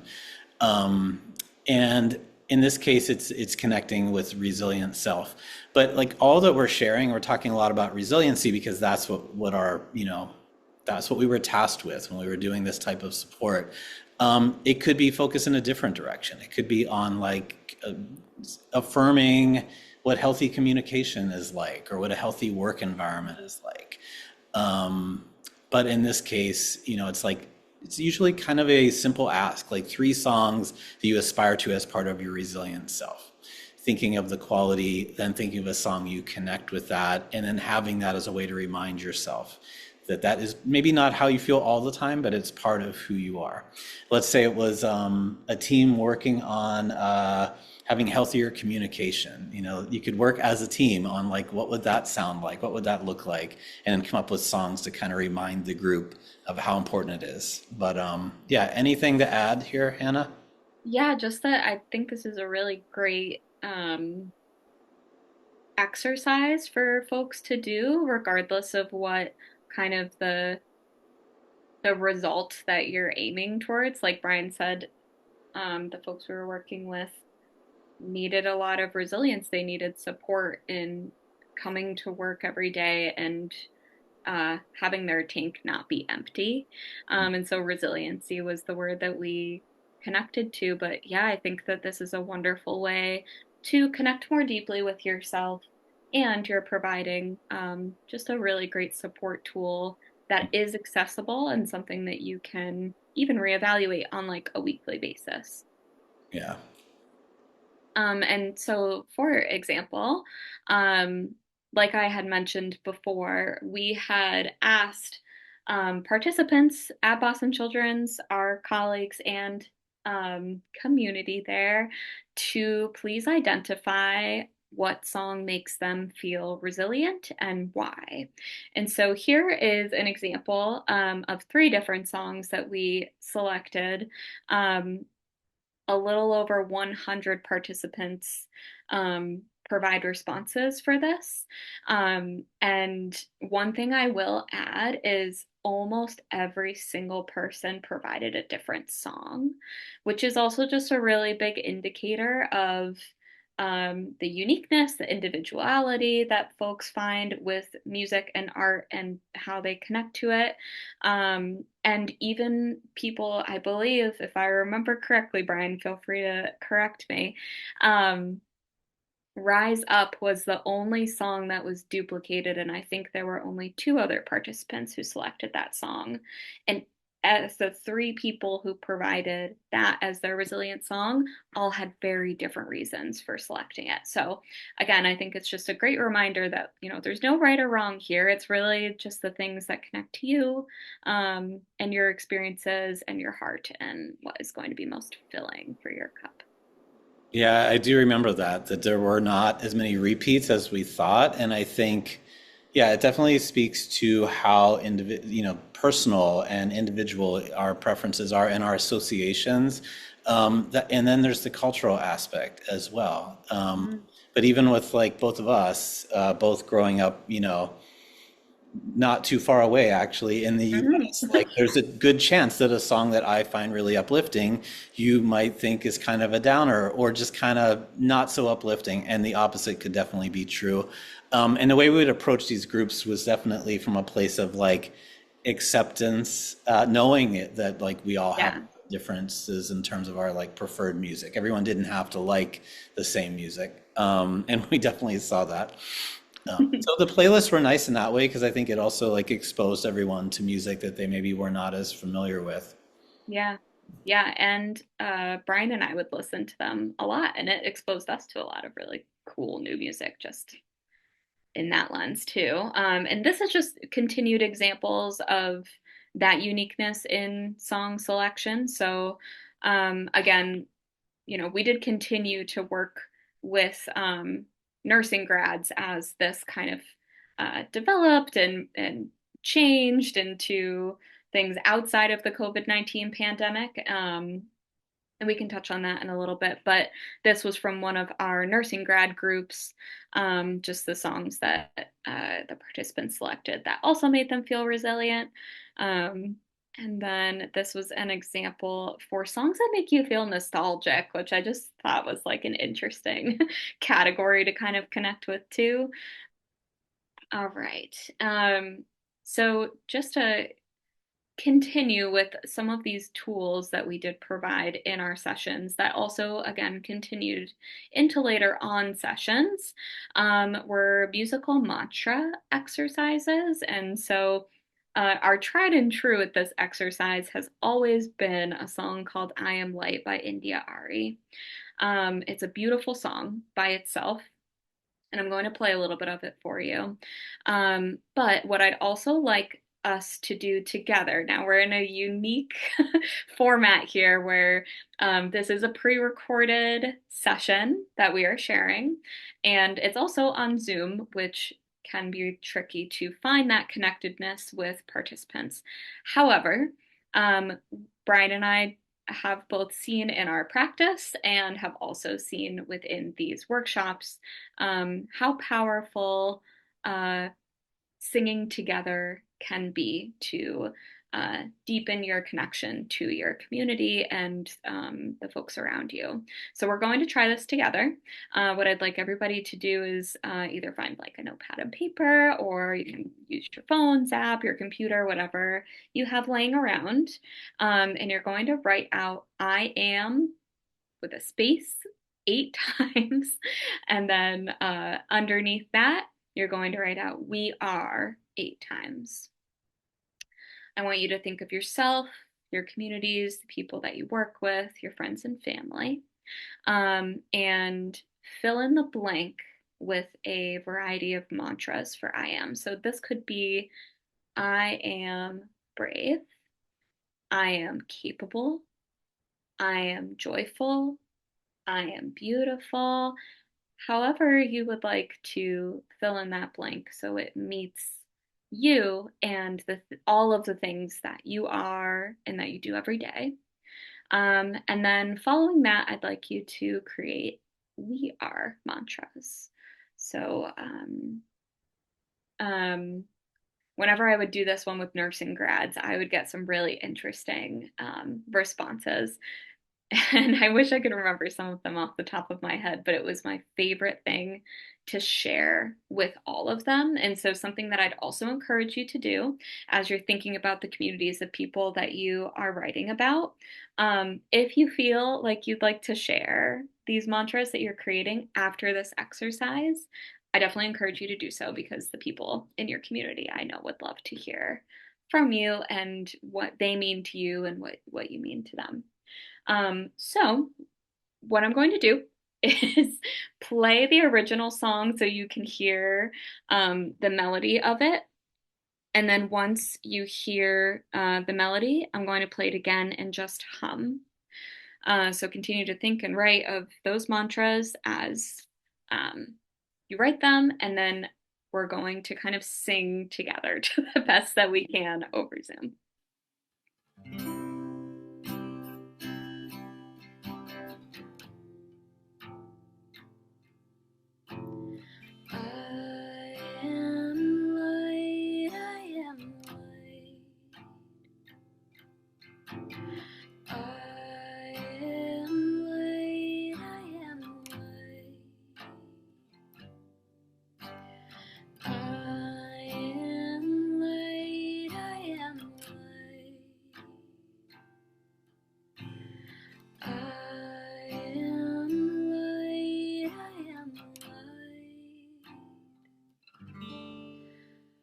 Okay, so that is how the chorus goes. We're going to do it again, and I'll just continue to provide prompts, and I'll be humming, and I'd like you to fill in your I am statements.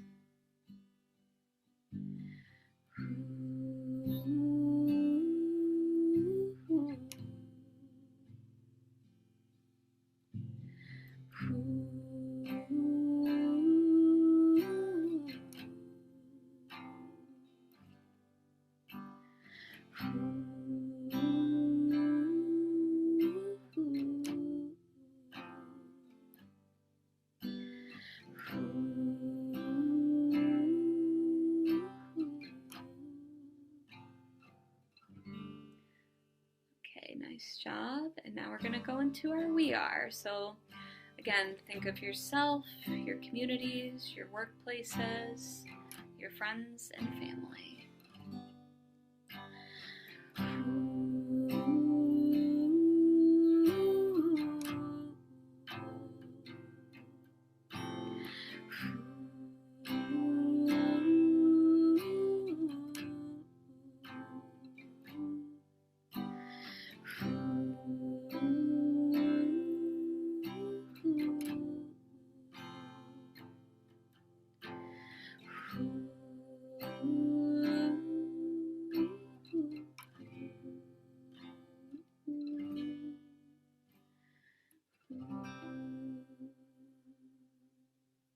So thanks everybody for giving that a try. Brian and I always, encourage positive mantras, positive thinking, especially when you are in times that may be making you feel a little bit lower. It's always great to remember what you are capable of, and also the community that you hold around you. But we love India, Ari. Yeah, thank you for that, Hannah. Always love that song. And I find that like sometimes the initial idea you come up with might feel kind of like cliche or something, but if you keep going with it, you'll start having some ideas. You realize like, oh, that's really that's what I needed to think about right now, or that's what I needed to feel right now. Yeah. Thank you. All right, and then just another tool for your toolbox as we continue to fill it is music-assisted relaxation. So this is a tool and technique that Brian and I have both used with our clients, especially in the hospital setting where stress and anxiety is typically very high, whether that's for the patient or their family member. And with our nursing colleagues, we wanted to do the same. So Brian and I got together and wrote a music-assisted relaxation that we will be including in that list of documents for you all. We wanted to play a little bit of what it sounds like, but because we will be providing this after the session, we didn't want to wait too long. Let me just make sure. All right.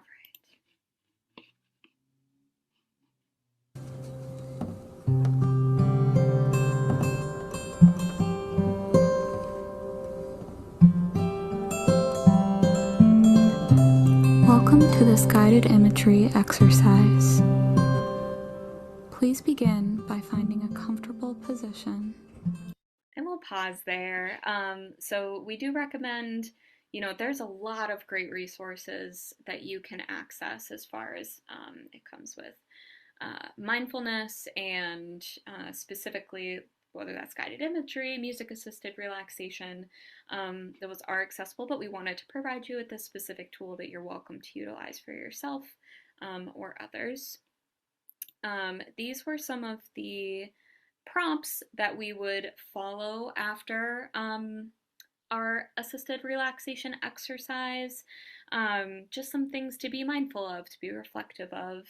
Also, when Brian and I were doing this with our nursing grads, we would typically collect how high their level of stress was before and how that may have changed afterwards, and we did see a pretty steady decrease of stress related feelings. But Brian, what else would you like to add to this? I think, as you mentioned, while we did see kind of a trend of the pre-post, trending that the stress level was lower after, I think it was also that qualitative information, the context. So we would often build in space to have a little discussion after, like specifically about it's a safe or a peaceful place meditation. So those willing to share what they imagined during this experience, feeling heard and sharing that with one another, I think was part of like the benefit with this as well. So yeah, I think our hope was that they would continue accessing this beyond our 1 hour a week with them or whatever it was at that time. But as Hannah said, there are so many similar kind of things that are available more now than ever. So I think just like exploring what supports your stress levels, what helps you decompress during a break or at the end of the day, we would highly recommend. And I will also just say that like creating a project like this and sharing it with peers, I think there's a real benefit to that as well, because for us to experience it is very different because we created it, so it's hard to like be objective or take it in fully, I think. But if you were on a team where you were sharing resources like this, whether you're creating them or not, I think that would be a really, supportive and healthy thing to do. So as part of our resource sharing here, as I mentioned earlier, I teach at Berklee College of Music, and I teach within the music therapy department, but we have a music and health ecosystem now that also includes the Music and Health Institute. This code will bring you to the landing page where I think, like many attending this conference, will find the research repository really fascinating, especially the fact that you can in real time see who's accessing what article and where they live, where they're logging on from. But the Music and Health Institute has really been that bridge between other professionals interested in music and health and the music therapy community. So we've had a lot of events where, neuroscientists, doctors, social workers, community musicians, music therapists are all working together to address health disparities, working on projects together, sharing research, sharing information. So definitely check out the link here. And we have this fun card that we often hand out at events, but this just gives you 5 like quick things to think about in terms of music for wellness. It could be a cool thing to share with a team.